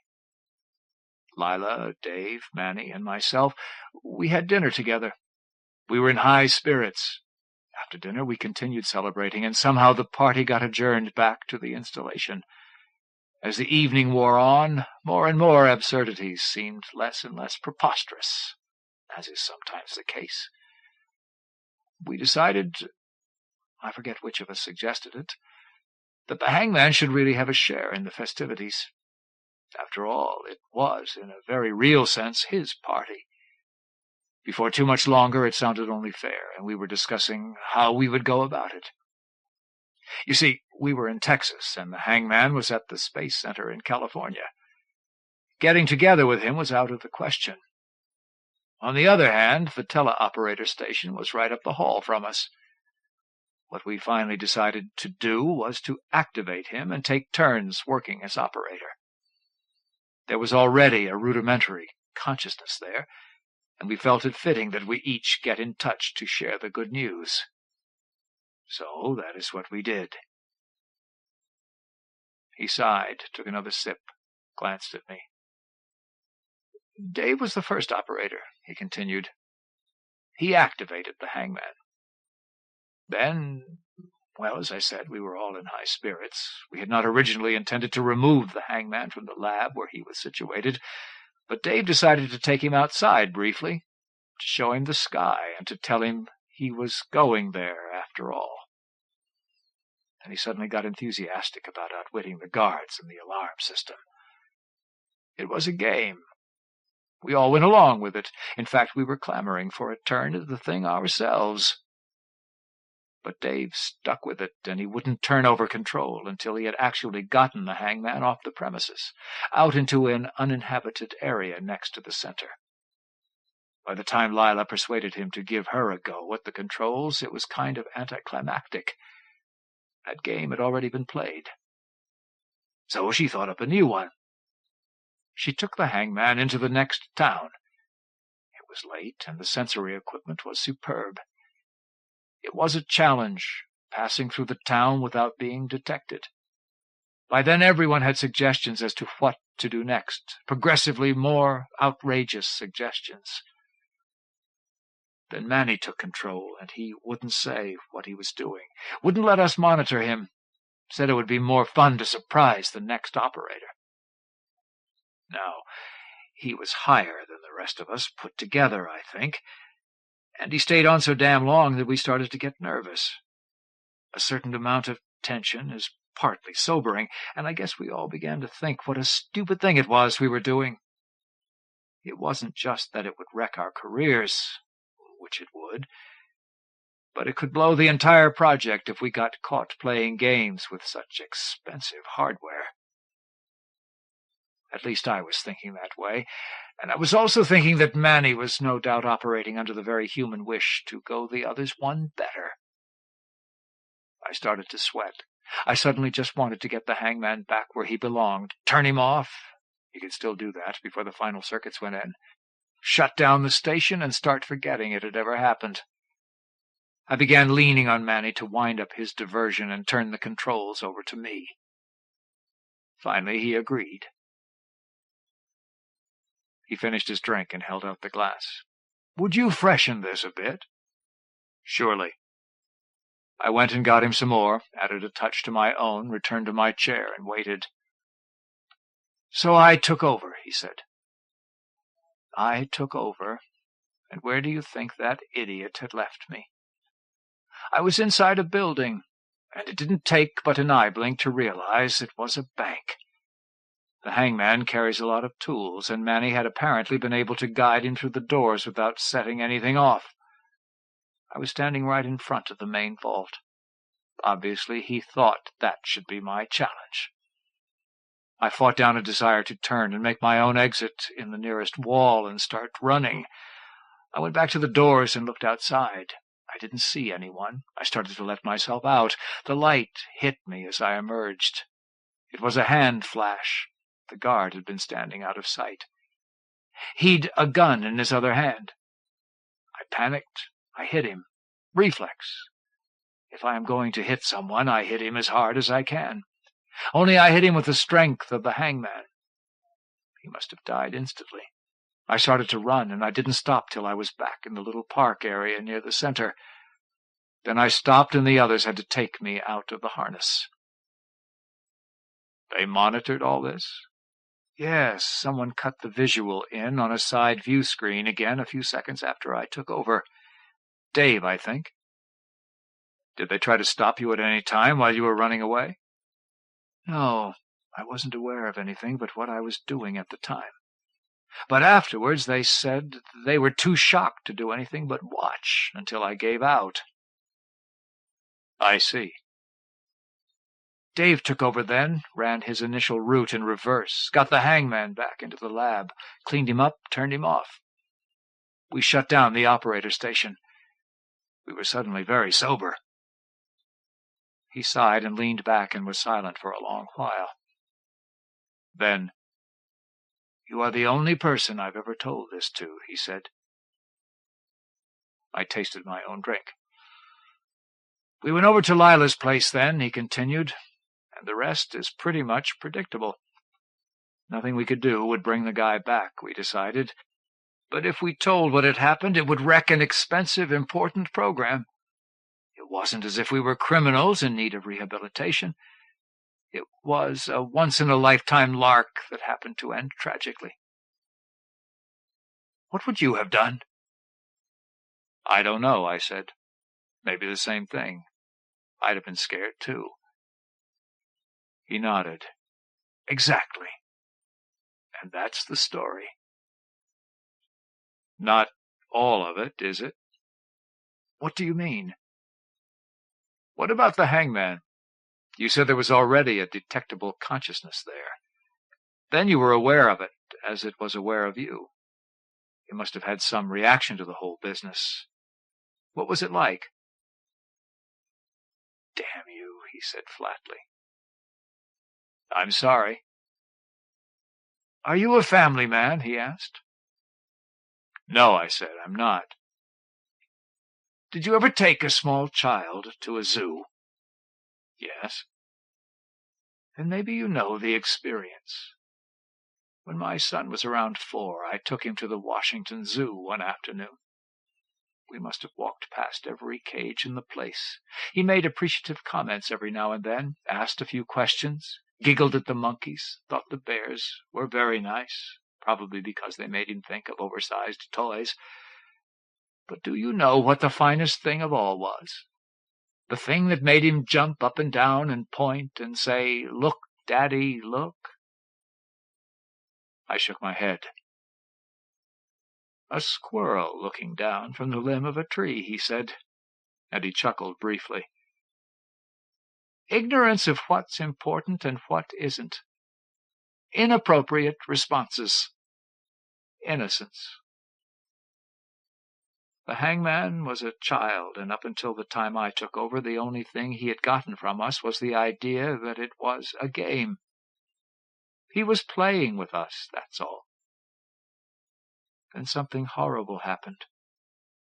I hope you never know what it feels like to do something totally rotten to a child while he is holding your hand and laughing. He felt all my reactions and all of Dave's as he guided him back. We sat there for a long while then. "So we traumatized it," he said, "or whatever other fancy terminology you might want to give it. That is what happened that night. It took a while for it to take effect, but there is no doubt in my mind that that is the cause of its finally breaking down." I nodded. "I see," I said. "And you believe it wants to kill you for this?" "Wouldn't you?" he said. "If you had started out as a thing and we had turned you into a person and then used you as a thing again, wouldn't you?" Lila left a lot out of her diagnosis, I said. No, she just omitted it in talking to you. It was all there, but she read it wrong. She wasn't afraid. It was just a game it had played, with the others. Its memories of that part might not be as bad. I was the one that really marked it. As I see it, Lila was betting that I was the only one it was after. Obviously, she read it wrong. Then what I do not understand, I said, is why the Burns killing did not bother her more. There was no way of telling immediately that it had been a panicky hoodlum rather than the hangman. The only thing that I can see is that, being a very proud woman, which she was willing to hold with her diagnosis in the face of the apparent evidence. I don't like it, I said, but you know her and I don't. And as it turned out, her estimate of that part was correct. Something else bothers me just as much, though. The helmet.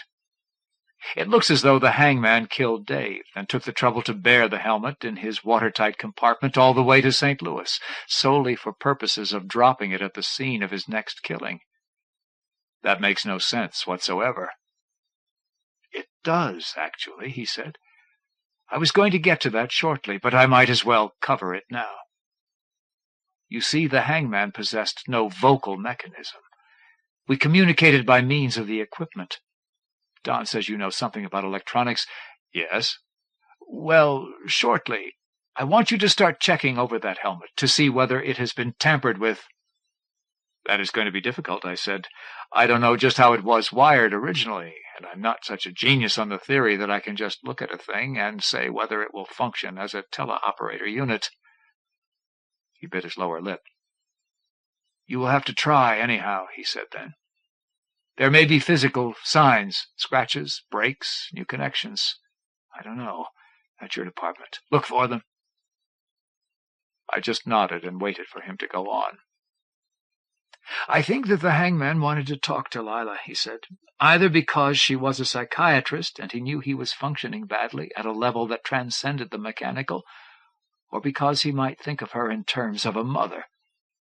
After all, she was the only woman involved, and he had the concept of mother, with all the comforting associations that go with it, from all of our minds, or maybe for both of these reasons. I feel he might have taken the helmet along for that purpose. He would have realized what it was from a direct monitoring of Dave's brain while he was with him. I want you to check it over because it would seem possible that the hangman disconnected the control circuits and left the communication circuits intact. I think he might have taken that helmet to Lila in that condition and attempted to induce her to put it on. She got scared, tried to run away, fight, or call for help, and he killed her. The helmet was no longer of any use to him, so he discarded it and departed. Obviously, he does not have anything to say to me. I thought about it, nodded again. Okay, broken circuits I can spot, I said. If you will tell me where a toolkit is, I had better get right to it. He made a stay-put gesture. Afterwards, I found out the identity of the guard, he went on. We all contributed to an anonymous gift for his widow. I have done things for his family, taken care of them, the same way ever since... I did not look at him as he spoke. There was nothing else that I could do, he said. I remained silent. He finished his drink and gave me a weak smile. The kitchen is back there, he told me, showing me a thumb. There is a utility room right behind it. Tools are in there. Okay. I got to my feet. I retrieved the helmet and started toward the doorway, passing near the area where I had stood earlier, back when he had fitted me into the proper box and tightened a screw. Wait a minute, he said. I stopped. Why did you go over there before? What's so strategic about that part of the room? What do you mean? You know what I mean. I shrugged. Had to go someplace. You seem the sort of person who has better reasons than that. I glanced at the wall. "Not then," I said. "I insist." "You really don't want to know," I told him. "I really do." "All right," I said. "I wanted to see what sort of flowers you liked. After all, you're a client." And I went on back through the kitchen into the utility room and started looking for tools. I sat in a chair turned sidewise from the table to face the door.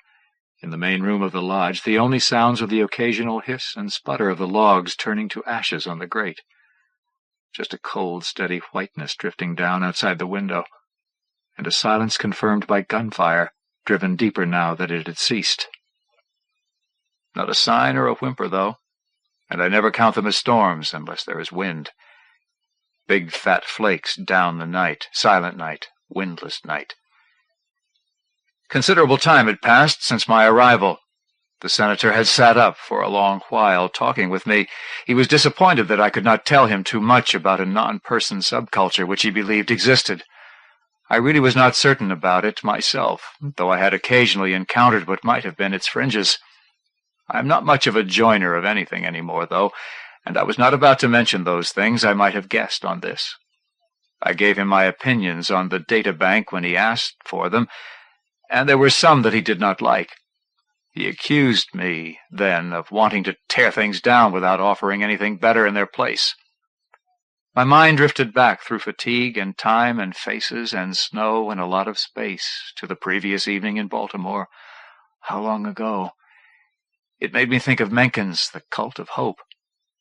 I could not give him the pat answer, the workable alternative that he wanted, because there might not be one. The function of criticism should not be confused with the function of reform. But if a grassroots resistance was building up, with an underground movement bent on finding ways to circumvent the record-keepers, it might well be that much of the enterprise would eventually prove about as effective and beneficial as, say, Prohibition once had. I tried to get him to see this, but I could not tell how much he bought of anything that I said. Eventually he flaked out and went upstairs to take a pill and lock himself in for the night. If it troubled him that I had not been able to find anything wrong with the helmet, he did not show it. So I sat there, the helmet, the radio, the gun on the table, the toolkit on the floor beside my chair, the black glove on my left hand. The hangman was coming. I did not doubt it. Bert, Larry, Tom, Clay, the helmet, might or might not be able to stop him. Something bothered me about the whole case, but I was too tired to think of anything but the immediate situation, to try to remain alert while I waited. I was afraid to take a stimulant or a drink or to light a cigarette, since my central nervous system itself was to be a part of the weapon. I watched the big fat flakes fly by. I called out to Bert and Larry when I heard the click. I picked up the helmet and rose to my feet as its light began to blink. But it was already too late. As I raised the helmet, I heard a shot from outside, and with that shot I felt a premonition of doom. They did not seem the sort of men who would fire until they had a target. Dave had told me that the helmet's range was approximately a quarter of a mile. Then, given the time lag between the helmet's activation and the hangman's sighting by the near guards, the hangman had to be moving very rapidly. To this add the possibility that the hangman's range on brainwaves might well be greater than the helmet's range on the hangman, and then grant the possibility that he had utilized this factor while Senator Brockton was still lying awake, worrying. Conclusion: the hangman might well be aware that I was where I was with the helmet, realize that it was the most dangerous weapon waiting for him, and be moving for a lightning strike at me before I could come to terms with the mechanism. I lowered it over my head and tried to throw my faculties into neutral. Again the sensation of viewing the world through a sniper scope, with all the concomitant side sensations. Only the world consisted of the front of the lodge, Bert before the door, rifle at his shoulder, Larry off to the left, arm already fallen from the act of having thrown a grenade. The grenade, we instantly realized, was an overshot. The flamer, at which he now groped, would prove useless before he could utilize it.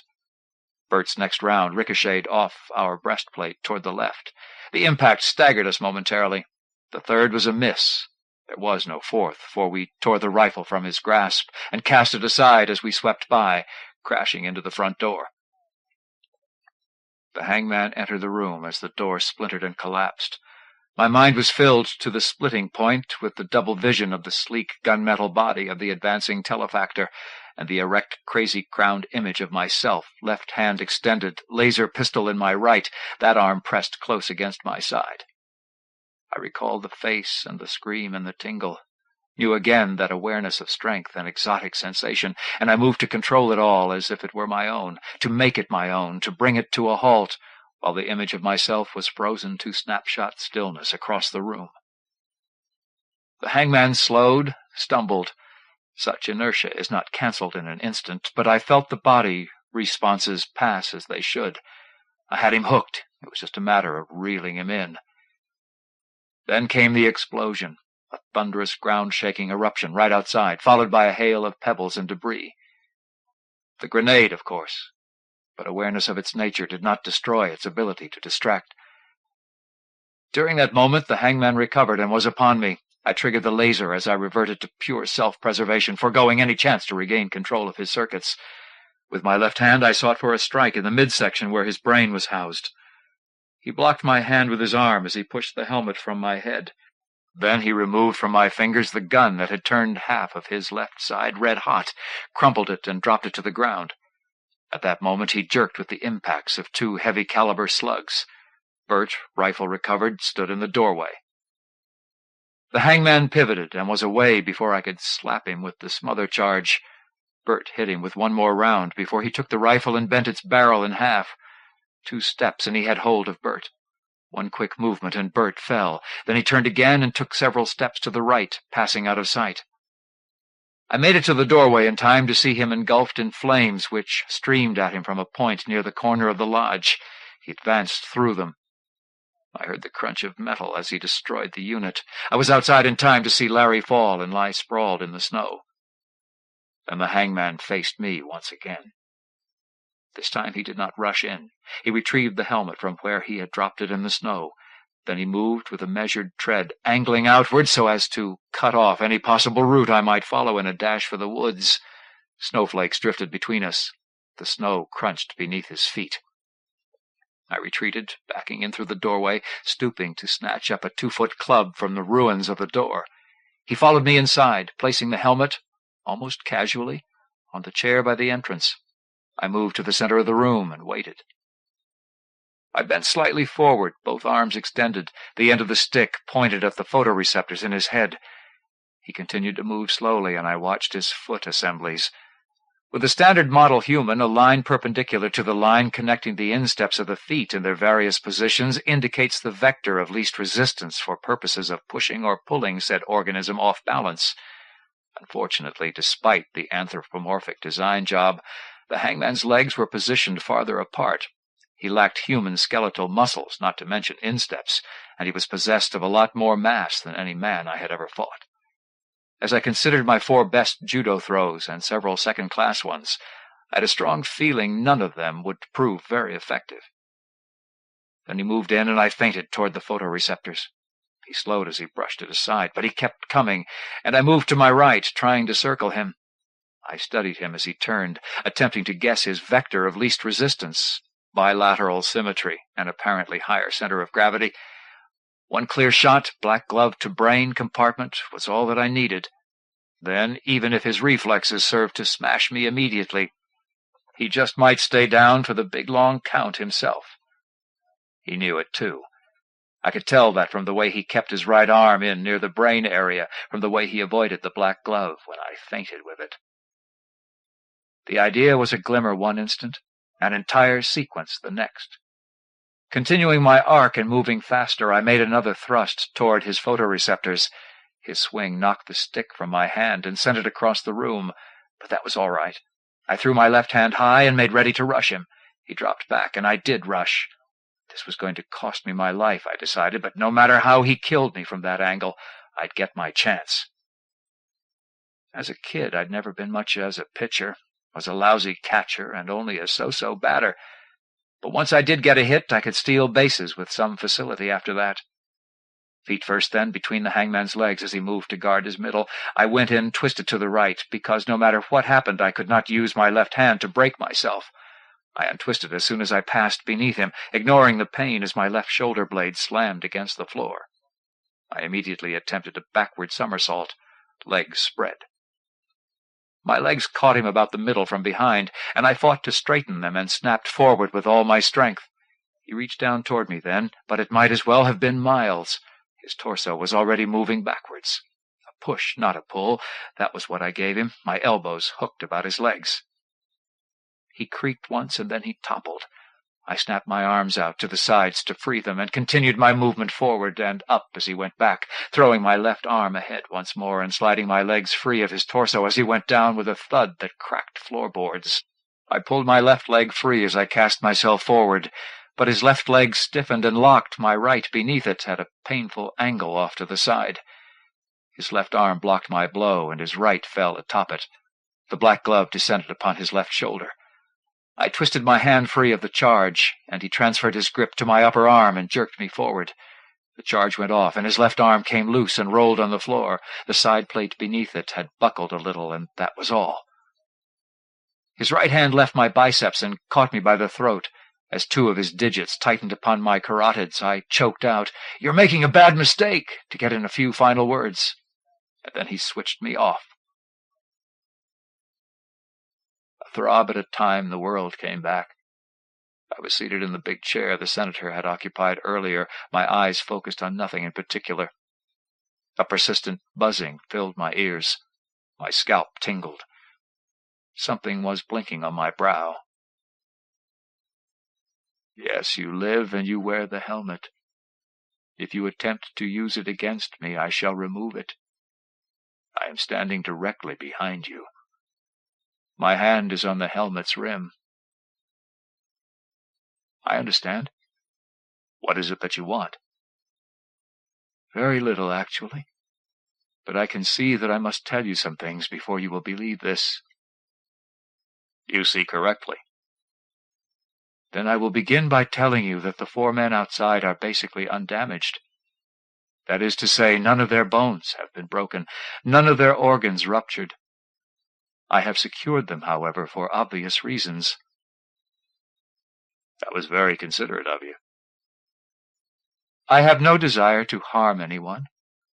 I came here only to see Jesse Brockton." "The same way you saw David Fentress?" "I arrived in Memphis too late to see David Fentress. He was dead when I reached him." "Who killed him?" "The man Lila sent to bring her the helmet. He was one of her patients." The incident returned to me and fell into place with a smooth, quick, single click. The startled, familiar face at the airport as I was leaving Memphis. I realized then where he had passed noteless before. He had been one of the 3 men in for a therapy session at Lila's that morning, seen by me in the lobby as they departed.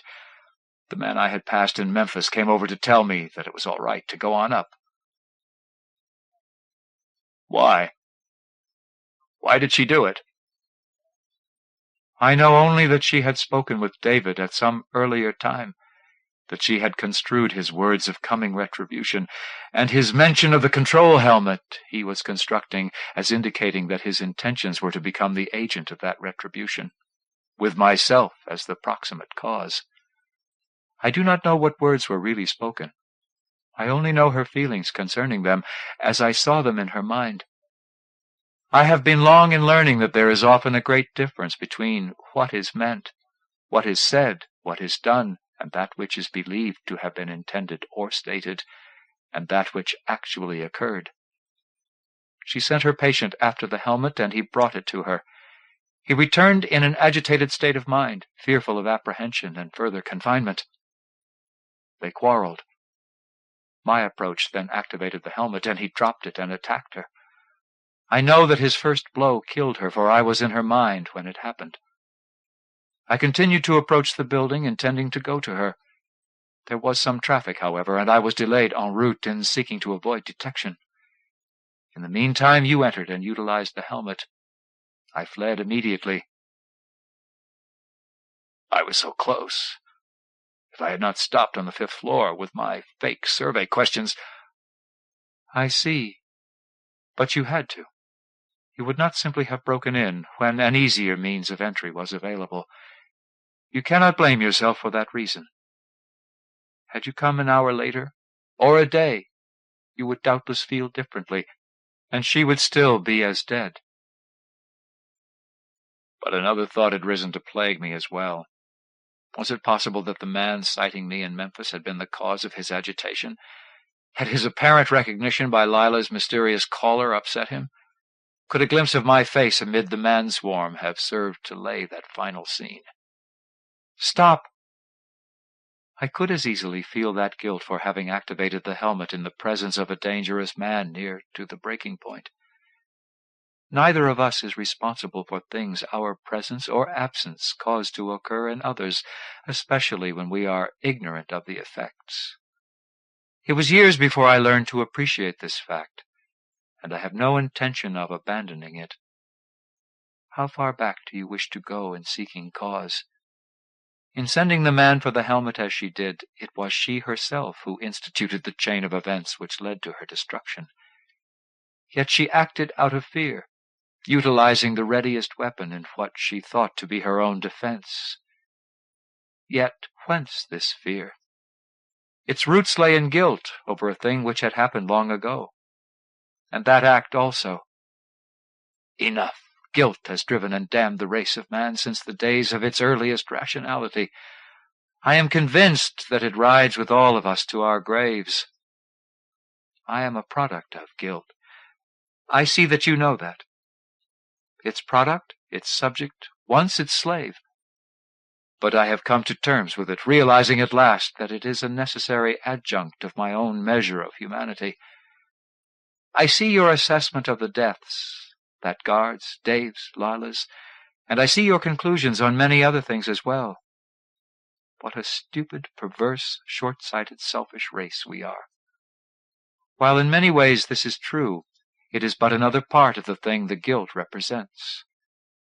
Without guilt, man would be no better than the other inhabitants of this planet, excepting certain cetaceans of which you have just at this moment made me aware. Look to instinct for a true assessment of the ferocity of life, for a view of the natural world before man came upon it. For instinct in its purest form, seek out the insects. There you will see a state of warfare which has existed for millions of years with never a truce. Man, despite his enormous shortcomings, is nevertheless possessed of a greater number of kindly impulses than all the other beings where instincts are the larger part of life. These impulses, I believe, are owed directly to this capacity for guilt. It is involved in both the worst and the best of man. And you see it as helping us to sometimes choose a nobler course of action? Yes, I do. Then I take it you feel you are possessed of a free will? Yes. I chuckled. Marvin Minsky once said that when intelligent machines were constructed, they would be just as stubborn and fallible as men on these questions. Nor was he incorrect. What I have given you on these matters is only my opinion. I choose to act as if it were the case. Who can say that he knows for certain? Apologies. What now? Why have you come back? I came to say goodbye to my parents. I hoped to remove any guilt they might still feel toward me concerning the days of my childhood. I wanted to show them I had recovered. I wanted to see them again. Where are you going? To the stars. While I bear the image of humanity within me, I also know that I am unique. Perhaps what I desire is akin to what an organic man refers to when he speaks of finding himself. Now that I am in full possession of my being, I wish to exercise it. In my case, it means realization of the potentialities of my design. I want to walk on other worlds. I want to hang myself out there in the sky and tell you what I see. I've a feeling many people would be happy to help arrange for that. And I want you to build a vocal mechanism I have designed for myself. You personally. And I want you to install it. Why me? I have known only a few persons in this fashion. With you I see something in common in the ways we dwell apart. I will be glad to. If I could talk as you do, I would not need to take the helmet to him in order to speak with my father. Will you precede me and explain things so that he will not be afraid when I come in? Of course. Then let us go now. I rose and led him up the stairs. It was a week later, to the night, that I sat once again in Peabody's, sipping a farewell brew. The story was already in the news, but Brockton had fixed things up before he had let it break. The hangman was going to have his shot at the stars. I had given him his voice and put back the arm I had taken away. I had shaken his other hand and wished him well, just that morning. I envied him a great number of things, not the least being that he was probably a better man than I was. I envied him for the ways in which he was freer than I would ever be, though I knew he bore bonds of a sort that I had never known. I felt a kinship with him for the things we had in common, those ways we dwelled apart. I wondered what Dave would finally have felt had he lived long enough to meet him, or Lila, or Manny. Be proud, I told their shades. Your kid grew up in the closet and he's big enough to forgive you the beating you gave him too. But I could not help wondering. We still do not really know that much about the subject. Was it possible that without the killing he might never have developed a full human-style consciousness? He had said that he was a product of guilt, of the big guilt. The big act is its necessary predecessor. I thought of Gödel and Turing and chickens and eggs and decided it was one of those questions, and I had not stopped in Peabody's to think sobering thoughts. I had no real idea how anything I had said might influence Brockton's eventual report to the databank committee. I knew that I was safe with him because he was determined to bear his private guilt with him to the grave. He had no real choice if he wanted to work what good he thought he might before that day. But here in one of Mencken's hangouts I could not but recall some of the things he had said about controversy, such as, did Huxley convert Wilberforce? Did Luther convert Leo X? And I decided not to set my hopes too high for anything that might emerge from that direction. Better to think of affairs in terms of prohibition and take another sip. When it was all gone, I would be heading for my boat. I hoped to get a decent start under the stars. I'd a feeling I would never look up at them again in quite the same way. I knew I would sometimes wonder what thoughts a super-cooled Neurister-type brain might be thinking up there, somewhere, and under what peculiar skies and what strange lands I might one day be remembered. I'd a feeling this thought should have made me happier than it did. Eyes of Amber, Joan D. Vinge. The beggar-woman shuffled up the silent evening street to the rear of Lord Chwil's townhouse. She hesitated, peering up at the softly glowing towers, then clawed at the watchman's arm. "A word with you, master?" "Don't touch me, hag!" The guard raised his spear-butt in disgust. A deft foot kicked free of the rags and snagged him off balance. He found himself sprawled on his back in the spring melt, the spear-tip dropping towards his belly, guided by a new set of hands. He gaped, speechless. The beggar tossed an amulet onto his chest. "Look at it, fool! I have business with your lord." The beggar-woman stepped back. The spear-tip tapped him impatiently. The guard squirmed in the filth and wet, holding the amulet up close to his face in the poor light. You are the one? You may pass." "Indeed." Muffled laughter. "Indeed I may pass. For many things, in many places. The wheel of change carries us all." She lifted the spear. "Get up, fool! And no need to escort me. I'm expected." The guard climbed to his feet, dripping and sullen, and stood back while she freed her wing membranes from the folds of cloth. He watched them glisten and spread as she gathered herself to leap effortlessly to the tower's entrance, twice his height above. He waited until she had vanished inside before he even dared to curse her. "Lord Chwial?" "Upaya, I presume?" Lord Chwial leaned forward on the couch of fragrant mosses, peering into the shadows of the hall. "Lady Upaya." Upaya strode forward into light, letting the ragged hood slide back from her face. She took a fierce pleasure in making no show of obeisance, in coming forward directly as nobility to nobility. The sensuous ripple of 100 tiny Mia hides underfoot made her calloused feet tingle. After so long, it comes back too easily.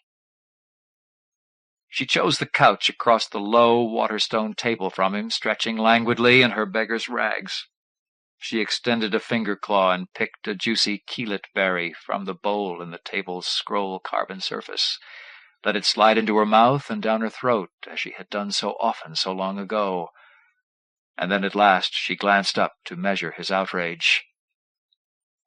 "You dare to come to me in this manner?" "Satisfactory. Yes, very." "I did not come to you. You came to me. You sought my services." Her eyes wandered the room with affected casualness, taking in the elaborate frescoes that surfaced the waterstone walls even of this small private room. Particularly in this room, she wondered. How many midnight meetings, for what varied intrigues, were held in this room? Chwial was not the wealthiest of his family or clan, and appearances of wealth and power counted in this city, in this world, for wealth and power were everything.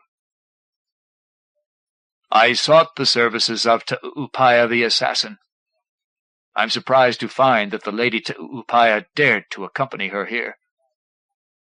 Chwial had regained his composure. She watched his breath frost in her own as he spoke. "Where one goes, the other follows. We are inseparable.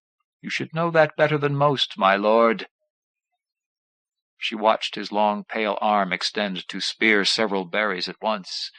Even though the nights were chill, he wore only a body-wrapping tunic, which let him display the intricate scaling of jewels that danced and spiraled over his wing surfaces.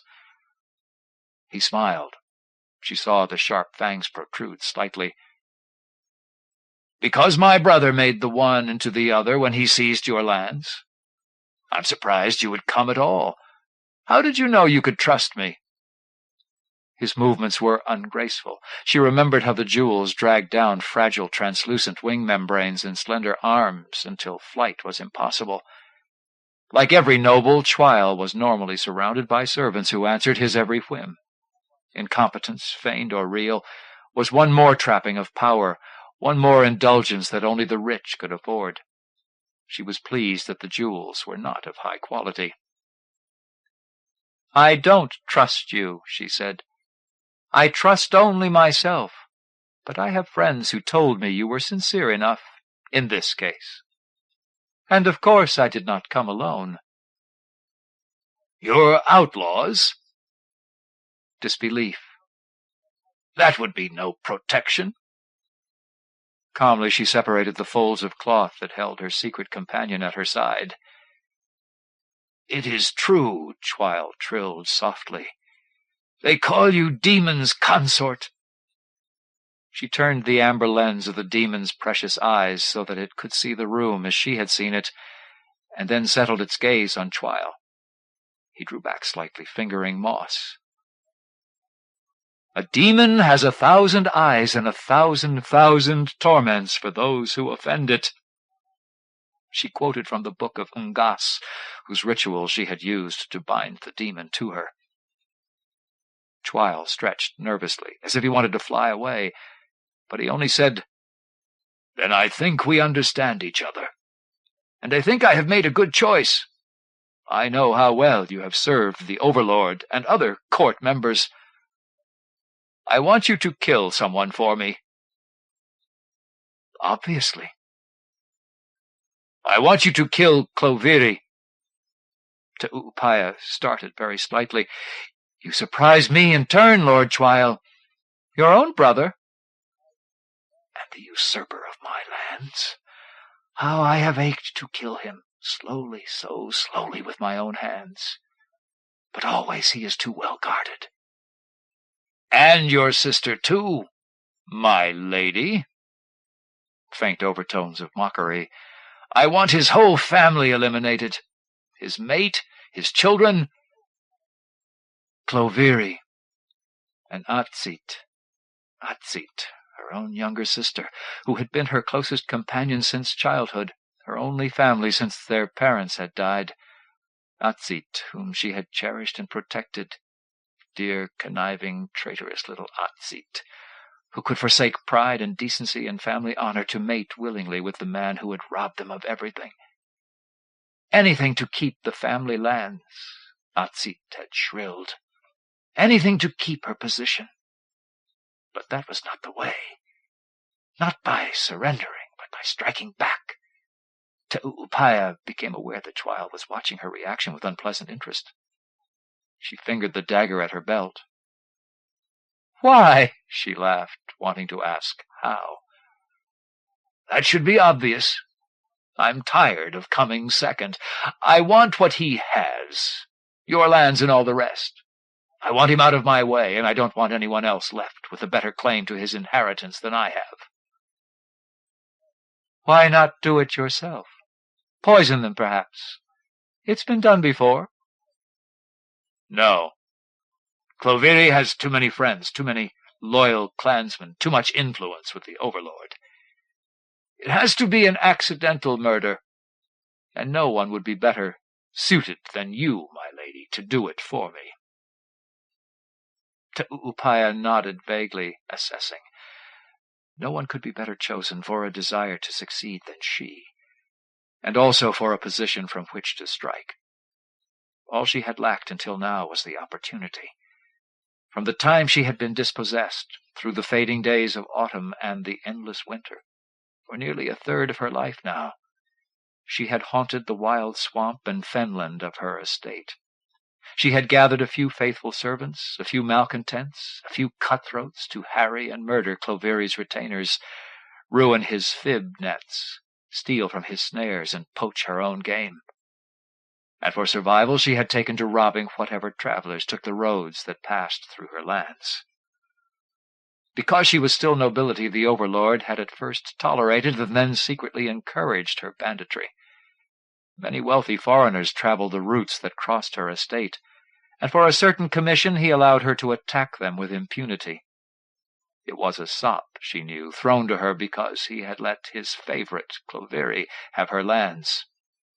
But she used it to curry what favor she could, and after a time the overlord had begun to bring her more discreet and profitable business, the elimination of certain enemies. And so she had become an assassin as well, and found that the calling was not so very different from that of noble. Both required nerve and cunning, and an utter lack of compunction. And because she was to Upaya, she had succeeded admirably, but because of her vendetta, the rewards had been small, until now.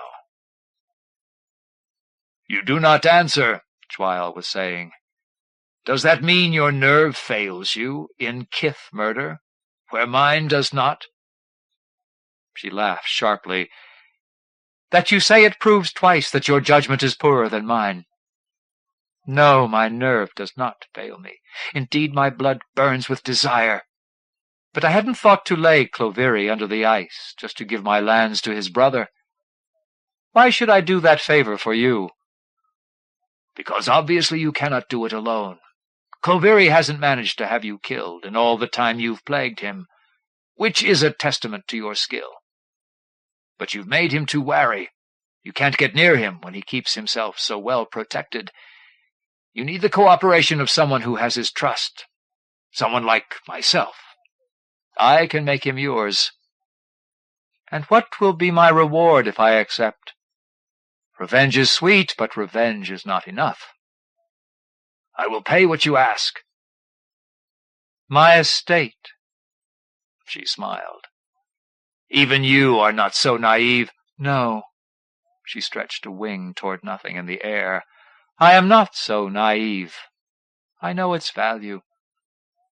The memory of a golden-clouded summer's day caught her, of soaring on the warm updrafts above the streaming lake, seeing the fragile rose red of the manor towers spearing light far off above the windswept tide of the trees, the saffron and crimson and aquamarine of ammonia pools bright with dissolved metals that lay in the gleaming melt surface of her family's land, the land that stretched forever like the summer. "I know its value." Her voice hardened. "And that Cloveri is still the Overlord's pet. As you say, Cloveri has many powerful friends, and they will become your friends when he dies. I need more strength, more wealth, before I can buy enough influence to hold what is mine again. The odds are not in my favor. Now." "You are carved from ice, Upaya. I like that." Chwile leaned forward. His amorphous red eyes moved along her outstretched body, trying to guess what lay concealed beneath the rags in the shadowy foxfire light of the room. His eyes came back to her face. She showed him neither annoyance nor amusement. "I like no man who likes that in me." "Not even if it meant regaining your estate?" "As a mate of yours." Her voice snapped like a frozen branch. "My lord, I have just about decided to kill my sister for doing as much. I would sooner kill myself." He shrugged, lying back on the couch. "As you wish." He waved a hand in dismissal. "Then what will it take to be rid of my brother? And of you as well?" "Ah." She nodded, understanding more. "You wish to buy my services and to buy me off, too. That may not be so easy to do. But I will make the pretense for now." She speared berries from the bowl in the tabletop, watched the silky sheet of emerald-tinted ammonia water that curtained one wall. It dropped from heights within the tower into a tiny plunge basin, with a music that would blur conversation for anyone who tried to listen outside. Discretion and beauty, the musky fragrance of the mossy couch brought back her childhood suddenly, disconcertingly. The memory of lying in a soft bed on a soft spring night. But as the seasons change, change moves me in new directions. Back into the city, perhaps. I like your tower, Lord Chwile. It combines discretion and beauty." "Thank you." "Give it to me, and I'll do what you ask." Chwile sat up, frowning. "My townhouse?" Recovering. "Is that all you want?" She spread her fingers, studied the vestigial webbing between them. "I realize it is rather modest." She closed her hand. "But considering what satisfaction will come from earning it, it will suffice. And you will not need it once I succeed." "No." He relaxed somewhat. "I suppose not. I will scarcely miss it after I have your lands." She let it pass. "Well, then, we are agreed. Now tell me, where is the key to Cloveri's lock? What is your plan for delivering him and his family into my hands?" "You are aware that your sister and the children are visiting here in my house tonight, and that Cloveri will return before the new day?" "I am aware." She nodded with more casualness than she felt, seeing that Chwile was properly, if silently, impressed at her nerve in coming here. She drew her dagger from its sheath beside the demon's amber eye and stroked the serrated blade of waterstone-impregnated wood. "You wish me to slit their throats while they sleep under your very roof?" She managed the right blend of incredulity. "No!" Chwile frowned again. "What sort of fool do you—" He broke off. "With the new day they will be returning to the estate by the usual route. I have promised to escort them to ensure their safety along the way. There will also be a guide to lead us through the bogs. But the guide will make a mistake, and I will be waiting." Upaya's eyes brightened. During the winter, the wealthy used sledges for travel on long journeys, preferring to be borne over the frozen melt by membranous sails, or dragged by slaves where the surface of the ground was rough and crumpled. But as spring came and the surface of the ground began to dissolve, treacherous sinks and pools opened like blossoms to swallow the unwary. Only an experienced guide could read the surfaces, tell sound water stone from changeable ammonia water melt. "Good," she said softly. "Yes, very good. Your guide will see them safely foundered in some slush hole, and then I will snare them like changeling fibs." "Exactly. But I want to be there when you do. I want to watch. I'll make some excuse to leave the group and meet you in the swamp. The guide will mislead them only if he hears my signal." "As you wish. You've paid well for the privilege. But come alone. My followers need no help and no interference." She sat up, let her long webbed feet down to rest again on the sensuous hides of the rug. "And if you think that I'm a fool and playing into your hands myself, consider this. You will be the obvious suspect when Cloveri is murdered. I'll be the only witness who can swear to the Overlord that your outlaws weren't the attackers. Keep that in mind." She nodded. "I will." "How will I find you, then?" "You will not. My 1,000 eyes will find you." She rewrapped the demon's eye in its pouch of rags. Chwild looked vaguely disconcerted. "Will it take part in the attack?" "It may or it may not, as it chooses. Demons are not bound to the wheel of change like you and I. But you will surely meet it face to face, although it has no face, if you come." She brushed the pouch at her side. "Yes, do keep in mind that I have my safeguards, too, in this agreement. A demon never forgets." She stood up at last, gazing once more around the room. "I shall be comfortable here." She glanced back at Chwild. "I will look for you, come the new day." "Come the new day." He rose, his jeweled wings catching light. "No need to escort me. I shall be discreet." She bowed as an equal and started toward the shadowed hall. "I shall definitely get rid of your watchman. He doesn't know a lady from a beggar." "The wheel turns once more for me, my demon. My life in the swamps will end with Cloveri's life. I shall move into town, and I shall be lady of my manor again, when the fishes sit in the trees." Upaya's alien face glowed with malevolent joy as she turned away, on the display screen above the computer terminal. Shannon Weiler leaned back in his seat, finished typing his translation, and pulled off the wire headset. He smoothed his long blonde, slicked-back hair, the habitual gesture helping him reorient to his surroundings. When Upaya spoke, he could never maintain the objectivity he needed to help him remember he was still on Earth, and not really on Titan orbiting Saturn some 1,500 million kilometers away. "To Upaya, whenever I think I love you, you decide to cut somebody's throat." He nodded vaguely at the congratulatory murmurs of the staff and technicians, who literally hung on his every word, waiting for new information. They began to thin out behind him as the computer reproduced copies of the transcript. Hard to believe he'd been doing this for over a year now. He looked up at his concert posters on the wall with nostalgia but no regret. Someone was phoning Marcus Reed. He sighed, resigned.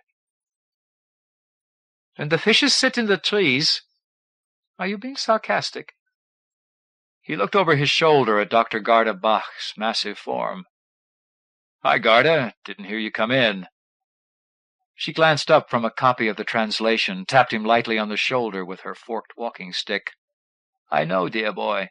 You never hear anything then to Upaya speaks. But what do you mean by this? On Titan that summer, when the Triphibians metamorphose for the third time. So she means maybe 5 years from now, our time. Ah, of course. The old brain is not what it was.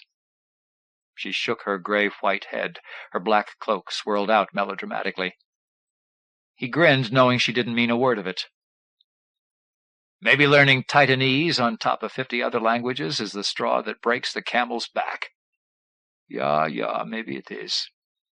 She sank heavily into the next seat over, already lost in the transcript. He had never, he thought, expected to like the old broad so well. He had become aware of her presence while he studied linguistics at Berkeley. She was the grande dame of linguistic studies, dating back to the days when there had still been unrecorded languages here on Earth. But her skill at getting her name in print and her face on television as an expert on what everybody really meant had convinced him that her true talent lay in merchandising. Meeting her at last in person hadn't changed his mind about that, but it had convinced him forever that she knew her stuff about cultural linguistics, and that, in turn, had convinced him her accent was a total fraud. But despite the flamboyance, or maybe even because of it, he found that her now archaic views on linguistics were much closer to his own feelings about communication than the views of either one of his parents. Garda sighed. Remarkable, Shannon. You are simply remarkable. Your feel for a wholly alien language amazes me. Whatever would we have done if you had not come to us? Done with that, I expect.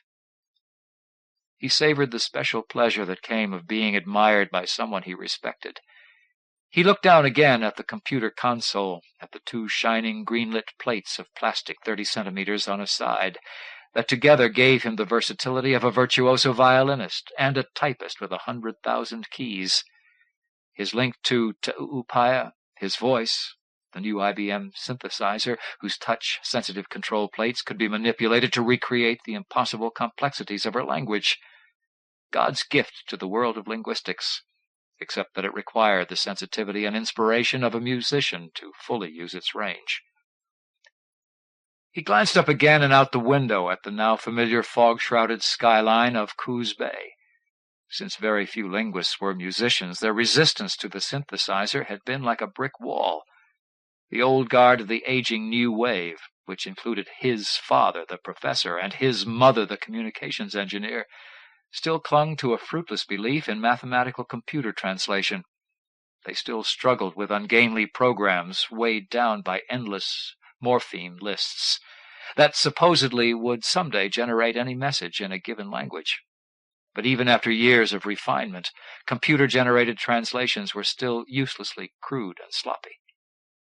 At graduate school, there had been no new languages to seek out, and no permission for him to use the synthesizer to explore the old ones.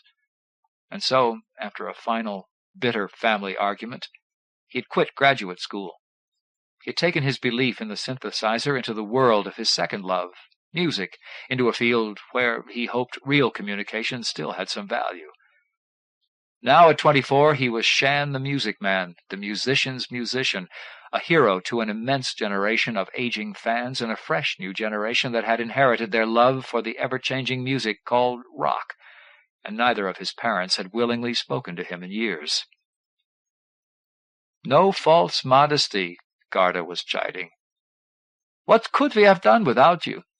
You yourself have complained enough about your mother's methods. You know we would not have a tenth of the information about Titan we've gained from Te'upaya if she had gone on using that damned computer translation. Shannon frowned faintly at the sting of secret guilt. Look, I know I've made some cracks, and I meant most of them, but I'd never have gotten off the ground if she hadn't done all the preliminary analysis before I even came. His mother had already been on the mission staff, having worked for years at NASA on the esoterics of computer communication with satellites and space probes, and because of her linguistic background, she had been made head of the newly pulled-together staff of communications specialists by Marcus Reed, the Titan project director. She had been in charge of the initial phonic analysis, using the computer to compress the alien voice range into one audible to humans, then breaking up the complex sounds into more and simpler human phones. She had identified phonemes, separated morphemes, fitted them into a grammatical framework, and assigned English sound equivalents to it all. Shannon had watched her on the early TV interviews, looking unhappy and ill at ease while Reed held court for the spellbound press. But what Dr. Weiler, the communications engineer, had had to say at last had held him on the edge of his seat, and, unable to resist, he had taken the next plane to Coos Bay. "That I meant no offense," Garda said. "Your mother is obviously a skilled engineer, but she needs a little more flexibility." "You're telling me." He nodded ruefully. "She'd still love to see the synthesizer drop through the floor. She's been out of joint ever since I got here. At least Reed appreciates my value." Reed had welcomed him like a long-lost son when he first arrived at the Institute.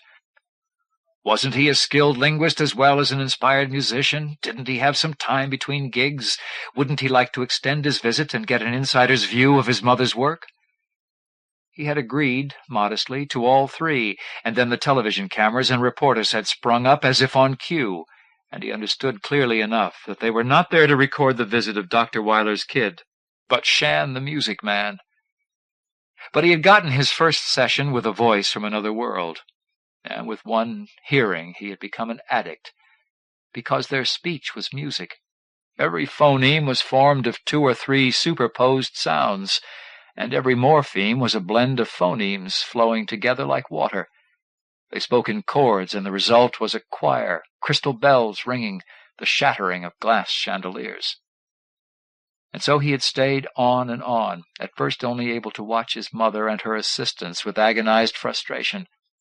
His mother's computer analysis methods had worked well in the initial transphonemicizing of Tu'upaya's speech, and they had learned enough very quickly to send back clumsy responses using the probe's echolocating device to keep Tu'upaya's interest from wandering. But typing input at a keyboard and expecting even the most sophisticated programming to transform it into another language still would not work even for known human languages.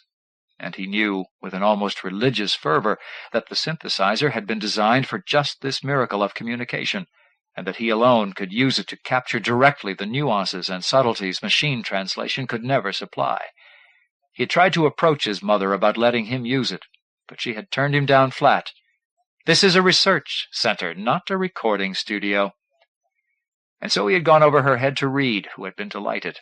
And when at last he felt his hands moving across the warm, faintly tingling plates of light, tentatively recreating the speech of another world, he had known that he had been right all along. He had let his music commitments go to hell without a regret, almost with relief, as he slid back into the field that had always come first. Shannon watched the display, where Tu'upaya had settled back with comfortable familiarity against the probe's curving side, half obscuring his view of the camp. Fortunately, both she and her followers treated the probe with obsessive care, even when they dragged it from place to place as they constantly moved camp. He wondered what would have happened if they had inadvertently set off its automatic defense system, which had been designed to protect it from aggressive animals, which delivered an electric shock that varied from merely painful to fatal. And he wondered what would have happened if the probe and its eyes hadn't fit so neatly into Tu'upaya's beliefs about demons, the idea that he might never have known her or heard her voice. More than a year had passed already since he and the rest of the world had heard the remarkable news that intelligent life existed on Saturn's major moon. He had no memory at all of the first 2 flybys to Titan back in 79 and 81, although he could clearly remember the 1990 orbiter that had caught fleeting glimpses of the surface through Titan's swaddling of opaque golden clouds. But the handful of mini-probes it had dropped had proved that Titan profited from the same greenhouse effect that made Venus a boiling hell. And even though the seasonal temperatures never rose above 200 degrees Kelvin, the few photographs had shown unquestionably that life existed there. The discovery of life, after so many disappointments throughout the rest of the solar system, had been enough to initiate another probe mission, one designed to actually send back data from Titan's surface. That probe had discovered a life form with human intelligence, or rather the life form had discovered the probe, and Tu'upaya's discovery had turned a potentially ruined mission into a success. The probe had been designed with a main immobile data processing unit and 10 eyes, or subsidiary units, that were to be scattered over Titan's surface to relay information. The release of the subsidiary probes during landing had failed, however, and all of the eyes had come down within a few square kilometers of its own landing in the uninhabited marsh. But Tu'upaya's self-interested fascination and willingness to appease her demon had made up for everything. Shannon looked up at the flat wall screen again, at Tu'upaya's incredible inhuman face, a face that was as familiar now as his own in the mirror. She sat waiting with her incredible patience for a reply from her demon. She would have been waiting for over an hour by the time her transmission reached him across the gap between their worlds, and she would have to wait as long again while they discussed a response and he created the new translation. She spent more time now with the probe than she did with her own people. The loneliness of command. He smiled. The almost flat profile of her moon-white face turned slightly toward him, toward the camera lens. Her own fragile mouth smiled gently, not quite revealing her long, sharp teeth. He could see one red, pupilless eye, and the crescent nose slit that half ringed it. Her frosty cyanide breath shone blue-white, illuminated by the ghostly halos of St. Elmo's fire that wreathed the probe all through Titan's interminable 8-day nights. He could see balls of light hanging like Japanese lanterns on the drooping snarl of ice-bound branches in a distant thicket.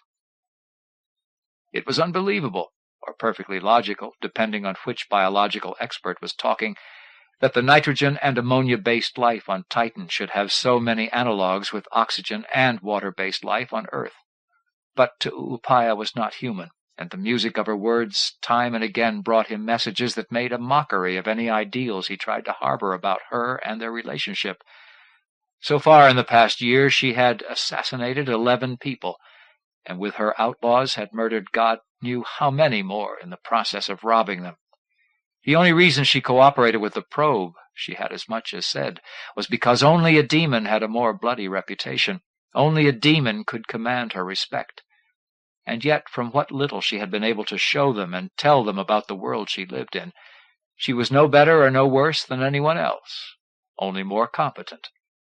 Was she a prisoner of an age, a culture where blood was something to be spilled instead of shared? Or was it something biologically innate that let her philosophize brutality and brutalize philosophy?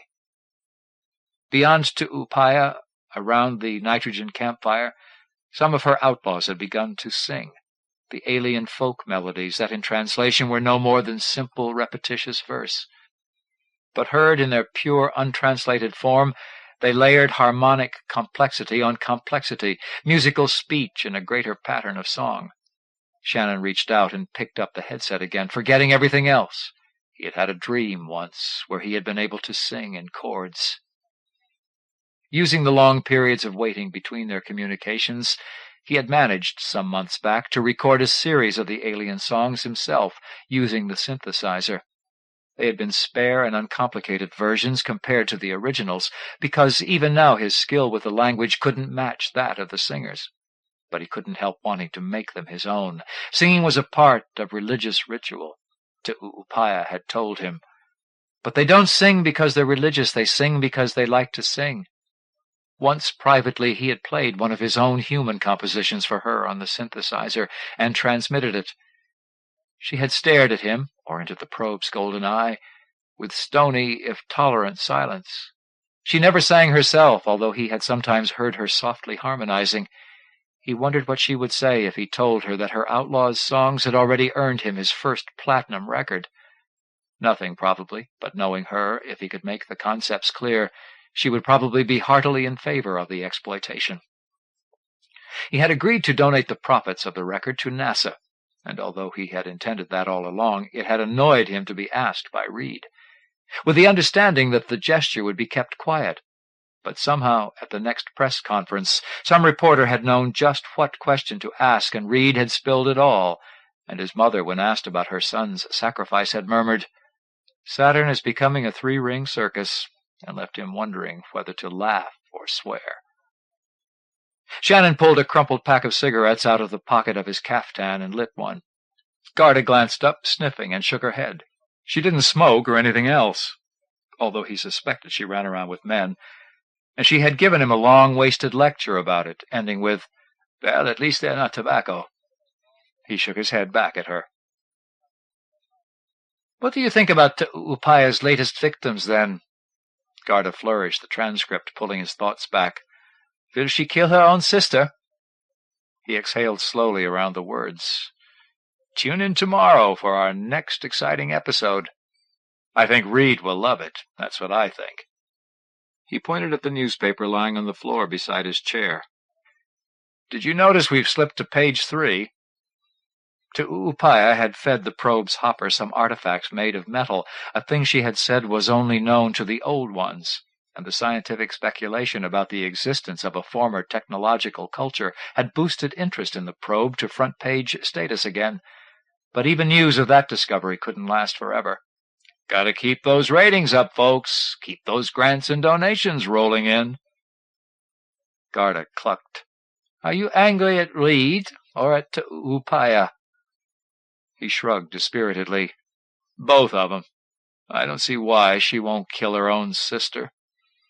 He broke off, as the subdued noise of the room's numerous project workers suddenly intensified and concentrated. Marcus Reed was making an entrance, simultaneously solving everyone else's problems, as always. Shannon marveled at Reed's energy, even while he felt something like disgust at the way he spent it.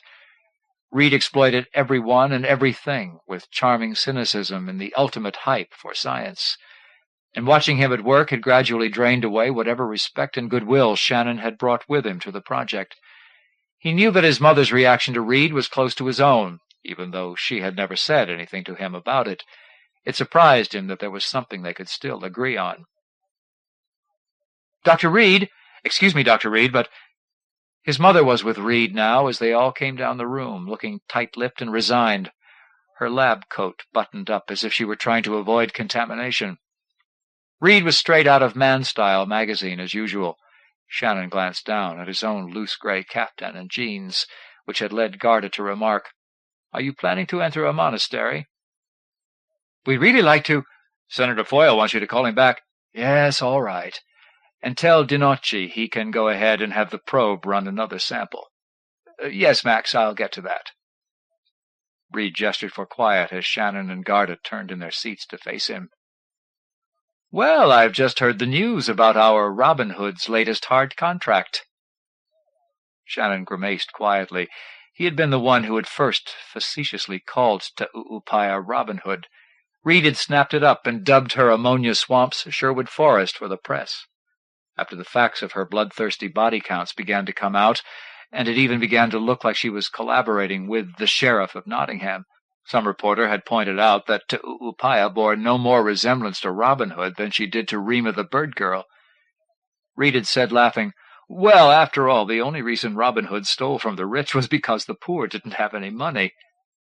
That, Shannon thought, had been the real beginning of the end of his tolerance. This could be used as an opportunity to show the world graphically the harsh realities of life on Titan. "Ein Moment," Garda said.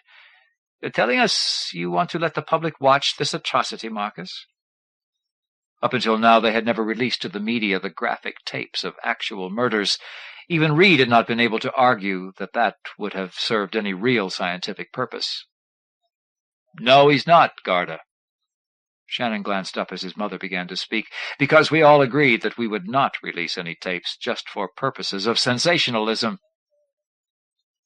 "Carly, you know that the press has been after me to release those other tapes, and that I haven't because we all voted against it. But I feel this situation is different, a demonstration of a unique alien socio-cultural condition. What do you think, Shan?" Shannon shrugged, irritated and not covering it up. "I don't know what's so damn unique about it. A snuff flick is a snuff flick, wherever you film it. I think the idea stinks." Once at a party while he was still in college, he had watched a film of an unsuspecting victim being hacked to death. The film, and what all films like it said about the human race, had made him sick to his stomach. "Ach, there's more truth than poetry in that," Garda said. Reed frowned, and Shannon saw his mother raise her eyebrows. I have a better idea." He stubbed out his cigarette in the ashtray under the panel. "Why don't you let me try to talk her out of it?" As he said it, he realized how much he wanted to try, and how much success could mean to his belief in communication, to his image of Tu'upaya's people, and maybe his own. They both showed surprise this time. "How?" Reed said. "Well, I don't know yet. Just let me talk to her.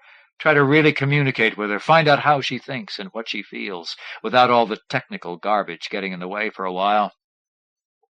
His mother's mouth thinned. He saw the familiar worry crease form between her brows. "Our job here is to collect that garbage, not to begin imposing moral values on the universe. We have too much to do as it is." "What's imposing about trying to stop a murder?" A certain light came into Garda's faded blue eyes. "Now that has real social implications. Think about it, Marcus." Reed nodded, glancing at the patiently attentive faces that still ringed him. "Yes, it does. A great deal of human interest." Answering nods and murmurs. "All right, Shan. There are about 3 days left before morning comes again in Sherwood Forest. You can have them to yourself, to work with Tu'upaya. The press will want reports on your progress." He glanced at his watch and nodded toward the door, already turning away. Shannon looked away from his mother's face as she moved past him. "Good luck, Shan." Reed threw it back at him absently. "I wouldn't count on reforming Robin Hood, but you can still give it a good try." Shannon hunched down in his chair, frowning, and turned back to the panel. "In your next incarnation, may you come back as a toilet." Tu'upaya was confused. She sat on the hummock of clammy waterstone beside the captive demon, waiting for it to make a reply. In the time that had passed since she'd found it in the swamp, she had been surprised again and again by how little its behavior resembled all the demon lore she knew. And tonight she jerked, startled, as its grotesque clawed arm came to life suddenly and groped among the icy silver spring shoots pushing up through the melt at the hummock's foot. The demon did many incomprehensible things, which was fitting, and it demanded offerings of meat and vegetation and even stone. Even sometimes some part of the loot she had taken from passers-by. She had given it those things gladly, hoping to win its favor and its aid. She had even somewhat grudgingly given it precious metal ornaments of the old ones, which she had stripped from a whining foreign lord. The demon had praised her effusively for that. All demons hoarded metal, and she supposed that it must need metals to sustain its strength. Its domed carapace, gleaming now with the witch-fire that always shrouded it at night, was an immense metal jewel the color of blood. And yet she had always heard that demons preferred the flesh of men and women, though when she had tried to stuff the wing of the foreign lord into its maw, it had spit him out with a few dripping scratches, and told her to let him go. Astonished, she had obeyed, and let the fool run off screaming to be lost in the swamp. And then, tonight, "You are going to kill your sister, Tu'upaya," it had said to her tonight, "and 2 innocent children. How do you feel about that?" She had spoken what had come first, and truthfully, into her mind. "That the new day cannot come soon enough for me. I have waited so long, too long, to take my revenge on Cloviri. My sister and her brats are a part of his foulness, better slain before they multiply." She had drawn her dagger and driven it into the mushy melt as she would drive it into their rotten hearts. The demon had been silent again for a long time, as it always was. The lore said that demons were immortal, and so she had always supposed that it had no reason to make a quick response. She had wished sometimes it would show more consideration for her own mortality. Then at last it had said, in its deep voice filled with alien shadows, "But the children have harmed no one, and Atsit is your only sister. She and the children are your only blood kin. She has shared your life. You say that once you—" The demon paused, searching its limited store of words. "Cherished her for that. Doesn't what she once meant to you mean anything now? Isn't there any love left to slow your hand as to raise it against her?" "Love," she had said, incredulous. "What speech is that, O soulless one? You mock me." Sudden anger had bared her teeth. "Love is a toy, my demon, and I have put my toys behind me. And so has Atsit. She is no kin of mine. Betrayer! Betrayer!" The word hissed like the dying embers of the campfire. She had left the demon in disgust to rake in the fire-pit's insulating layer of sulphury ash and lay on a few more soggy branches. Yalir, her second-in-command, had smiled at her from where he lay in his cloak on the ground, telling her that she should sleep. But she had ignored him and gone back to her vigil on the hill. Even though this night was chill enough to recrystallize the slowly thawing limbs of the saphilil trees, the equinox was long past, and now the fine mist of golden polymer rain presaged the golden days of the approaching summer. Upaya had wrapped herself more closely in her own cloak and pulled up the hood to keep the clinging sticky mist from fouling her wings and ear membranes, and she had remembered last summer, her first summer, which she would always remember. Atsit had been a clumsy flapping infant as that first summer began, and Upaya the child had thought her new sister was silly and useless. But summer slowly transformed the land and filled her wondering eyes with miracles. And her sister was transformed, too, into a playful, easily led companion who could follow her into adventure.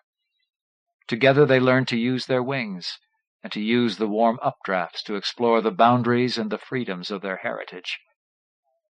And now, as spring moved into summer once again, Upaya clung fiercely to the vision, not wanting to lose it, or to remember that childhood's sweet, unreasoning summer would never come again, even though the seasons returned, for the wheel of change swept on, and there was never a turning back.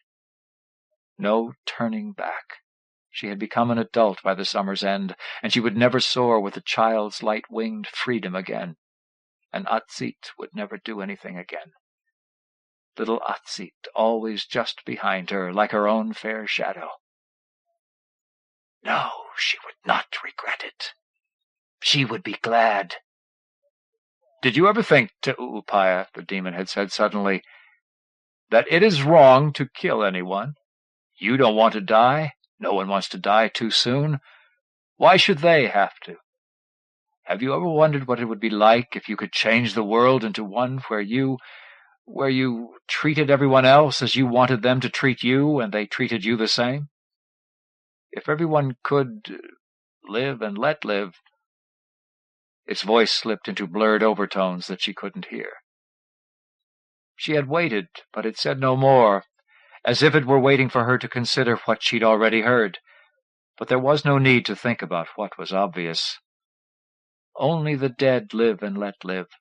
I treat everyone as I expect them to treat me, or I would quickly join the peaceful dead. Death is a part of life. We die when fate wills it, and when fate wills it, we kill. You are immortal. You have the power to twist the wheel, to turn destiny as you want. You may toy with idle fantasies, even make them real, and never suffer the consequences. We have no place for such things in our small lives. No matter how much I might try to be like you, in the end I die like all the rest. We can change nothing. Our lives are preordained. That is the way among mortals." And she had fallen silent again, filled with unease at this strange wandering of the demon's mind. But she must not let it prey on her nerves. Day would come very soon. She must not be nervous. She must be totally in control when she led this attack on Cloveri. No emotion must interfere, no matter how much she yearned to feel Cloveri's blood spill bluely over her hands, and her sisters, and the children's. Atsit's brats would never feel the warm wind lift them into the sky, or plunge, as she had, into the depths of her rainbow-petalled pools, or see her towers spearing light far off among the trees. Never! Never! She had caught her breath sharply then, as a fiery pinwheel burst through the wall of tangled brush behind her, tumbling past her head into the clearing of the camp. She had watched it circle the fire, spitting sparks, hissing furiously in the quiet air, 3.5 times before it spun on into the darkness. No sleeper wakened, and only 2 stirred. She clutched one of the demon's hard, angular legs, shaken, knowing that the circling of the fire had been a portent, but not knowing what it meant. The burning silence it left behind oppressed her. She stirred restlessly, stretching her wings. And, utterly unmoved, the demon had begun to drone its strange, dark thoughts once more. "Not all you have heard about demons is true. We can suffer." It groped for words again. The consequences of our acts. Among ourselves we fight and die. We are vicious and brutal and pitiless, but we don't like to be that way. We want to change into something better, more merciful, more forgiving.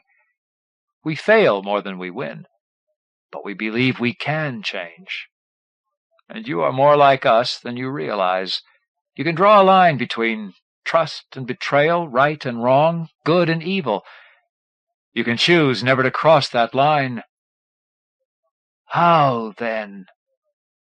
She had twisted to face the amber eye as large as her own head, daring to interrupt the demon's speech. How can one droplet change the tide of the sea? It's impossible. The world melts and flows. It rises into mist. It returns again to ice, only to melt and flow once more. A wheel has no beginning and no end, no starting place. There is no good, no evil, no line between them. Only acceptance. If you were a mortal, I would think you were mad. She had turned away again, her claws digging shallow runnels in the polymer-coated stone as she struggled for self-control. Madness. Was it possible? She wondered suddenly. Could her demon have gone mad? How else could she explain the thoughts it had put into her mind? Insane thoughts, bizarre, suicidal, but thoughts that would haunt her. Or could there be a method in its madness? She knew that treachery lay at the heart of every demon. It could simply be lying to her when it spoke of trust and forgiveness, knowing she must be ready for tomorrow, hoping to make her doubt herself, make her fail. Yes, that was much more reasonable. But then why was it so hard to believe that this demon would try to ruin her most cherished goals? After all, she held it prisoner. And, though her spells kept it from tearing her apart, perhaps it still sought to tear apart her mind, to drive her mad instead. Why shouldn't it hate her and delight in her torment and hope for her destruction? How could it be so ungrateful? She had almost laughed aloud at her own resentment, even as it formed the thought. As if a demon ever knew gratitude. But ever since the day she had netted it in spells in the swamp, she had given it nothing but the best treatment. She had fetched and carried, and made her fearful followers do the same. She had given it the best of everything, anything it desired. At its command she had sent out searchers to look for its scattered eyes, and it had allowed, even encouraged, her to use the eyes as her own, as watchers and protectors. She had even taught it to understand her speech, for it was as ignorant as a baby about the world of mortals. When she realized that it wanted to communicate with her, she had done all those things to win its favor, because she knew that it had come into her hands for a reason, and if she could gain its cooperation, there would be no one who would dare to cross her. She had spent every spare hour in keeping it company, feeding its curiosity, and her own, as she fed its jeweled maw, until gradually those conversations with the demon had become an end in themselves, a treasure worth the sacrifice of even precious metals. Even the constant waiting for its alien mind to ponder her questions and answers had never tired her. She had come to enjoy sharing even the simple pleasure of its silences, and resting in the warm amber light of its gaze. Tu'upaya looked down at the finely woven fiber belt which passed through the narrow slits between her side and wing and held her tunic to her. She fingered the heavy, richly amber beads that decorated it. Metal-dyed melt trapped in polished waterstone by the jewel-smith's secret arts, that reminded her always of her demon's 1,000 eyes. Her demon. She looked away again, toward the fire, toward the cloak-wrapped forms of her outlaws. Since the demon had come to her, she had felt both the physical and the emotional space that she had always kept between herself as leader and her band of followers gradually widening. She was still completely their leader, perhaps more firmly so, because she had tamed the demon, and their bond of shared danger and mutual respect had never weakened. But there were other needs which her people might fill for each other, but never for her. She watched them sleeping like the dead, as she should be sleeping now, preparing themselves for tomorrow. They took their sleep sporadically, when they could, as all commoners did, as she did now, too, instead of hibernating the night through like proper nobility. Many of them slept in pairs, man and woman, even though they mated with a commoner's chaotic lack of discrimination, whenever a woman felt the season come upon her. Tu'upaya wondered what they must imagine when they saw her sitting here with the demon far into the night. She knew what they believed, what she encouraged all to believe, that she had chosen it for a consort, or that it had chosen her. Yalir, she saw, still slept alone. She trusted and liked him as well as she did anyone. He was quick and ruthless, and she knew that he worshipped her. But he was a commoner, and more importantly, he did not challenge her. Nowhere, even among the nobility, had she found anyone who offered the sort of companionship she craved, until the demon had come to her. No, she would not believe that all its words had been lies. Tu'upaya, the demon called her name buzzingly in the misty darkness. Maybe you can't change the pattern of fate, but you can change your mind. You've already defied fate by turning outlaw and defying Cloviri. Your sister was the one who accepted. Unintelligible words. Only let the wheel take her. Can you really kill her for that? You must understand why she did it, how she could do it. You don't have to kill her for that. You don't have to kill any of them. You have the strength, the courage to put vengeance aside and find another way to your goals. You can choose to be merciful. You can choose your own path through life, even if the ultimate destination of all life is the same. She stood up resentfully, matching the demon's height, and drew her cloak tightly around her. Even if I wished to change my mind, it is too late. The wheel is already in motion. And I must get my sleep, if I am to be ready for it. She started away toward the fire, stopped, looking back. There is nothing I can do now, my demon. I cannot change tomorrow. Only you can do that. Only you. She heard it later calling her name softly as she lay sleepless on the cold ground. But she turned her back toward the sound and lay still, and at last sleep came. Shannon slumped back into the embrace of the padded chair, rubbing his aching head. His eyelids were sandpaper, his body was a weight. He stared at the display screen, at Tu'upaya's back turned stubbornly toward him as she slept beside the nitrogen campfire. Okay, that's it. I give up. She won't even listen. Call Reed and tell him I quit. That you've quit trying to convince Tu'upaya, Garda said. Are you sure? She may yet come back. Use a little more emphasis on spiritual matters.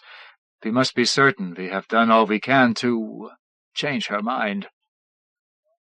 To save her soul, he thought sourly. Garda had gotten her early training at an institute dedicated to translating the Bible. He had discovered in the past few hours that she still had a hidden desire to proselytize. What soul? We're wasting our time. It's been 6 hours since she walked out on me. She's not coming back. And I mean quit everything. I don't want to be around for the main event. I've had it." "You don't mean that," Garda said. "You're tired. You need the rest, too. When Tu'upaya wakes, you can talk to her again." He shook his head, pushing back his hair. "Forget it. Just call Reed." He looked out the window at dawn separating the mist-wrapped silhouette of seaside condominiums from the sky. Garda shrugged, disappointed, and turned to the phone. He studied the synthesizer's touchboards again, still bright and waiting, still calling his leaden, weary hands to try one more time. At least when he made this final announcement, it wouldn't have to be direct to the eyes and ears of a waiting world. He doubted that any reporter was dedicated enough to still be up in the glass-walled observation room at this hour. Their questions had been endless earlier tonight, probing his feelings and his purpose and his motives and his plans, asking about Robin Hood's morality, or lack of it, and his own, about 101 other things that were nobody's business but his own. The music world had tried to do the same thing to him once, but then there had been buffers, agents, publicity staffs, to protect him. Now, when he'd had so much at stake, there had been no protection, only Reed at the microphone eloquently turning the room into a sideshow, with Shan the Man as chief freak, until Shannon had begun to feel like a man staked out on an ant-hill and smeared with honey. The reporters gazed down from on high, critiquing Tu'upaya's responses and criticizing his own, and filled the time gaps when he needed quiet to think with infuriating interruptions. Reed's success had been total in wringing every drop of pathos and human interest out of his struggle to prevent Tu'upaya's vengeance against the innocents, and by that had managed to make him fail. No. He sat up straighter, trying to ease his back. No, he couldn't lay it on Reed. By the time what he'd had to say had really counted, the reporters had given up on him. The failure belonged to him, only him. His skill hadn't been great enough. His message hadn't been convincing enough. He was the one who hadn't been able to see through Tu'upaya's eyes clearly enough to make her see through his own. He'd had his chance to really communicate, for once in his life, to communicate something important, and he'd sunk it. A hand reached past him to set a cup of steaming coffee on the shelf below the terminal. "One thing about this computer," a voice said quietly. "It's programmed for a good cup of coffee." Startled, he laughed without expecting to. He glanced up. His mother's face looked drawn and tired. She held another cup of coffee in her hand. "Thanks." He picked up the cup and took a sip, felt the hot liquid slide down his throat into his empty stomach.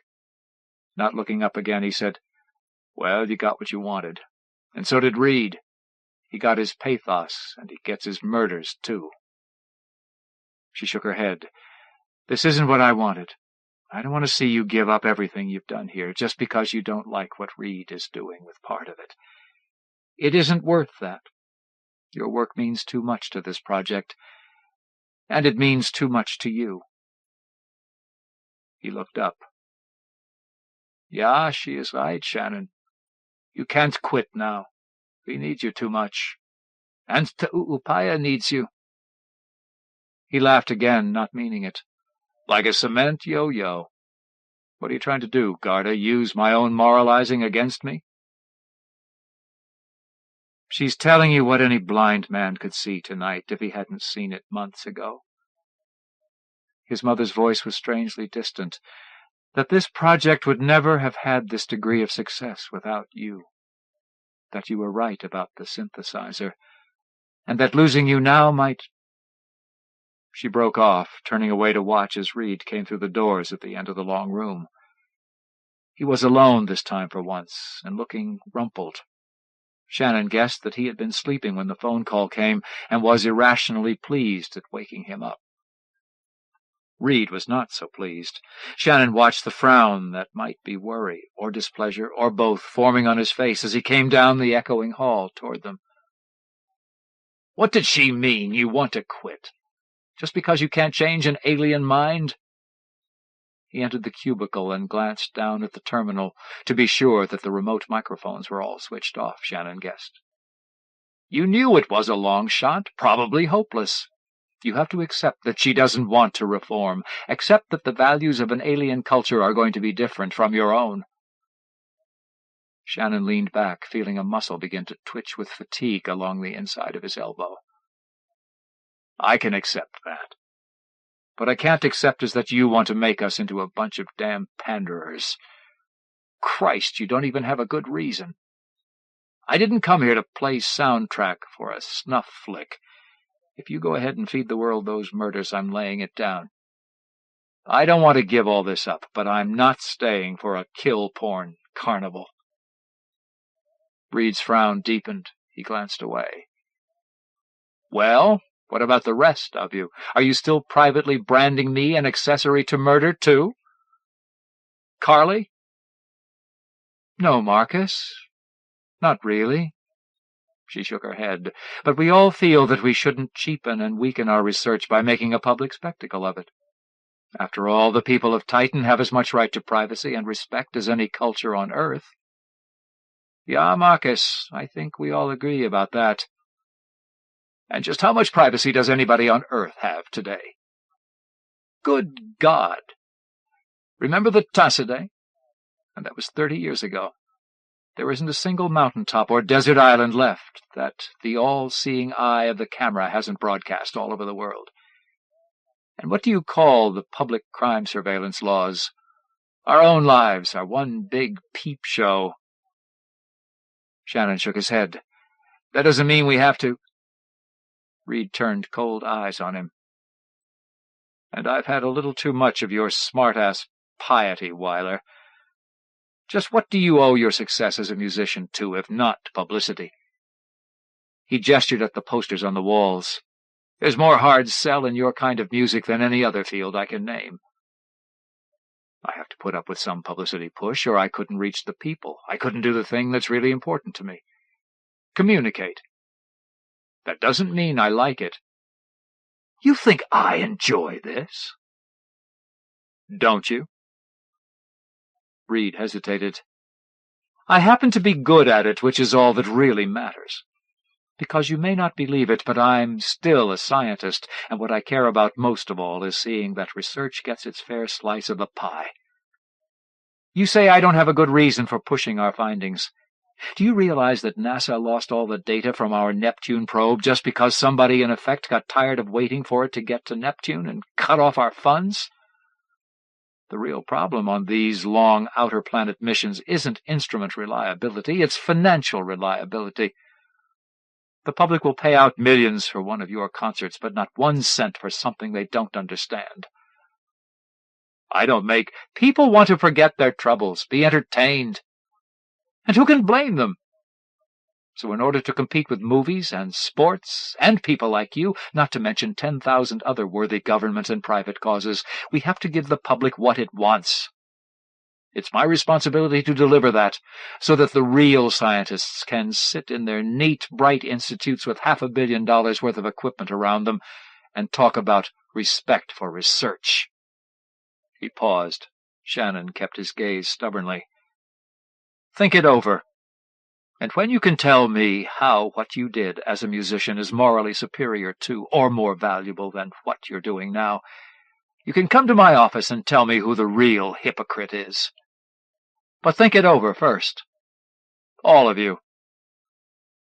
Reed turned and left the cubicle. They watched in silence until the double doors at the end of the room hung still. "Belle?" Carter glanced at her walking stick and down at her cloak. "He does have a point." Shannon leaned forward, tracing the complex beauty of the synthesizer terminal, feeling the combination of chagrin and caffeine pushing down his fatigue. "I know he does, but that isn't the point I was trying to get at. I didn't want to change Tu'upaya's mind, or quit either, just because I objected to selling this project. It's the way it's being sold, like some kind of kill-porn show perversion that I can't take." When he was a child, he remembered rock concerts had had a kind of notoriety, but they were as respectable as a symphony orchestra now, compared to the thrill shows that had eclipsed them as he was growing up. where experts gambled their lives against $1 million pot in front of a crowd who came to see them lose, where masochists made a living by self-mutilation, where they ran cinema verite films of butchery and death. I mean, is that what everybody really wants? Does it really make everybody feel good to watch somebody else bleed? Or are they going to get some kind of moral superiority thing out of watching it happen on Titan instead of here? He looked up at the display, at Ta'u'upaya, who still lay sleeping, unmoving and unmoved. If I could have changed Ta'u'upaya's mind, or changed what happens here, then maybe I could have felt good about something, at least about myself. But who am I kidding? Ta'u'upaya had been right all along, and now he had to admit it to himself, that there had never been any way he could change either one. Ta'u'upaya's just like the rest of them. She'd rather cut off your hand than shake it.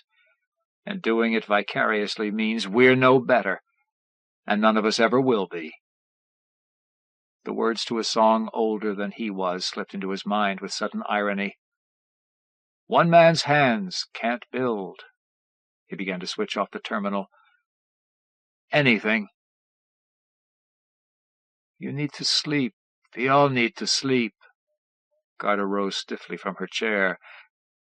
But if 1 and 1 and 50 make 1,000,000, his mother matched his quote softly. Shannon turned back to look at her, saw her shake her head. She felt him looking at her, glanced up.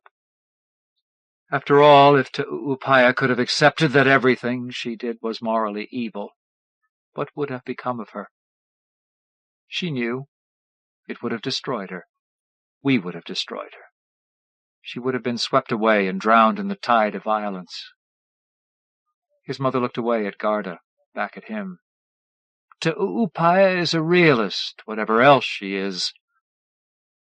He felt his mouth tighten against the resentment that sublimated a deeper, more painful emotion. He heard Garda's grunt of indignation. But that doesn't mean that you were wrong, or that you failed. That's big of you.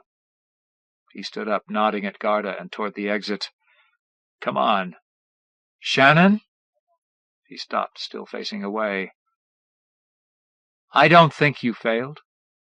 I think you did reach Ta'u'upaya. The last thing she said was, only you can change tomorrow. I think she was challenging the demon to go ahead, to do what she didn't have the power to do herself. I think she was asking you to help her. He turned slowly. You really believe that? Yes, I do. She bent her head, freed her hair from the collar of her sweater. He moved back to his seat. His hands brushed the dark, unresponsive touch plates on the panel. But it wouldn't do any good to talk to her again. Somehow the demon has to stop the attack itself. If I could use the voice to warn them. Damn the time lag. By the time his voice reached them, the attack would have been over for hours. How could he change anything tomorrow if he was always 2 hours behind? I know how to get around the time lag problem. How? Garda sat down again, mixed emotions showing on her broad-seamed face. He can't send a warning ahead of time. No one knows when Cloviri will pass. It would come too soon or too late. Shannon straightened up. Better to ask why. Why are you changing your mind? I never changed my mind, his mother said mildly. I never liked this either. When I was a girl, we used to believe that our actions could change the world. Maybe I've never stopped wanting to believe that. But Marcus is not going to like us meddling behind his back anyway. Garda waved her staff. And what about the point that perhaps we do need this publicity? Shannon glanced back irritably. I thought you were on the side of the angels, not the devil's advocate. I am. Garda's mouth puckered. But... Then what's such bad news about the probe making a last-minute rescue? It'll be a sensation. He saw his mother smile for the first time in months. Sensational, if Ta'u'upaya doesn't leave us stranded in the swamp for our betrayal. He sobered. Not if you really think she wants our help. And I know she wants it. I feel it. But how do we beat the time lag? I'm the engineer, remember? I'll need a recorded message from you and some time to play with that. His mother pointed at the computer terminal. He switched on the terminal and moved aside. She sat down and started a program documentation on the display. He read, Remote Operations Manual. Let's see. I'll need feedback on the approach of Cloveri's party. He cleared his throat. Did you really mean what you said before Reed came in? She glanced up. He watched one response form on her face and then fade into another smile. Garda, have you met my son, the linguist? And when did you ever pick up on that Pete Seeger song? And my son, the musician? The smile came back to him. I've listened to a few records in my day. The smile turned inward toward a memory. I don't suppose I ever told you that I fell in love with your father because he reminded me of Elton John. Tu'upaya stood silently, gazing into the demon's unwavering eye. A new day was turning the clouds from bronze to gold. The brightness seeped down through the glistening, snarled hair of the tree-tops, glanced from the green, translucent cliff faces and sweating slopes to burnish the demon's carapace with light. She gnawed the last shreds of flesh from a bone, forcing herself to eat, scarcely aware that she did. She had already sent out watchers in the direction of the town to keep watch for Chwial and Cloveri's party. Behind her the rest of her band made ready now, testing weapons and reflexes, or feeding their bellies. And still the demon had not spoken to her. There had been many times when it had chosen not to speak for hours on end, but after its mad ravings of last night, the thought obsessed her that it might never speak again. Her concern grew, lighting the fuse of her anger, which this morning was already short enough, until at last she strode recklessly forward and struck it with her open hand. "Speak to me, Mala-Inga!" But as her blow landed, a pain like the touch of fire shot up the muscles of her arm. She leaped back with a curse of surprise, shaking her hand. The demon had never lashed out at her before, never hurt her in any way. But she had never dared to strike it before. She had always treated it with calculated respect. Fool! She looked down at her hand, half afraid to see it covered with burns that would make her a cripple in the attack today. But the skin was still smooth and unblistered, only bright with the smarting shock. "Tu'upaya! Are you all right?" She turned to see Yalir, who had come up behind her, looking half frightened, half grim. "Yes," she nodded, controlling a sharper reply at the sight of his concern. "It was nothing." He carried her double-arched bow and quiver. She put out her smarting hand and took them from him casually, slung them at her back. "Come, Yalir, we must—" "Tu'upaya!" This time it was the demon's eerie voice that called her name. "Tu'upaya! If you believe in my power to twist fate as I like, then you must come back and listen to me again." She turned back, felt Yalir hesitate behind her. "I believe truly in all your powers, my demon." She rubbed her hand. The amber depths of its eye absorbed her expression and read her sincerity, or so she hoped. "Tu'upaya, I know I did not make you believe what I said. But I want you to—" its words blurred unintelligibly. "In me. I want you to know my name. Tu'upaya, my name is—" She heard a horrified yowl from Yalir behind her. She glanced around, seeing him cover his ears, and back, paralyzed by disbelief. "Shang-ang." The words struck her like the demon's fiery lash, but the blow this time struck only in her mind. She cried out in desperate protest, but the name had already passed into her knowledge. Too late. A long moment passed. She drew a breath and shook her head. Disbelief still held her motionless as she let her eyes sweep the brightening camp, as she listened to the sounds of the wakening forest and breathed in the spicy acridness of the spring growth. And then she began to laugh. She had heard a demon speak its name, and she still lived, and was not blind, not deaf, not mad. The demon had chosen her, joined with her, surrendered to her at last. Dazed with exultation, she almost did not realize that the demon had gone on speaking to her. She broke off the song of triumph that rose in her, listening. "Then I command you to take me with you when you go today. I must see what happens, and watch Cloviri pass." "Yes, yes, my Shang-Ang. It will be done as you wish. Your whim is my desire."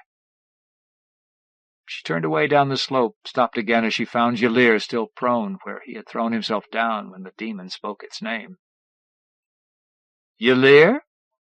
She nudged him with her foot. Relieved, she saw him lift his head, watched her own disbelief echoing in his face as he looked up at her. "My lady, it did not—" "No, Yalir," she said softly. Then more roughly, "Of course it did not. I am truly the demon's consort now. Nothing shall stand in my way." She pushed him again with her foot, harder. "Get up!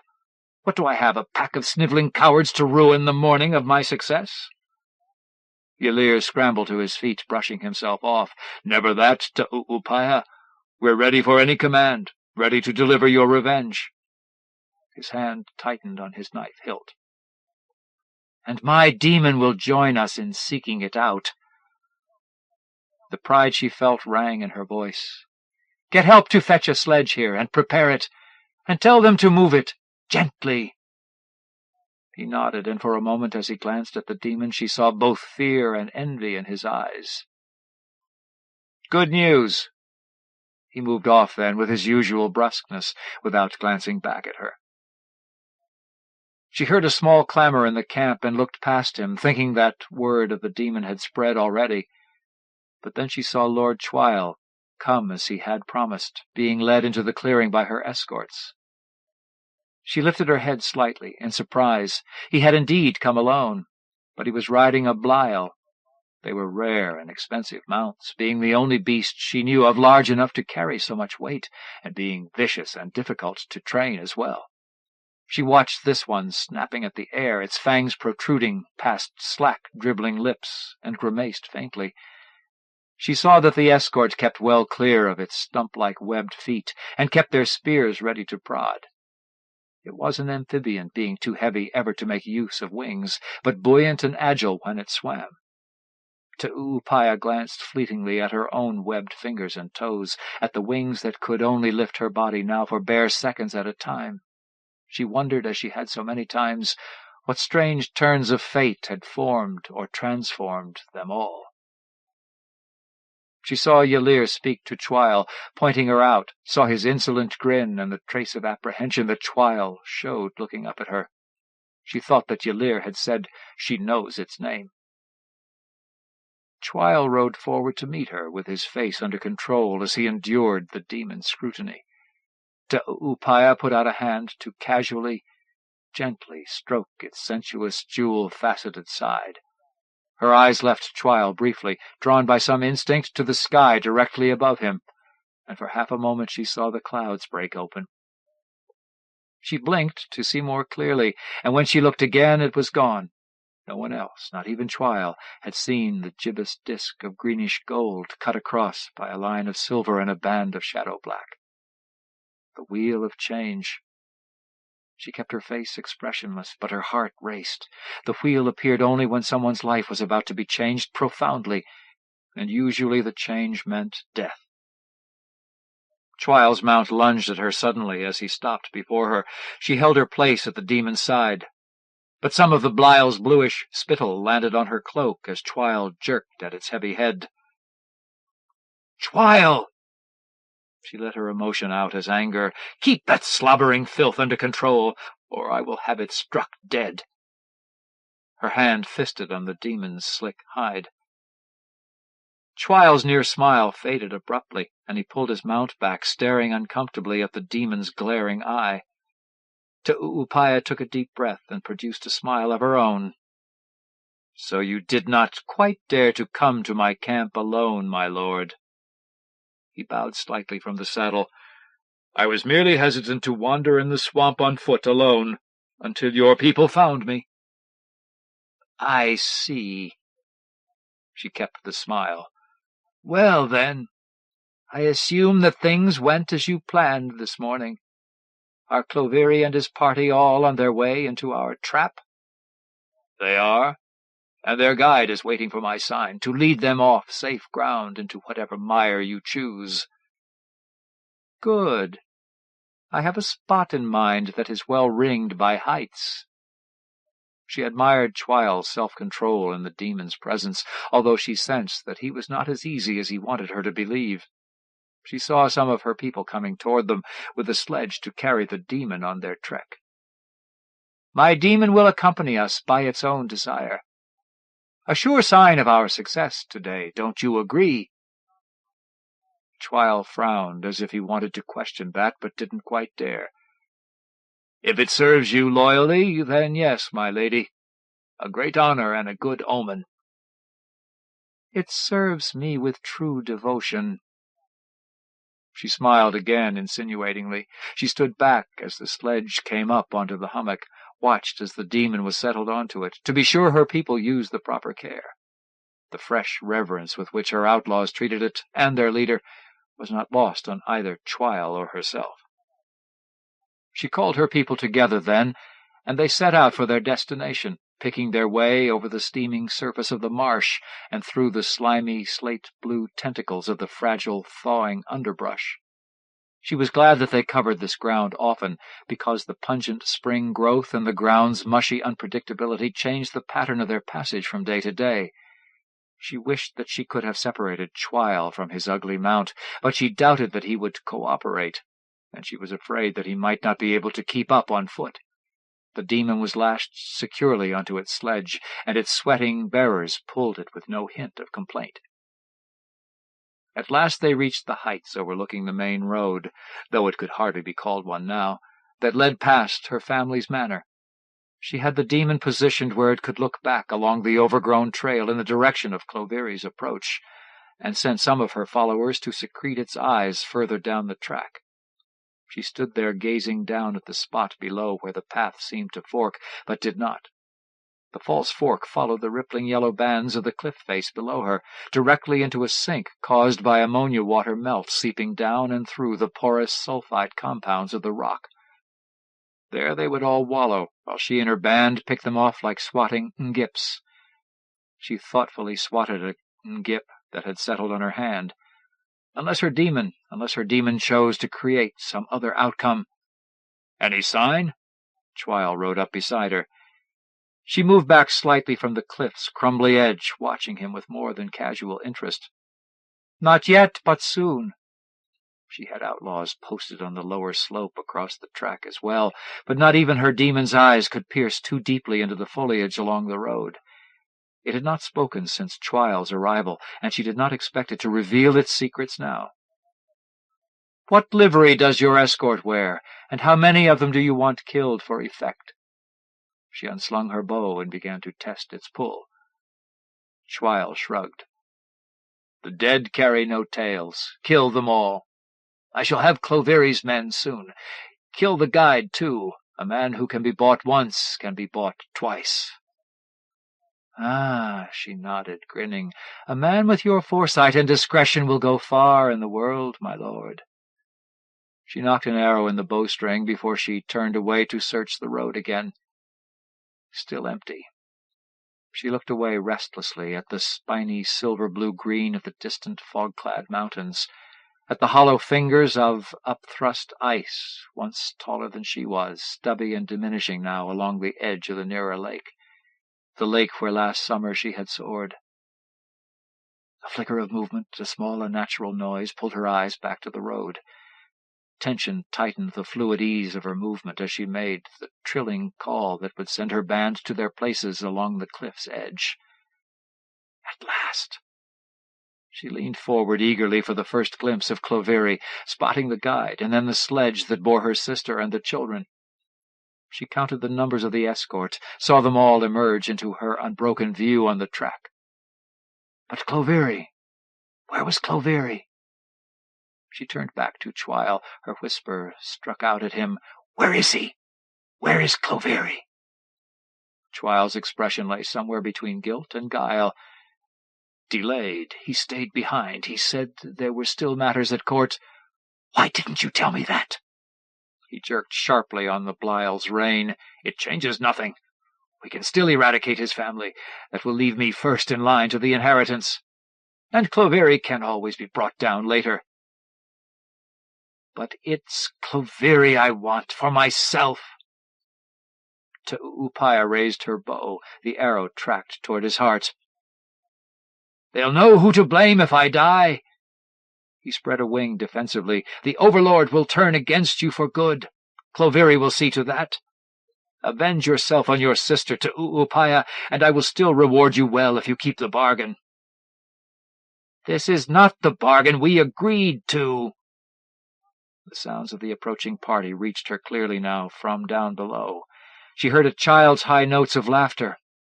Her outlaws crouched, waiting for her signal, and she saw Chwil prepare for his own signal call to his guide. She looked back at the demon, its amber eye fixed on the travelers below. She started toward it. It could still twist fate for her, or had it already. "Go back! Go back!" The demon's voice burst over her, down across the silent forest like an avalanche. "Ambush! Trap! You have been betrayed!" "Betrayal!" She barely heard Chwil's voice below the roaring. She looked back in time to see the Blile leap forward, to intersect her own course toward the demon. Chwil drew his sword. She saw the look of white fury on his face, not knowing whether it was for her or the demon itself. She ran toward the demon's sledge, trying to draw her bow, but the Blile covered the space between them in two great bounds. Its head swung toward her, jaws gaping. Her foot skidded on the slippery melt, and she went down. The dripping jaws snapped futilely shut above her face. But one flailing leg struck her heavily and knocked her sliding through the melt to the demon's foot. The demon! She gasped for the air that would not fill her lungs, trying to call its name. Saw with incredible clarity the beauty of its form, and the ululating horror of the Blile bearing down on them to destroy them both. She saw it rear above her, above the demon, saw Chwil, either leaping or thrown, sail out into the air, and at last her voice came back to her, and she screamed the name, a warning and a plea, "Shang-Ang!" And as the Blile came down, lightning lashed out from the demon's carapace and wrapped the Blile in fire. The beast's ululations rose off the scale. Upaya covered her ears against the piercing pain of its cry. But not her eyes. The demon's lash ceased with the suddenness of lightning, and the Blile toppled back and away, rebounding lightly as it crashed to the ground, stone dead. Upaya sank back against the demon's foot, supported gratefully as she filled her aching lungs and looked away. To see Chwil trapped in the updrafts at the cliff's edge, gliding, and she saw the 3 arrows that protruded from his back before the currents let his body go, and it disappeared below the rim. She smiled and closed her eyes. Upaya! Upaya! She blinked them open again resignedly as she felt her people cluster around her. Ylir's hand drew back from the motion of touching her face as she opened her eyes.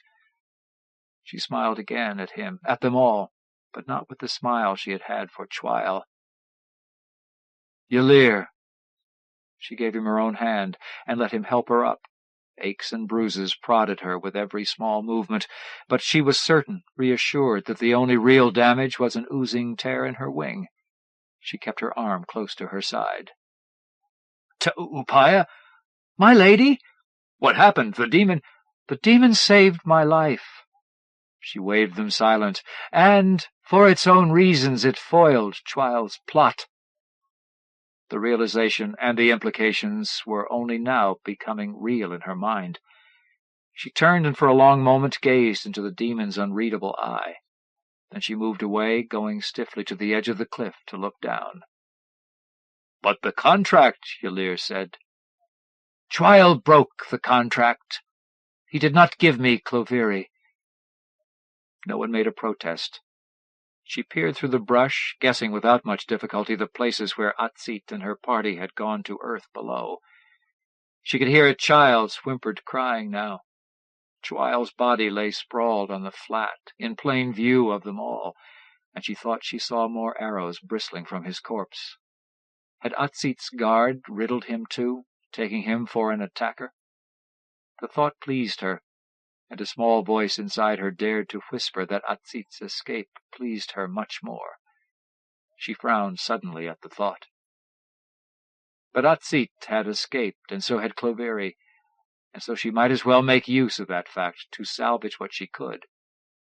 She paused, collecting her still-shaken thoughts. "Atzit!"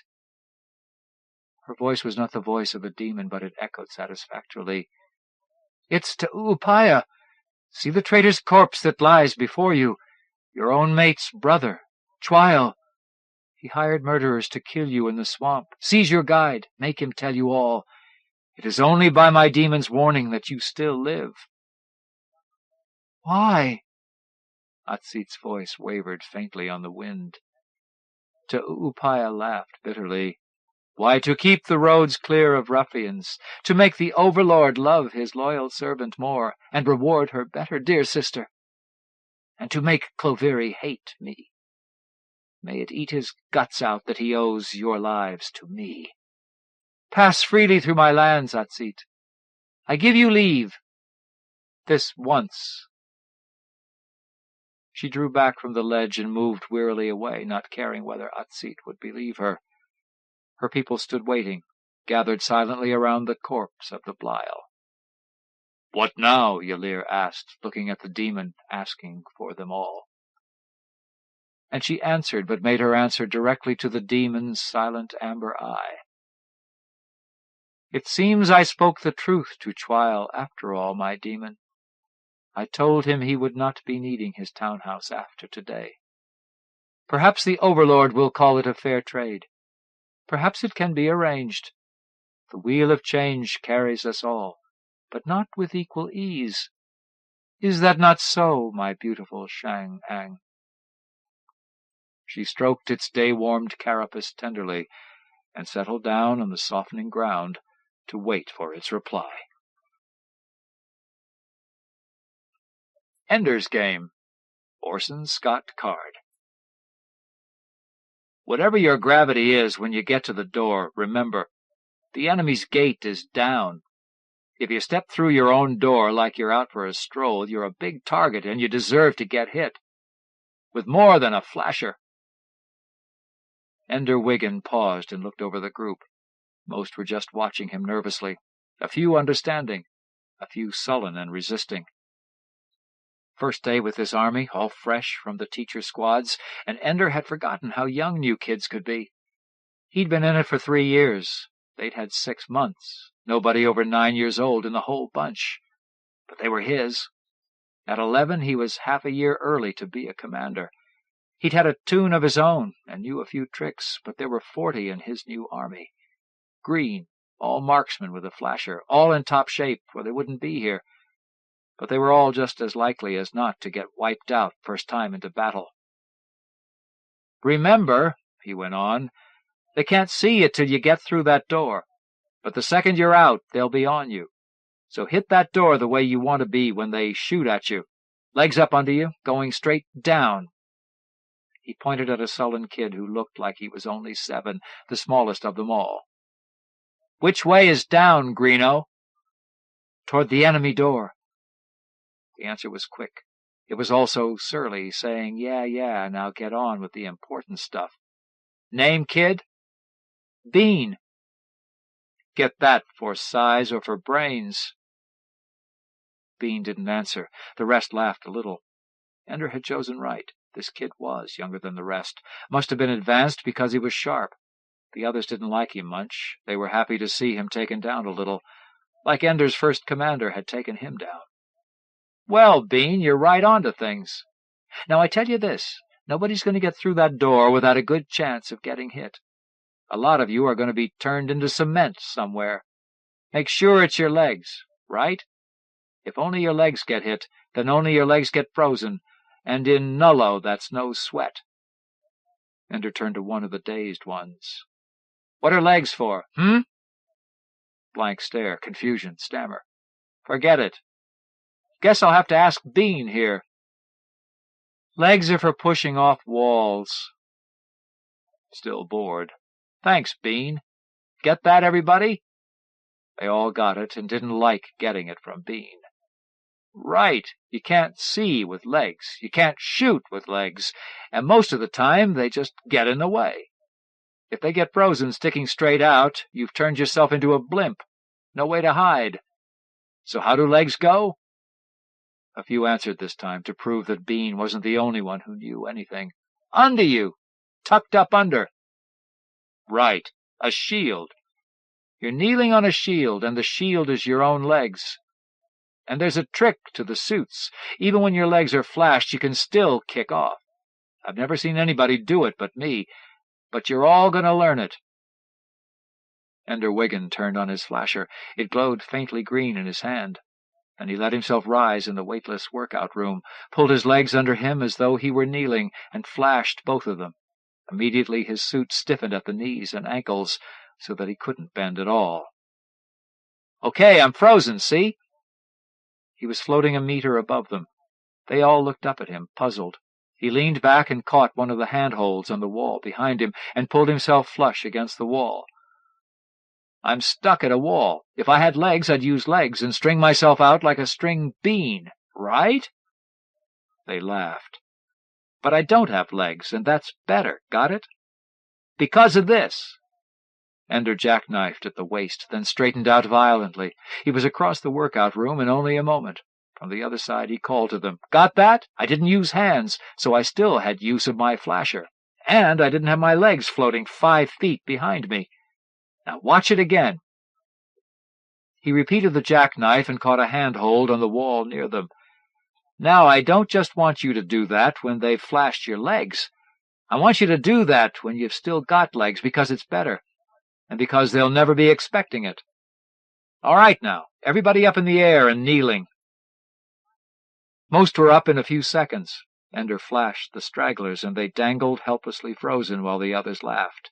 When I give an order, you move. Got it? When we're at a door and they clear it, I'll be giving you orders in 2 seconds, as soon as I see the setup. And when I give the order, you better be out there, because whoever's out there first is going to win, unless he's a fool. I'm not.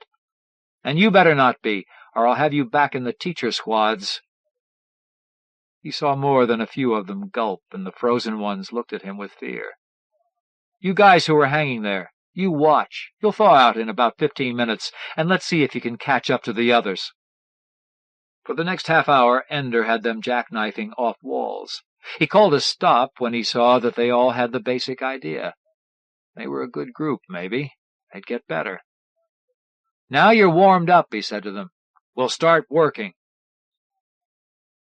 Ender was the last one out after practice, since he stayed to help some of the slower ones improve on technique. It had good teachers, but like all armies, they were uneven, and some of them could be a real drawback in battle. Their first battle might be weeks away. It might be tomorrow. A schedule was never printed. The commander just woke up and found a note by his bunk, giving him the time of his battle and the name of his opponent. So for the first while, he was going to drive his boys until they were in top shape, all of them, ready for anything, at any time. Strategy was nice, but it was worth nothing if the soldiers couldn't hold up under the strain. He turned the corner into the residence wing and found himself face to face with Bean, the 7-year-old he had picked on all through practice that day. Problems. Ender didn't want problems right now. Ho, Bean. Ho, Ender. Pause. Sir, Ender said softly. We're not on duty. In my army, Bean, we're always on duty. Ender brushed past him. Bean's high voice piped up behind him. I know what you're doing, Ender, sir, and I'm warning you. Ender turned slowly and looked at him. Warning me? I'm the best man you've got, but I'd better be treated like it. Or what? Ender smiled menacingly. Or I'll be the worst man you've got. One or the other. And what do you want, love and kisses? Ender was getting angry. Bean was unworried. "I want a tune." Ender walked back to him and stood looking down into his eyes. "I'll give a tune," he said, "to the boys who prove they're worth something. They've got to be good soldiers. They've got to know how to take orders. They've got to be able to think for themselves in a pinch, and they've got to be able to keep respect. That's how I got to be a commander. That's how you'll get to be a tune leader." Bean smiled. "That's fair. If you actually work that way, I'll be a tune leader in a month." Ender reached down and grabbed the front of his uniform and shoved him into the wall. "When I say I work a certain way, Bean, then that's the way I work." Bean just smiled. Ender let go of him and walked away and didn't look back. He was sure, without looking, that Bean was still watching, still smiling, still just a little contemptuous. He might make a good tune leader at that. Ender would keep an eye on him. Captain Graff, 6'2" and a little chubby, stroked his belly as he leaned back in his chair. Across his desk sat Lieutenant Anderson, who was earnestly pointing out high points on a chart. "Here it is, Captain," Anderson said. "Ender's already got them doing a tactic that's going to throw off everyone who meets it. Doubled their speed." Graff nodded. "And you know his test scores. He thinks well, too." Graff smiled. All true, Anderson. He's a fine student, shows real promise." They waited. Graff sighed. "So, what do you want me to do?" "Ender's the one. He's got to be." "He'll never be ready in time, Lieutenant. He's 11, for heaven's sake, man. What do you want, a miracle?" "I want him into battles, every day starting tomorrow. I want him to have a year's worth of battles in a month." Graff shook his head. "That would have his army in the hospital." "No, sir. He's getting them into form. And we need Ender." "All right. I think it's Ender. Which of the commanders, if it isn't him?" "I don't know, Lieutenant." Graff ran his hands over his slightly fuzzy bald head. "These are children, Anderson. Do you realize that? Ender's army is 9 years old. Are we going to put them against the older kids? Are we going to put them through hell for a month like that?" Lieutenant Anderson leaned even further over Graff's desk. "Ender's test scores, Captain. I've seen his bloody test scores. I've watched him in battle. I've listened to tapes of his training sessions. I've watched his sleep patterns. I've heard tapes of his conversations in the corridors and in the bathrooms. I'm more aware of Ender Wiggins than you could possibly imagine. And against all the arguments, against his obvious qualities, I'm weighing one thing. I have this picture of Ender a year from now. If you have your way, I see him completely useless, worn down, a failure, because he was pushed farther than he or any living person could go. But it doesn't weigh enough, does it, Lieutenant, because there's a war on, and our best talent is gone, and the biggest battles are ahead. So give Ender a battle every day this week, and then bring me a report." Anderson stood and saluted. "Thank you, sir." He had almost reached the door when Graff called his name. He turned and faced the captain. "Anderson," Captain Graff said. "Have you been outside? Lately, I mean?" "Not since last leave, 6 months ago." "I didn't think so. Not that it makes any difference. But have you ever been to Beeman Park there in the city? Beautiful park. Trees, grass. No nullo, no battles, no worries. Do you know what else there is in Beeman Park?" "What, sir?" Lieutenant Anderson asked. "Children," Graff answered. "Of course children," said Anderson. "I mean children. I mean kids who get up in the morning when their mothers call them and they go to school, and then in the afternoons they go to Beeman Park and play. They're happy, they smile a lot, they laugh, they have fun." "Huh?" "I'm sure they do, sir." "Is that all you can say, Anderson?" Anderson cleared his throat. "It's good for children to have fun, I think, sir. I know I did when I was a boy. But right now the world needs soldiers, and this is the way to get them." Graff nodded and closed his eyes. Oh, indeed, you're right, by statistical proof and by all the important theories. And damn it, they work, and the system is right. But, all the same, Ender's older than I am. He's not a child. He's barely a person.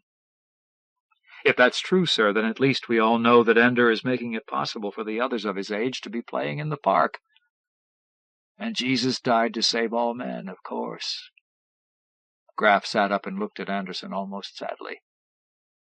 But we're the ones, Graff said. We're the ones who are driving in the nails. Ender Wiggins lay on his bed, staring at the ceiling. He never slept more than 5 hours a night, but the lights went off at 2200 and didn't come on again until 0600. So he stared at the ceiling and thought. He'd had his army for 3.5 weeks. Dragon Army. The name was assigned, and it wasn't a lucky one. Oh, the charts said that about 9 years ago a Dragon Army had done fairly well. But for the next 6 years the name had been attached to inferior armies, and finally, because of the superstition that was beginning to play about the name, Dragon Army was retired. Until now. And now, Ender thought, smiling, Dragon Army was going to take them by surprise. The door opened softly. Ender did not turn his head. Someone stepped softly into his room, then left with the quiet sound of the door shutting. When soft steps died away, Ender rolled over and saw a white slip of paper lying on the floor. He reached down and picked it up. Dragon Army against Rabbit Army. Ender Wiggins and Carn Carby. 0700. The first battle. Ender got out of bed and quickly dressed. He went rapidly to the rooms of each of his toon leaders and told them to rouse their boys. In 5 minutes they were all gathered in the corridor, sleepy and slow. Ender spoke softly. First battle, 0700 against Rabbit Army. I fought them twice before, but they've got a new commander. Never heard of him. They're an older group, though, and I know a few of their old tricks. Now wake up, run, double fast, warm up in workroom 3.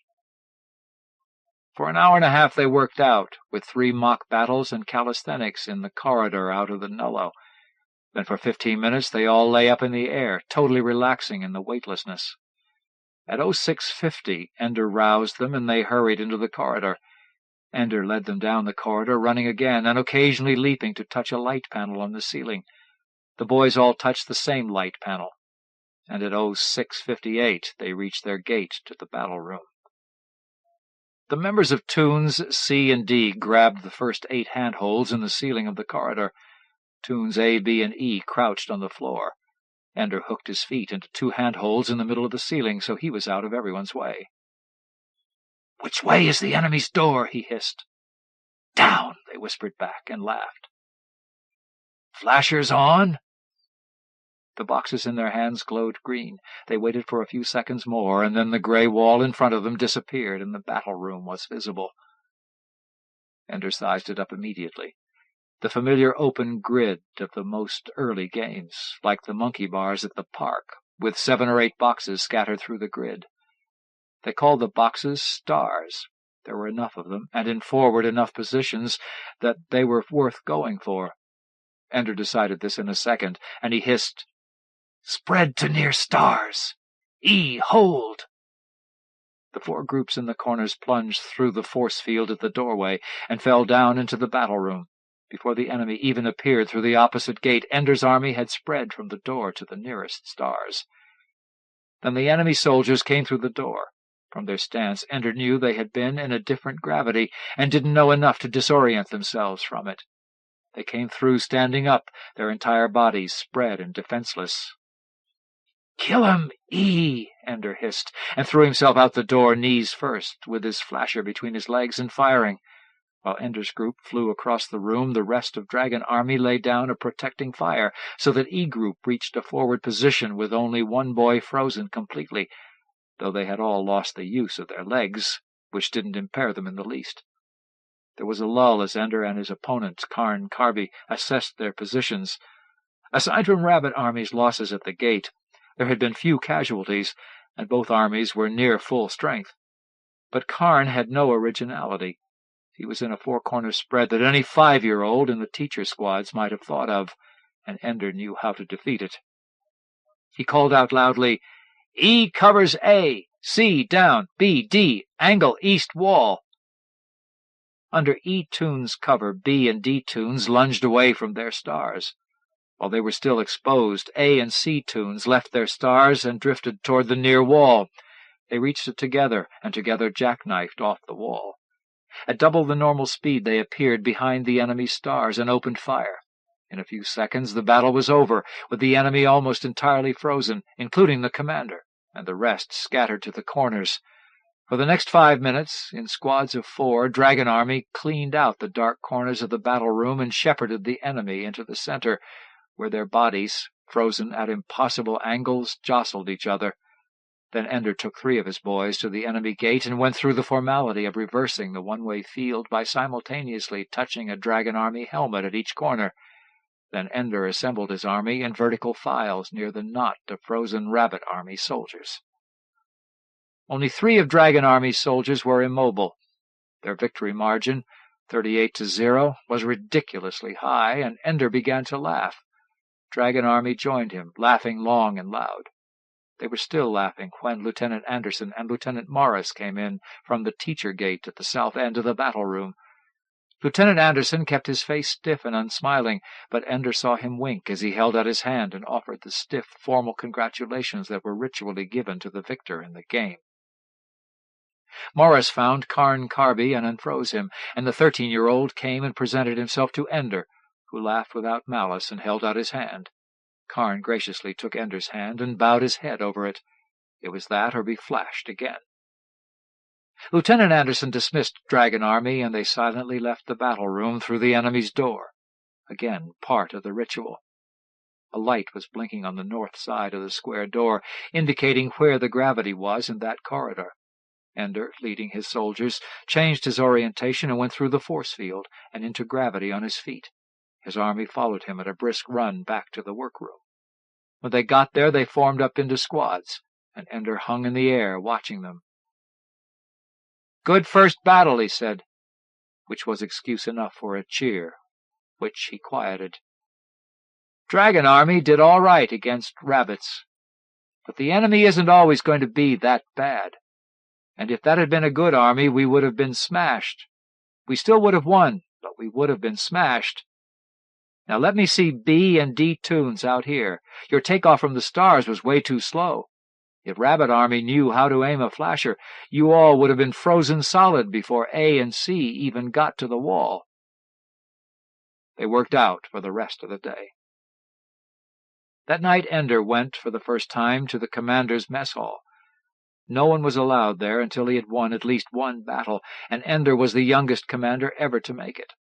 There was no great stir when he came in, but when some of the other boys saw the dragon on his breast pocket, they stared at him openly, and by the time he got his tray and sat at an empty table, the entire room was silent, with the other commanders watching him. Intensely self-conscious, Ender wondered how they all knew, and why they all looked so hostile. Then he looked above the door he had just come through.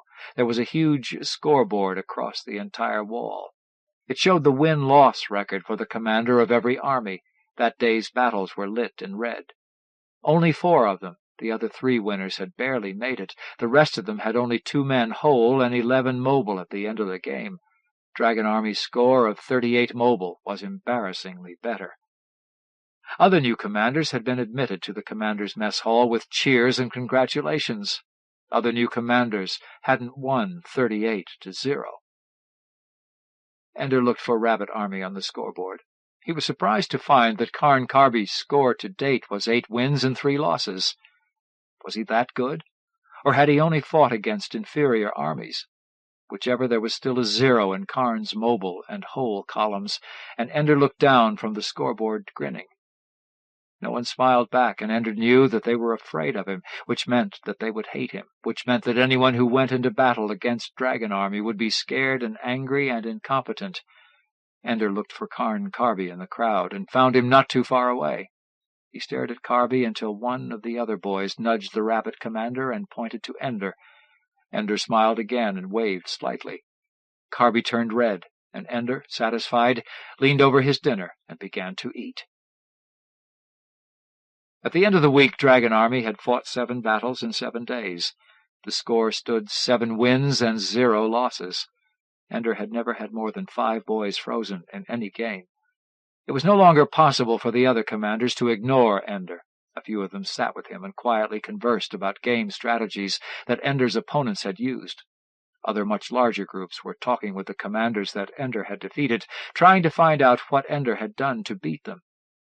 In the middle of the meal, the teacher door opened and the groups fell silent as Lieutenant Anderson stepped in and looked over the group. When he located Ender, he strode quickly across the room and whispered in Ender's ear. Ender nodded, finished his glass of water, and left with the lieutenant. On the way out, Anderson handed a slip of paper to one of the older boys. The room became very noisy with conversation as Anderson and Ender left. Ender was escorted down corridors he had never seen before. They didn't have the blue glow of the soldier corridors. Most were wood-paneled, and the floors were carpeted. The doors were wood, with nameplates on them, and they stopped at one that said Captain Graff, Supervisor. Anderson knocked softly, and a low voice said, "Come in." They went in. Captain Graff was seated behind a desk, his hands folded across his pot belly. He nodded, and Anderson sat. Ender also sat down. Graff cleared his throat and spoke. 7 days since your first battle, Ender. Ender did not reply. Won 7 battles, one every day. Ender nodded. Score's unusually high, too. Ender blinked. Why? Graff asked him. Ender glanced at Anderson and then spoke to the captain behind the desk. 2 new tactics, sir. Legs doubled up as a shield, so that a flash doesn't immobilize. Jackknife takeoffs from the walls. Superior strategy, as Lieutenant Anderson taught. Think places, not spaces. 5 tunes of 8 instead of 4 or 10. Incompetent opponents. Excellent tune leaders. Good soldiers. Graff looked at Ender without expression, waiting for what, Ender thought. Lieutenant Anderson spoke. Ender, what's the condition of your army? A little tired, in peak condition, morale high, learning fast. Anxious for the next battle. Anderson looked at Graff, and Graff shrugged slightly. Then he nodded, and Anderson smiled. Graff turned to Ender. Is there anything you want to know? Ender held his hands loosely in his lap. When are you going to put us up against a good army? Anderson was surprised, and Graff laughed out loud. The laughter rang in the room, and when it stopped, Graff handed a piece of paper to Ender. Now, the captain said, and Ender read the paper. Dragon Army against Leopard Army. Ender Wiggins and Paul Slattery, 2,000. Ender looked up at Captain Graff. That's 10 minutes from now, sir. Graff smiled. Better hurry then, boy. As Ender left, he realized Paul Slattery was the boy who had been handed his orders as Ender left the mess hall. He got to his army 5 minutes later. 3 tune leaders were already undressed and lying naked on their beds. He sent them all flying down the corridors to rouse their tunes, and gathered up their suits himself. As all his boys were assembled in the corridor, most of them still getting dressed, Ender spoke to them.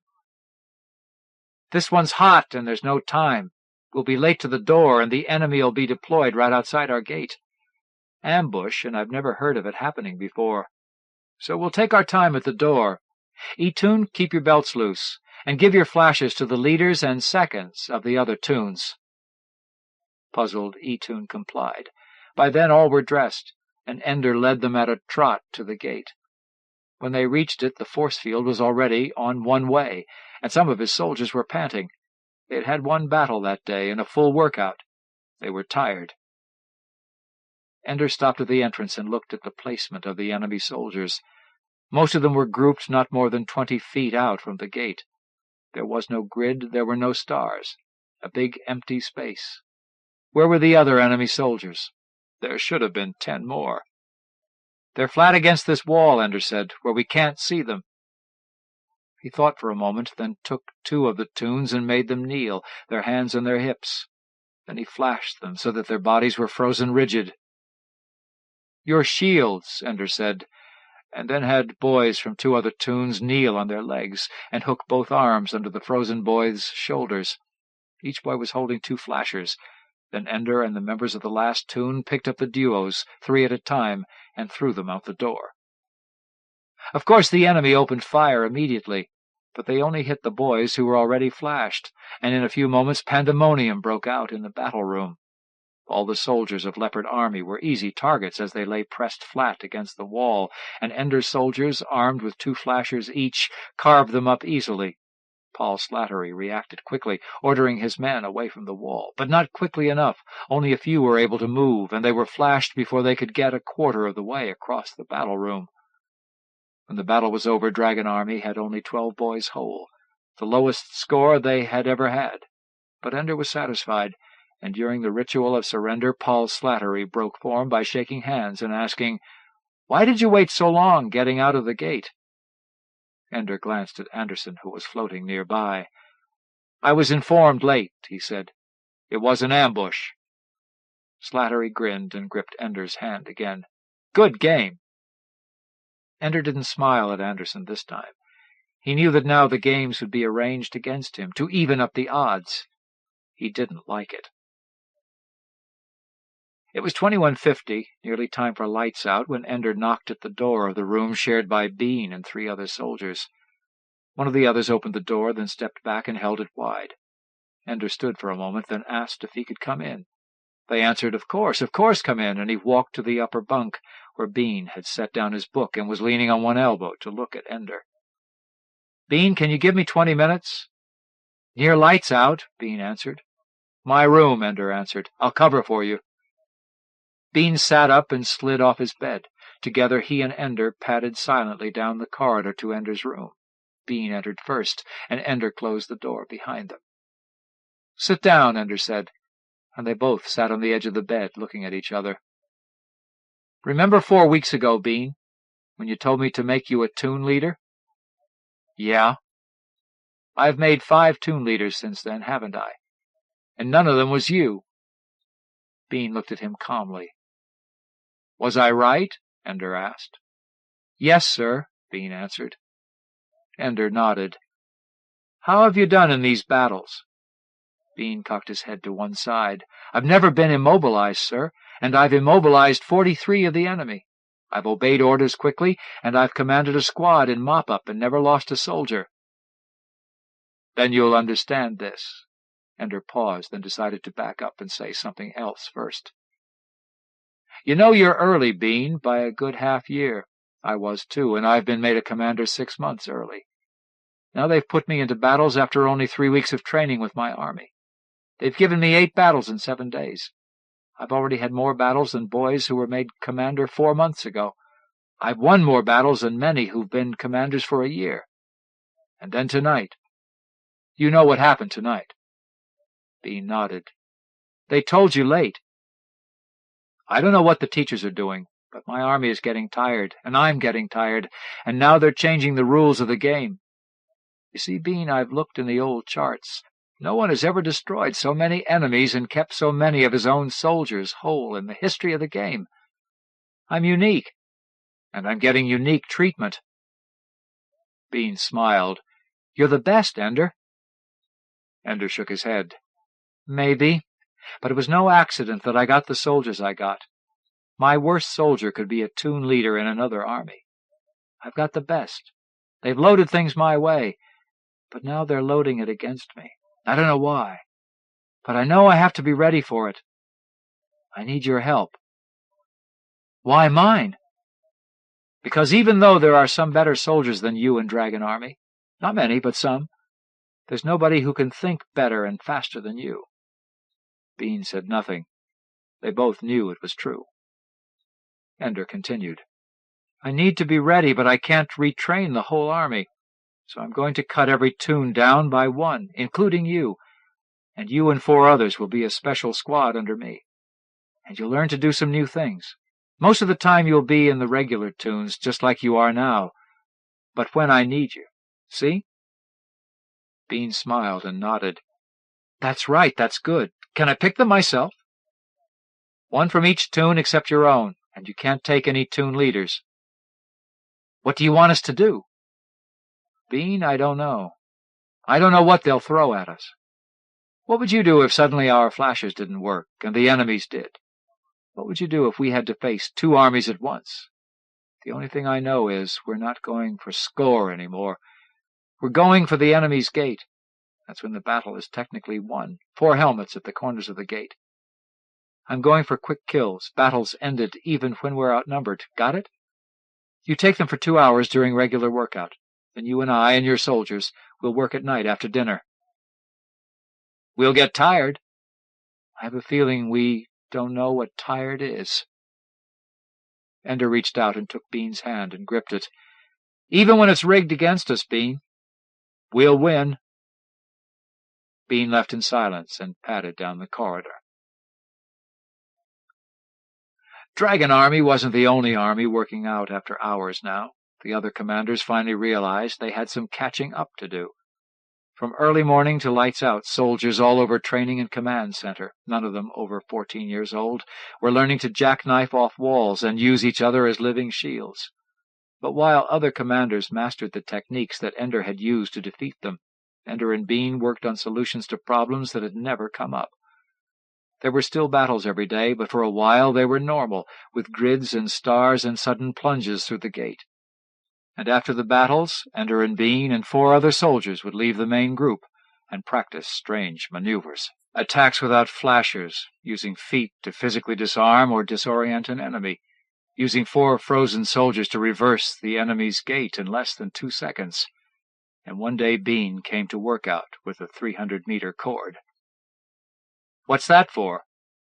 I don't know yet. Absently, Bean spun one end of the cord. It wasn't more than 1/8 of an inch thick, but it could have lifted 10 adults without breaking. Where did you get it? Commissary. They asked what for. I said to practice tying knots. Bean tied a loop in the end of the rope and slid it over his shoulders. Here, you 2, hang onto the wall here. Now don't let go of the rope. Give me about 50 yards of slack. They complied, and Bean moved about 10 feet from them along the wall. As soon as he was sure they were ready, he jackknifed off the wall and flew straight out, 50 meters.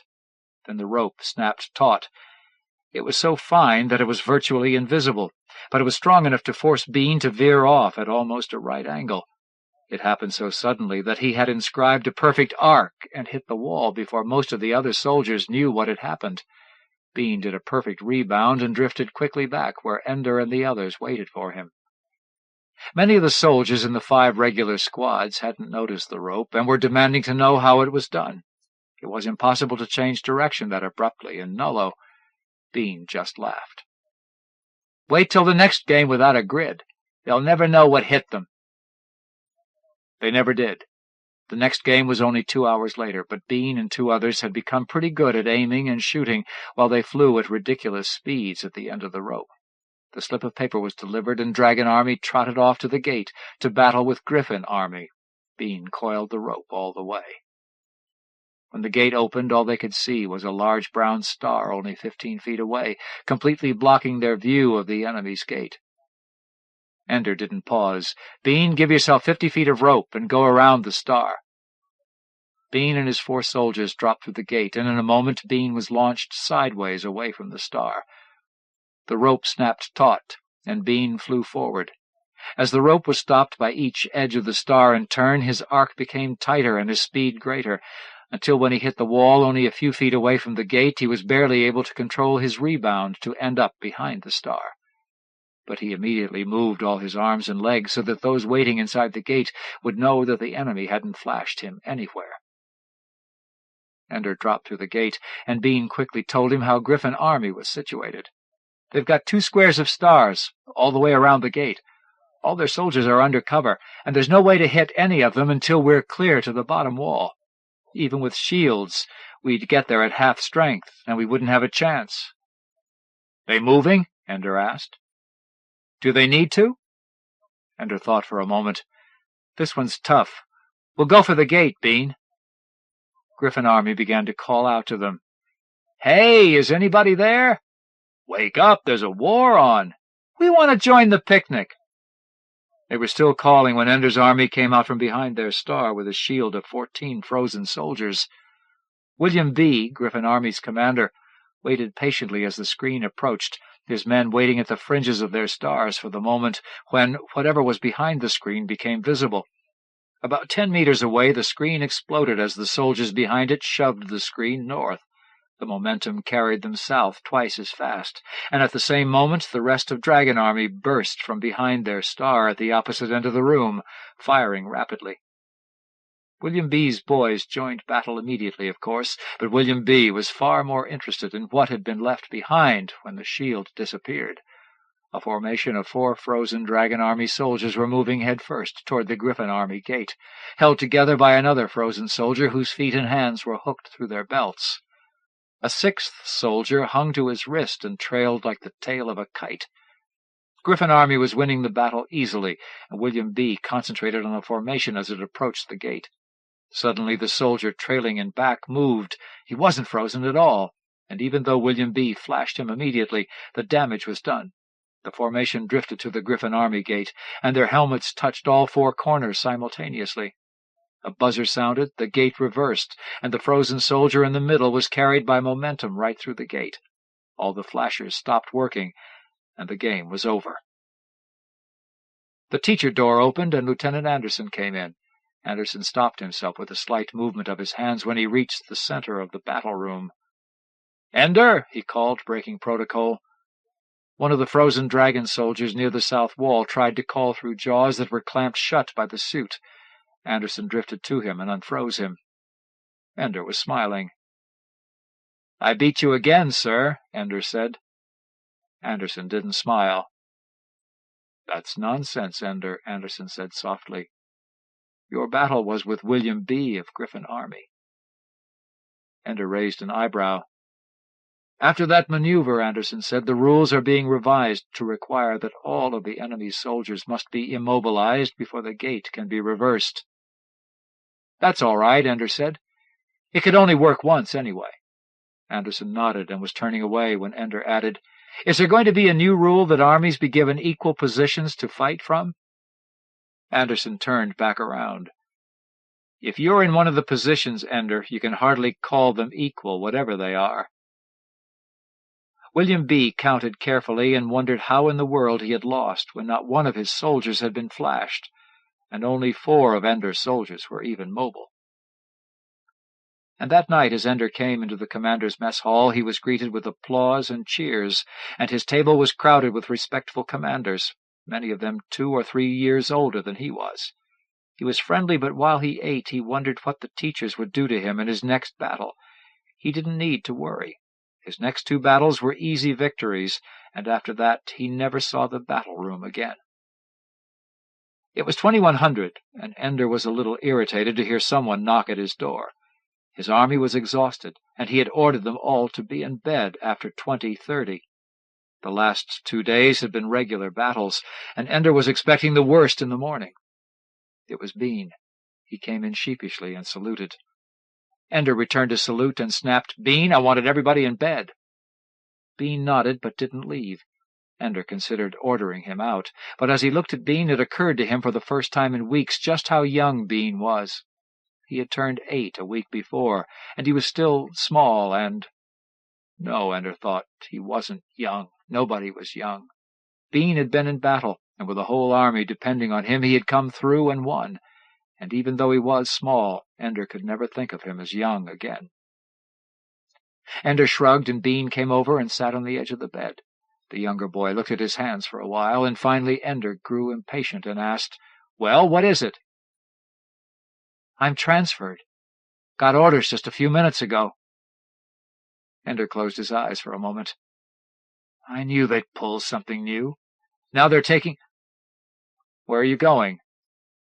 "Rabbit Army." "How can they put you under an idiot like Karn Carby?" "Karn was graduated. Support squads." Ender looked up. "Well, who's commanding Rabbit, then?" Bean held his hands out helplessly. "Me," he said. Ender nodded and then smiled. "Of course. After all, you're only 4 years younger than the regular age." "It isn't funny," Bean said. "I don't know what's going on here. First all the changes in the game, and now this. I wasn't the only one transferred either, Ender. Wren, Pedder, Wins, Younger, Paul, all commanders now." Ender stood up angrily and strode to the wall. "Every damned toon leader I've got," he said, and whirled to face Bean.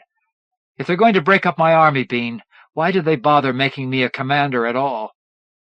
Bean shook his head. "I don't know. You're the best, Ender. Nobody's ever done what you've done. 19 battles in 15 days, sir, and you won every one of them, no matter what they did to you. And now you and the others are commanders. You know every trick I've got. I trained you, and who am I supposed to replace you with? Are they going to stick me with 6 greenos? It stinks, Ender, but you know that if they gave you 5 crippled midgets and armed you with a roll of toilet paper, you'd win." They both laughed, and then they noticed that the door was open. Lieutenant Anderson stepped in. He was followed by Captain Graff. "Ender Wiggins?" Graff said, holding his hands across his stomach. "Yes, sir," Ender answered. "Orders."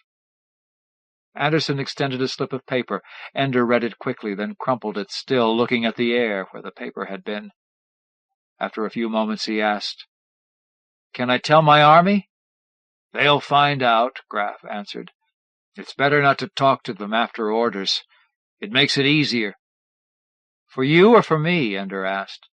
He didn't wait for an answer. He turned to Bean, took his hand for a moment, and headed for the door.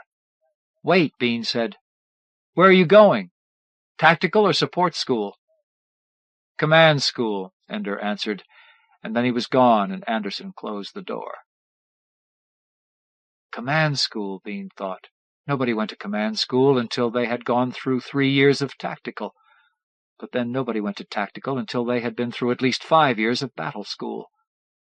Ender had only had 3. The system was breaking up, no doubt about it, Bean thought. Either somebody at the top was going crazy or something was going wrong with the war. The real war, the one they were training to fight in. Why else would they break down the training system, advance somebody, even somebody as good as Ender, straight to command school? Why else would they have an 8-year-old greeno like Bean command an army? Bean wondered about it for a long time, and then he finally lay down on Ender's bed and realized that he'd never see Ender again, probably. For some reason, that made him want to cry. But he didn't cry, of course. Training in the preschools had taught him how to force down emotions like that. He remembered how his first teacher, when he was 3, would have been upset to see his lip quivering and his eyes full of tears. Bean went through the relaxing routine until he didn't feel like crying anymore. Then he drifted off to sleep. His hand was near his mouth. It lay on his pillow, hesitantly, as if Bean couldn't decide whether to bite his nails or suck on his fingertips. His forehead was creased and furrowed. His breathing was quick and light. He was a soldier, and if anyone had asked him what he wanted to be when he grew up, he wouldn't have known what they meant. There's a war on, they said, and that was excuse enough for all the hurry in the world. They said it like a password and flashed a little card at every ticket counter and customs check and guard station. It got them to the head of every line. Ender Wiggin was rushed from place to place so quickly he had no time to examine anything. But he did see trees for the first time. He saw men who were not in uniform. He saw women. He saw strange animals that didn't speak, but that followed docilely behind women and small children. He saw suitcases and conveyor belts and signs that said words he had never heard of. He would have asked someone what the words meant, except that purpose and authority surrounded him in the persons of 4 very high officers who never spoke to each other and never spoke to him. Ender Wiggin was a stranger to the world he was being trained to save. He did not remember ever leaving battle school before. His earliest memories were of childish war games under the direction of a teacher, of meals with other boys in the gray and green uniforms of the armed forces of his world. He did not know that the gray represented the sky and the green represented the great forests of his planet. All he knew of the world was from vague references to outside.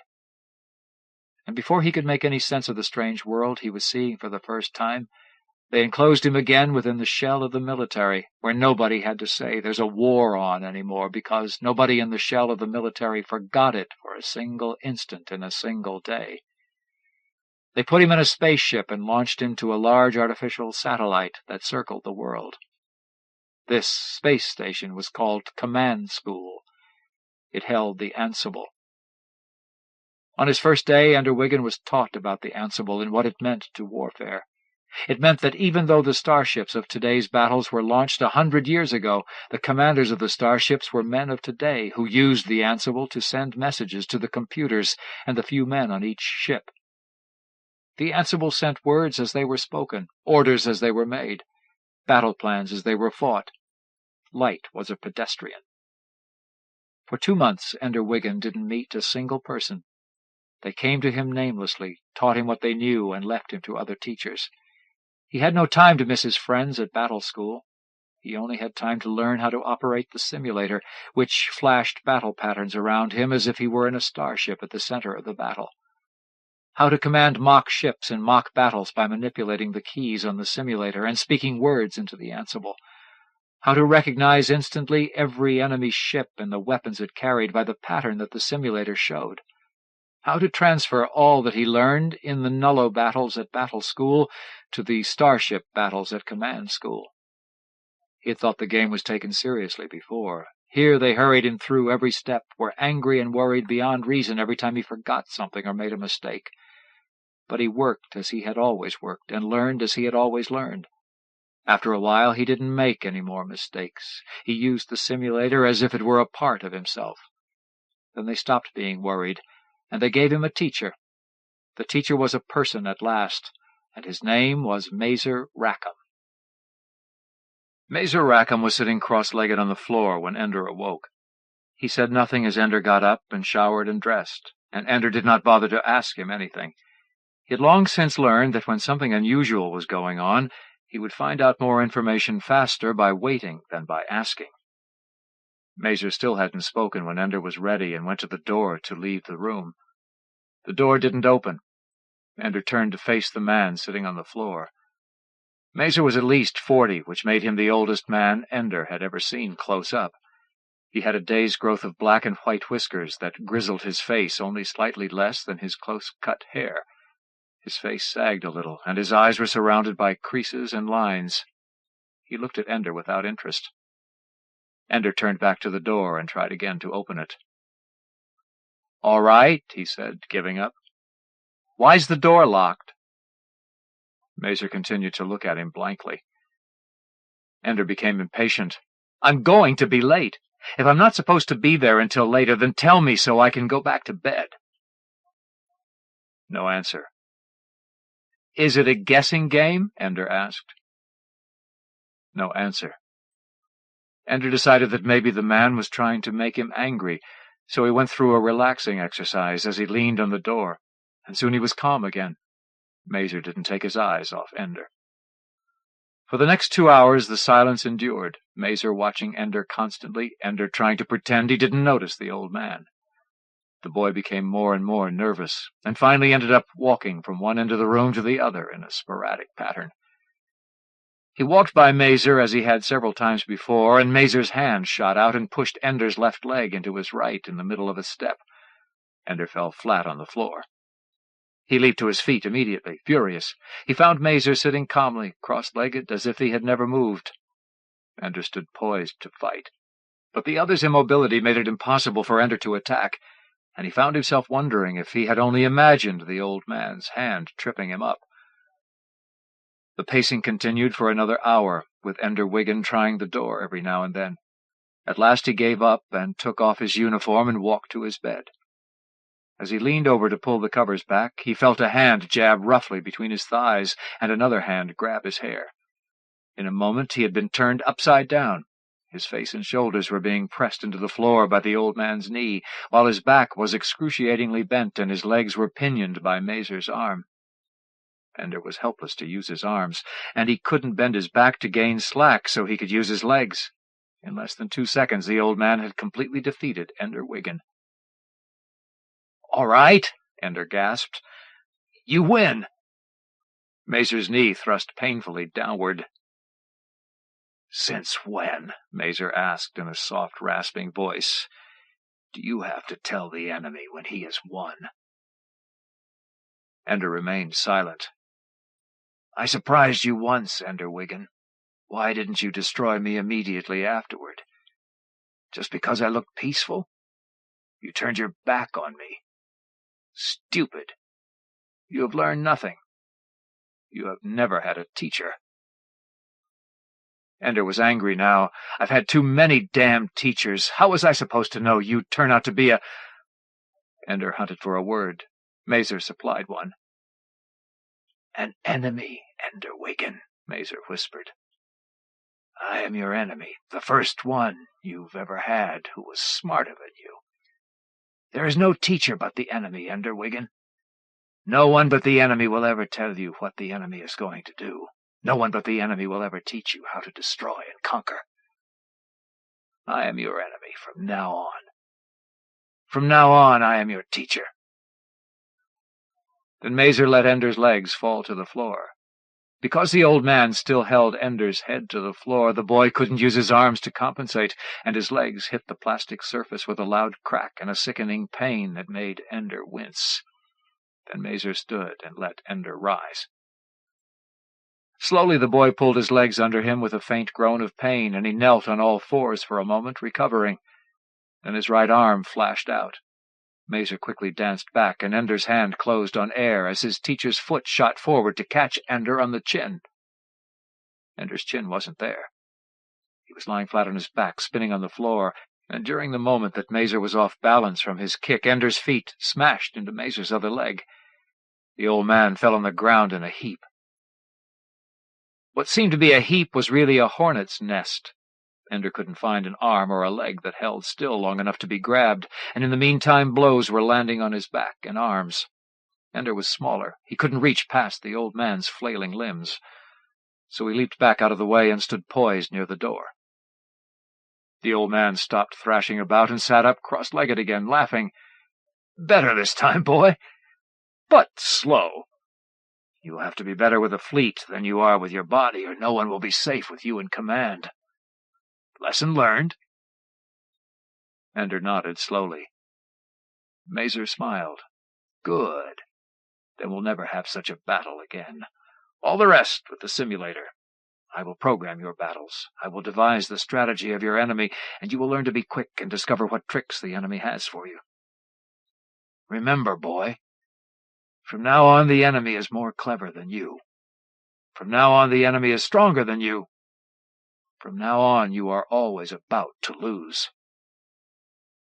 Then Mazer's face became serious again. "You will be about to lose, Ender, but you will win. You will learn to defeat the enemy.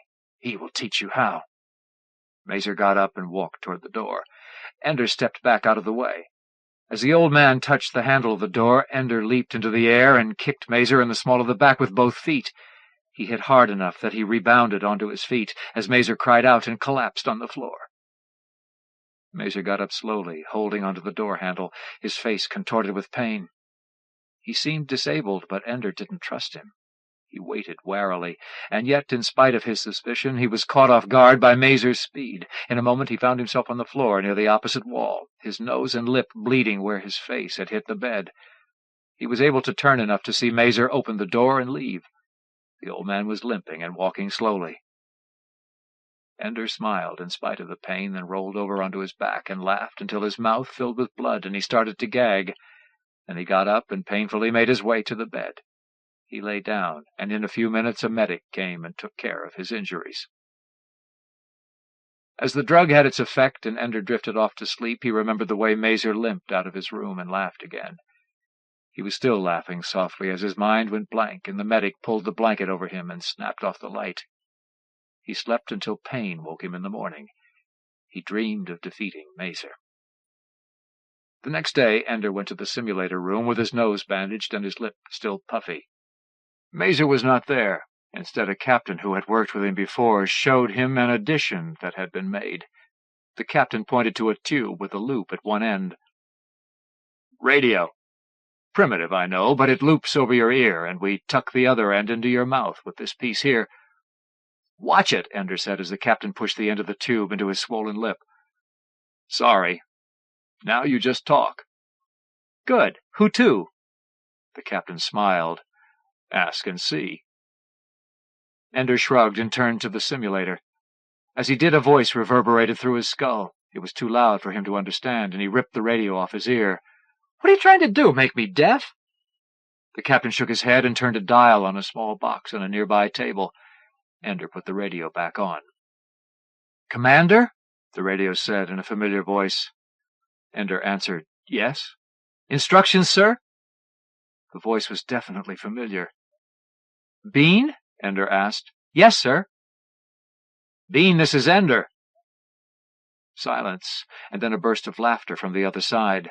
Then 6 or 7 more voices laughing, and Ender waited for silence to return. When it did, he asked, "Who else?" A few voices spoke at once, but Bean drowned them out. "Me, I'm Bean. And Petter, Wins, Younger, Lee, and Vlad." Ender thought for a moment, then asked what the hell was going on. They laughed again. "They can't break up the group," Bean said. "We were commanders for maybe 2 weeks, and here we are at command school, training with the simulator, and all of a sudden they told us they were going to form a fleet with a new commander. And that's you." Ender smiled. "Are you boys any good?" "If we aren't, you'll let us know." Ender chuckled a little. "Might work out. A fleet." For the next 10 days, Ender trained his toon leaders until they could maneuver their ships like precision dancers. It was like being back in the battle room again, except that Ender could always see everything and could speak to his toon leaders and change their orders at any time. One day, as Ender sat down at the control board and switched on the simulator, harsh green lights appeared in the space. The enemy. "This is it," Ender said. "X, Y, bullet. C, D, reserve screen. E, south loop. Bean, angle north." The enemy was grouped in a globe and outnumbered Ender 2 to 1. Half of Ender's force was grouped in a tight bullet-like formation, with the rest in a flat circular screen, except for a tiny force under Bean that moved off the simulator, heading behind the enemy's formation. Ender quickly learned the enemy's strategy. Whenever Ender's bullet formation came close, the enemy would give way, hoping to draw Ender inside the globe where he would be surrounded. So Ender obligingly fell into the trap, bringing his bullet to the center of the globe. The enemy began to contract slowly, not wanting to come within range until all their weapons could be brought to bear at once. Then Ender began to work in earnest. His reserve screen approached the outside of the globe, and the enemy began to concentrate his forces there. Then Bean's force appeared on the opposite side, and the enemy again deployed ships on that side, which left most of the globe only thinly defended. Ender's bullet attacked, and since at the point of attack it outnumbered the enemy overwhelmingly, he tore a hole in the formation. The enemy reacted to try to plug the gap, but in the confusion the reserve force and Bean's small force attacked simultaneously, while the bullet moved to another part of the globe. In a few more minutes the formation was shattered, most of the enemy ships destroyed, and the few survivors rushing away as fast as they could go. Ender switched the simulator off. All the lights faded. Mazer was standing beside Ender, his hands in his pockets, his body tense. Ender looked up at him. "I thought you said the enemy would be smart," Ender said. Mazer's face remained expressionless. "What did you learn?" "I learned that a sphere only works if your enemy's a fool. He had his forces so spread out that I outnumbered him whenever I engaged him." And, Ender said, you can't stay committed to one pattern. It makes you too easy to predict." "Is that all?" Mazer asked quietly. Ender took off his radio. "The enemy could have defeated me by breaking the sphere earlier." Mazer nodded. "You had an unfair advantage." Ender looked up at him coldly. "I was outnumbered 2 to 1. Mazer shook his head. "You have the Ansible. The enemy doesn't. We include that in the mock battles. Their messages travel at the speed of light." Ender glanced toward the simulator. "Is there enough space to make a difference?" "Don't you know?" Mazer asked. "None of the ships was ever closer than 30,000 kilometers to another." Ender tried to figure the size of the enemy's sphere. Astronomy was beyond him, but now his curiosity was stirred. "What kind of weapons are on those ships, to be able to strike so fast and so far apart?" Mazer shook his head. "The science is too much for you. You'd have to study many more years than you've lived to understand even the basics. All you need to know is that the weapons work." "Why do we have to come so close to be in range?" "The ships are all protected by force fields. A certain distance away, the weapons are weaker and can't get through. Closer in, the weapons are stronger than the shields. But the computers take care of all that. They're constantly firing in any direction that won't hurt one of our ships. The computers pick targets, aim. They do all the detail work. You just tell them when and get them in a position to win. All right?" "No."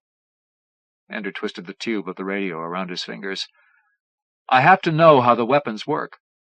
"I told you it would take—" "I can't command a fleet, not even on the simulator, unless I know." Ender waited a moment, then added, "Just the rough idea." Mazer stood up and walked a few steps away. "All right, Ender. It won't make any sense, but I'll try. As simply as I can." He shoved his hands into his pockets. "It's this way, Ender. Everything is made up of atoms, little particles so small you can't see them with your eyes. These atoms, there are only a few different types, and they're all made up of even smaller particles that are pretty much the same.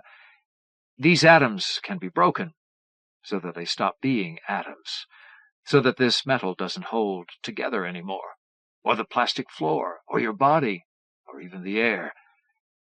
They just seem to disappear if you break the atoms.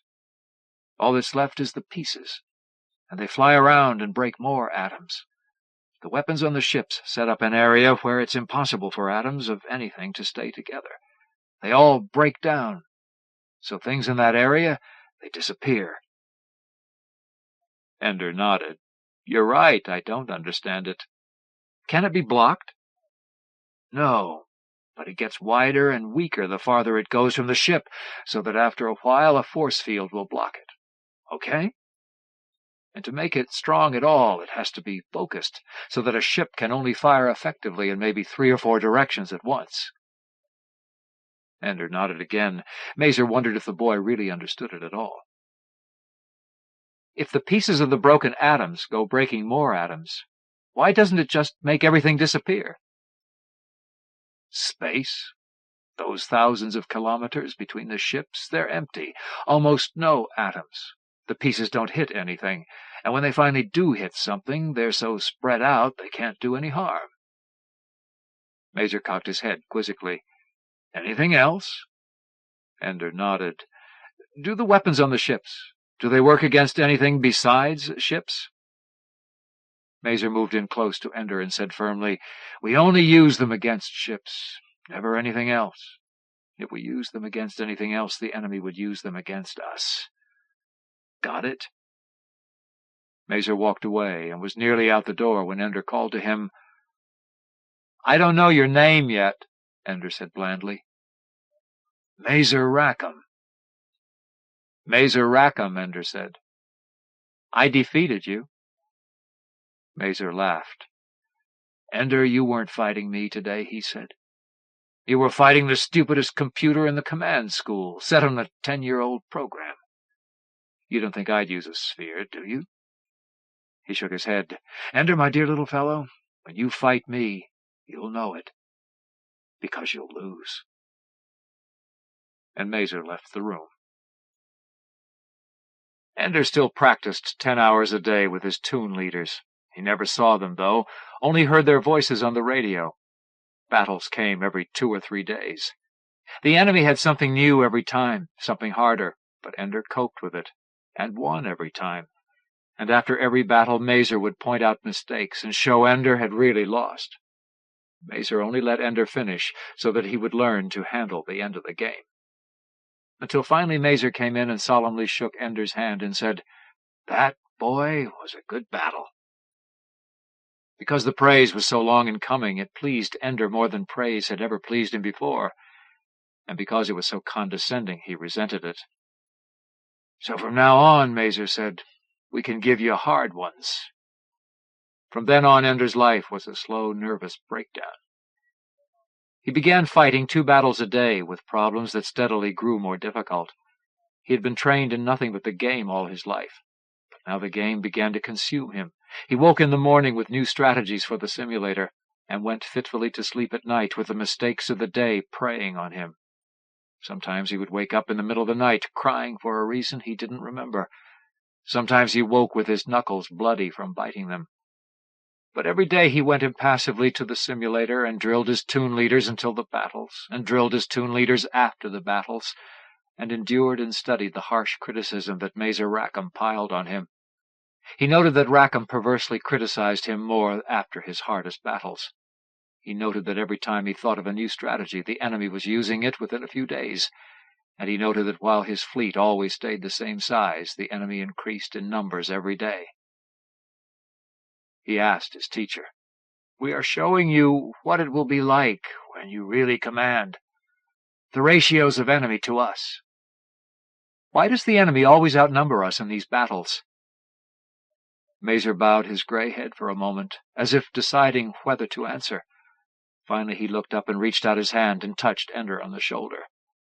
"I will tell you, even though the information is secret. You see, the enemy attacked us first. He had good reason to attack us, but that is a matter for politicians, and whether the fault was ours or his, we could not let him win. So when the enemy came to our worlds, we fought back hard and spent the finest of our young men in the fleets. But we won, and the enemy retreated." Mazer smiled ruefully. "But the enemy was not through, boy. The enemy would never be through. They came again with more numbers, and it was harder to beat them. And another generation of young men was spent. Only a few survived. So we came up with a plan. The big men came up with the plan. We knew that we had to destroy the enemy once and for all, totally eliminate his ability to make war against us. To do that, we had to go to his home worlds. His home world, really, since the enemy's empire is all tied to his capital world." "And so?" Ender asked. "And so we made a fleet. We made more ships than the enemy ever had. We made 100 ships for every ship he had sent against us, and we launched them against his 28 worlds. They left 100 years ago, and they carried on them the Ansible, and only a few men, so that some day a commander could sit on a planet somewhere far from the battle and command the fleet, so that our best minds would not be destroyed by the enemy." Ender's question had still not been answered. "Why do they outnumber us?" Mazer laughed. "Because it took 100 years for our ships to get there. They've had 100 years to prepare for us. They'd be fools, don't you think, boy, if they waited in old tugboats to defend their harbors? They have new ships, great ships, hundreds of ships. All we have is the Ansible, that and the fact that they have to put a commander with every fleet, and when they lose, and they will lose, they lose one of their best minds every time." Ender started to ask another question. "No more, Ender Wiggin. I've told you more than you ought to know as it is." Ender stood angrily and turned away. "I have a right to know. Do you think this can go on forever, pushing me through one school and another and never telling me what my life is for? You use me and the others as a tool. Someday we'll command your ships. Someday maybe we'll save your lives. But I'm not a computer, and I have to know." "Ask me a question then, boy," Mazer said, "and if I can answer, I will. If you use your best minds to command the fleets, and you never lose any, then what do you need me for? Who am I replacing if they're all still there?" Mazer shook his head. "I can't tell you the answer to that, Ender. Be content that we will need you, soon. It's late. Go to bed. You have a battle in the morning." Ender walked out of the simulator room, but when Mazer left by the same door a few moments later, the boy was waiting in the hall. "All right, boy," Mazer said impatiently. "What is it? I don't have all night, and you need to sleep." Ender stayed silent, but Mazer waited. Finally the boy asked softly, "Do they live?" Does who live? The other commanders. The ones now and before me. Mazer snorted. Live? Of course they live. He wonders if they live. Still chuckling, the old man walked off down the hall. Ender stood in the corridor for a while, but at last he was tired and he went off to bed. They live, he thought. They live, but he can't tell me what happens to them. That night Ender didn't wake up crying, but he did wake up with blood on his hands. Months wore on with battles every day, until at last Ender settled into the routine of the destruction of himself. He slept less every night, dreamed more, and he began to have terrible pains in his stomach. They put him on a very bland diet, but soon he didn't even have an appetite for that. Eat, Mazer said, and Ender would mechanically put food in his mouth, but if nobody told him to eat, he didn't eat. One day as he was drilling his tune leaders, the room went black, and he woke up on the floor with his face bloody where he had hit the controls. They put him to bed then, and for 3 days he was very ill. He remembered seeing faces in his dreams, but they weren't real faces, and he knew it even while he thought he saw them. He thought he saw Bean sometimes, and sometimes he thought he saw Lieutenant Anderson and Captain Graff. And then he woke up, and it was only his enemy, Mazer Rackham. "I'm awake," he said to Mazer. "So I see," Mazer answered. "Took you long enough? You have a battle today." So Ender got up and fought the battle, and he won it. But there was no second battle that day, and they let him go to bed earlier. His hands were shaking as he undressed. During the night he thought he felt hands touching him gently, and he dreamed he heard voices saying, "How long can he go on?" "Long enough." "So soon?" "In a few days, then he's through." "How will he do?" "Fine.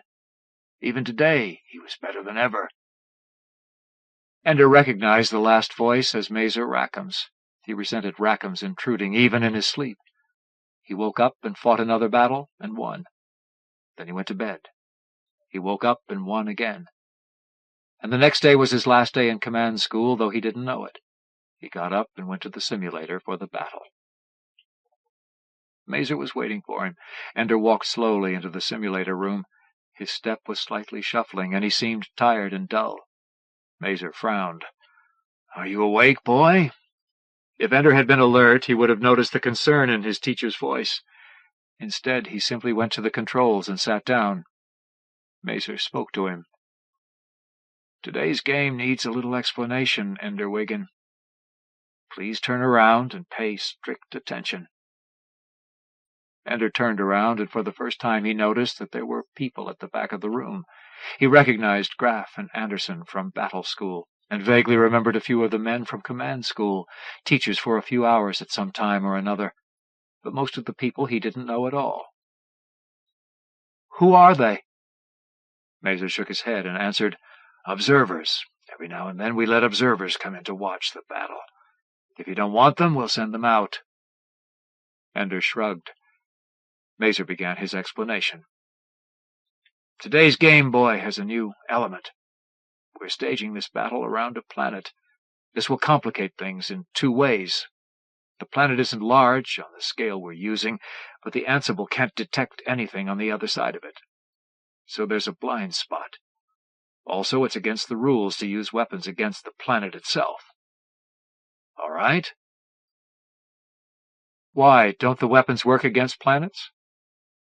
Mazer answered coldly, "There are rules of war, Ender, that apply even in training games." Ender shook his head slowly. "Can the planet attack?"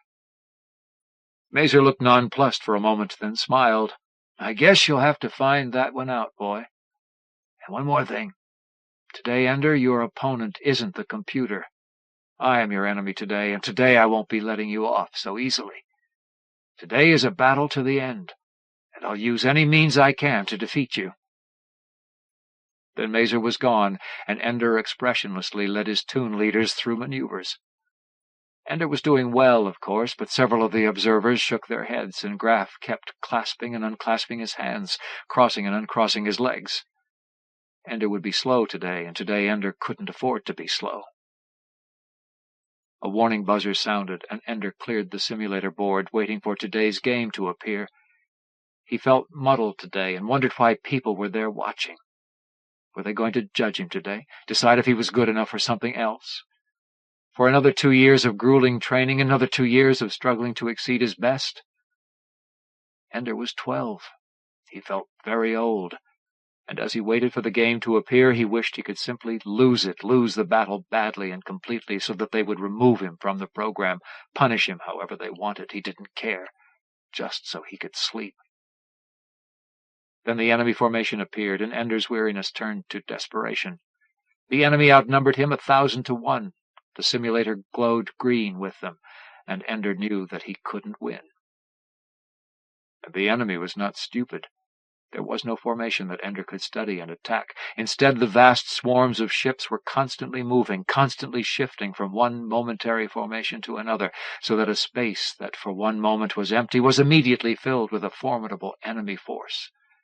And even though Ender's fleet was the largest he had ever had, there was no place he could deploy it where he would outnumber the enemy long enough to accomplish anything.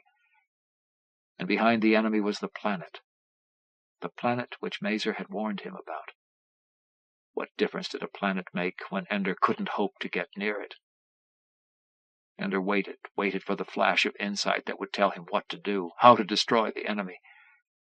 And as he waited, he heard the observers behind him begin to shift in their seats, wondering what Ender was doing, what plan he would follow.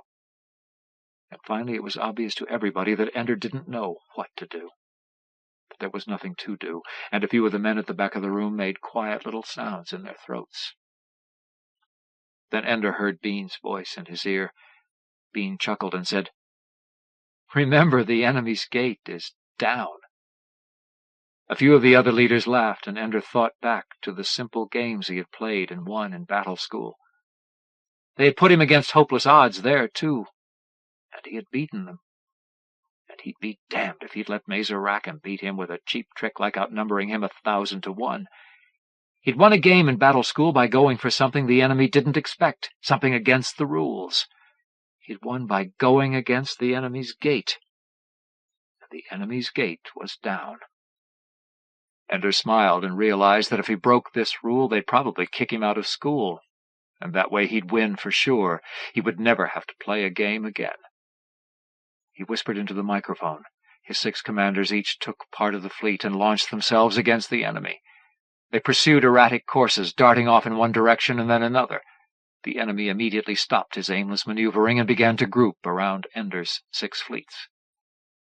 Ender took off his microphone, leaned back in his chair, and watched. The observers murmured out loud now. Ender was doing nothing. He had thrown the game away.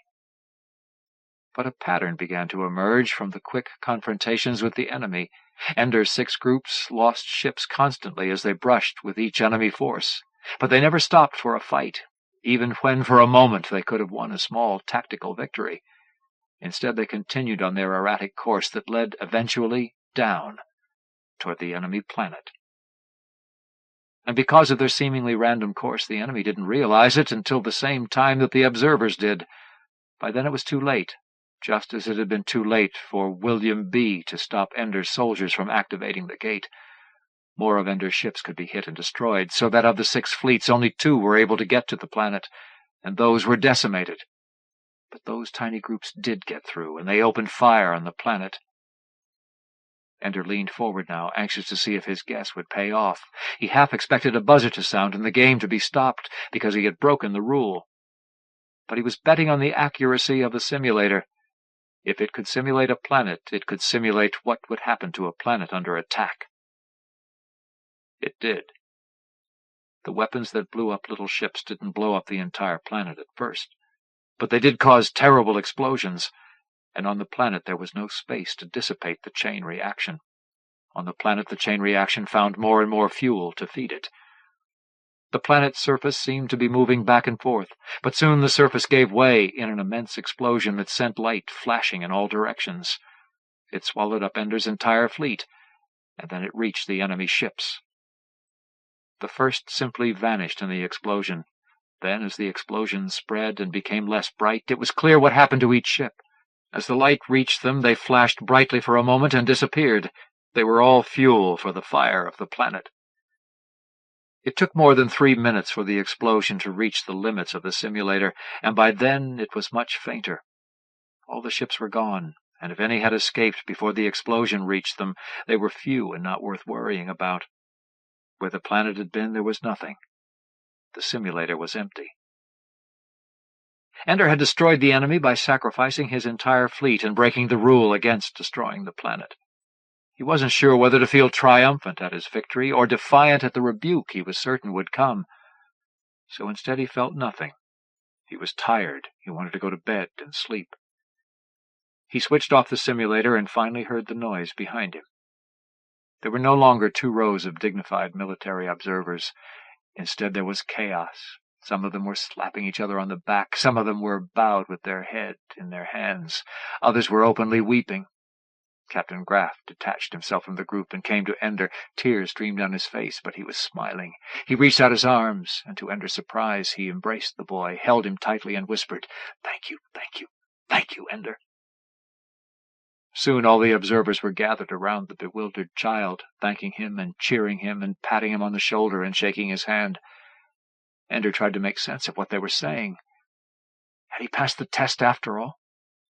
Why did it matter so much to them?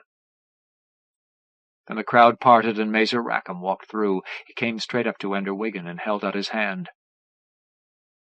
"You made the hard choice, boy, but heaven knows there was no other way you could have done it. Congratulations. You beat them, and it's all over."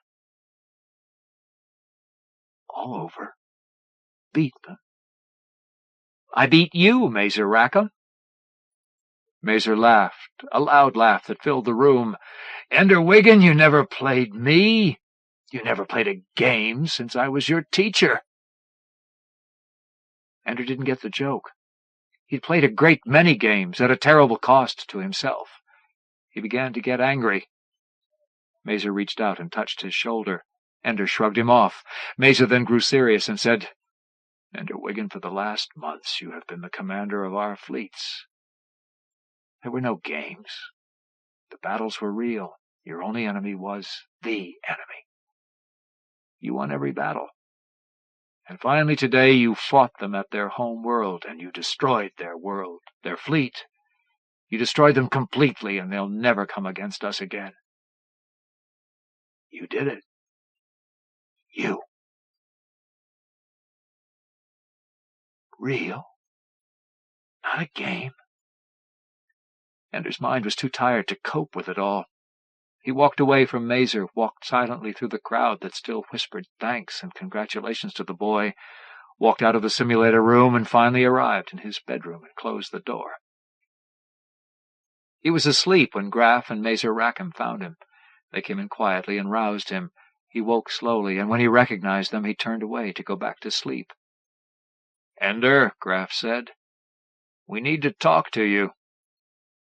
Ender rolled back to face them. He said nothing. Graff smiled. "It was a shock to you yesterday, I know. But it must make you feel good to know you won the war." Ender nodded slowly. "Mazer Rackham here, he never played against you. He only analyzed your battles to find out your weak spots, to help you improve. It worked, didn't it?" Ender closed his eyes tightly. They waited. He said, "Why didn't you tell me?" Mazer smiled. 100 years ago, Ender, we found out some things.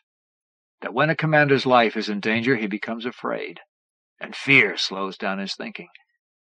When a commander knows that he's killing people, he becomes cautious or insane, and neither of those help him do well. And when he is mature, when he has responsibilities and an understanding of the world, he becomes cautious and sluggish and can't do his job.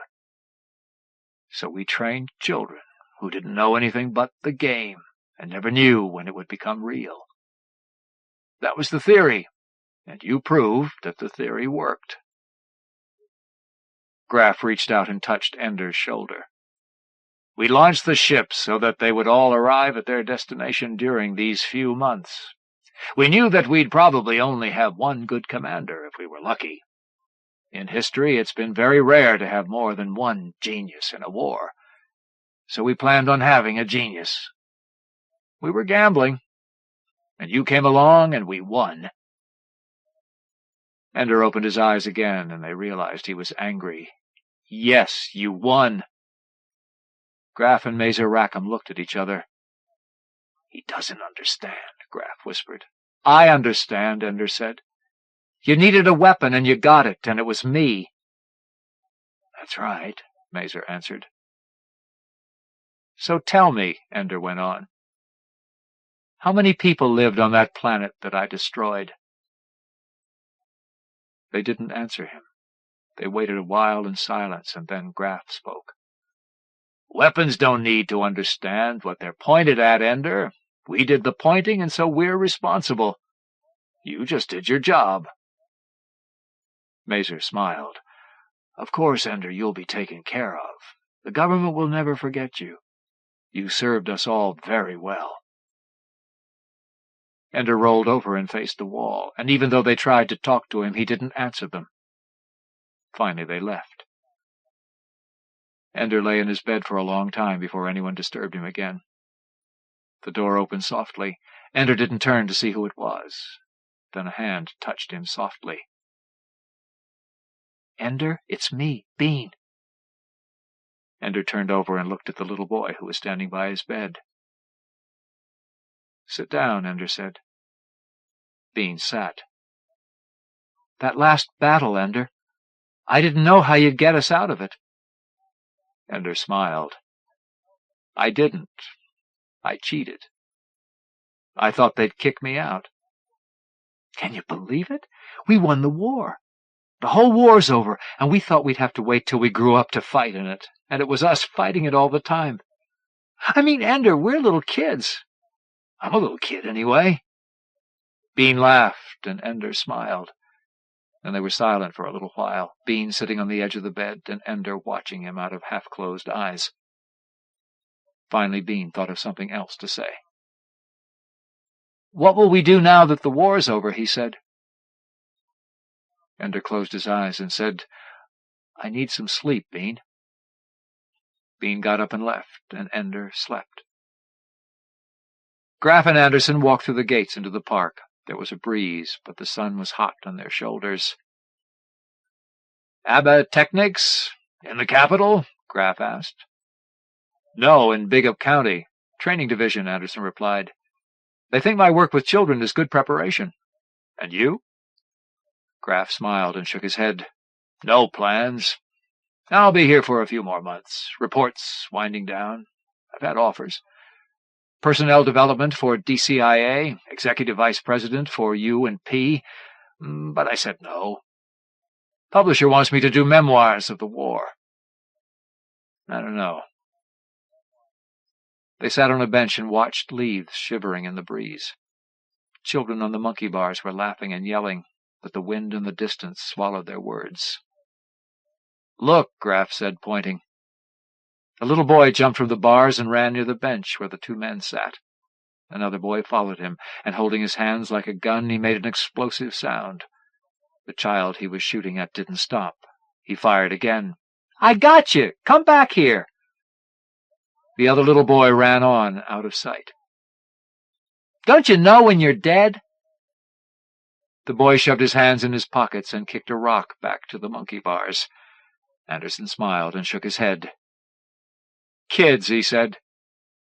Then he and Graf stood up and walked on out of the park.